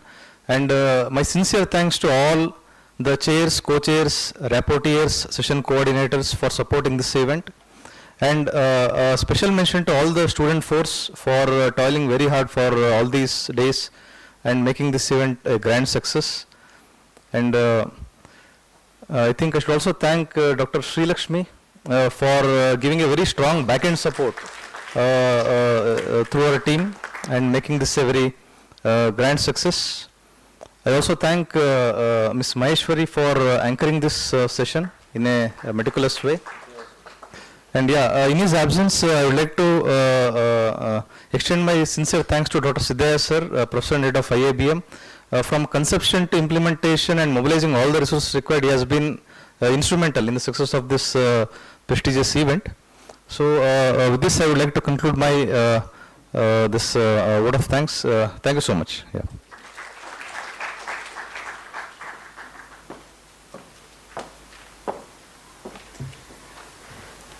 Thank you, sir, for expressing your gratitude to everyone who contributed to the success of this conference. We thank you as well, sir. With this, we come to the end of the valedictory session of the Aera Regional Conference 2026. On behalf of the organizing committee, I thank all our distinguished guests, delegates, presenters, participants, sponsors, and volunteers for their valuable presence and contribution. We wish you all a safe journey home, and we also look forward for meeting you again in the future academic endeavors. Thank you. Jai Hind. Lunch is being organized in the IABM department. Kindly all of you join us for lunch. Thank you once again.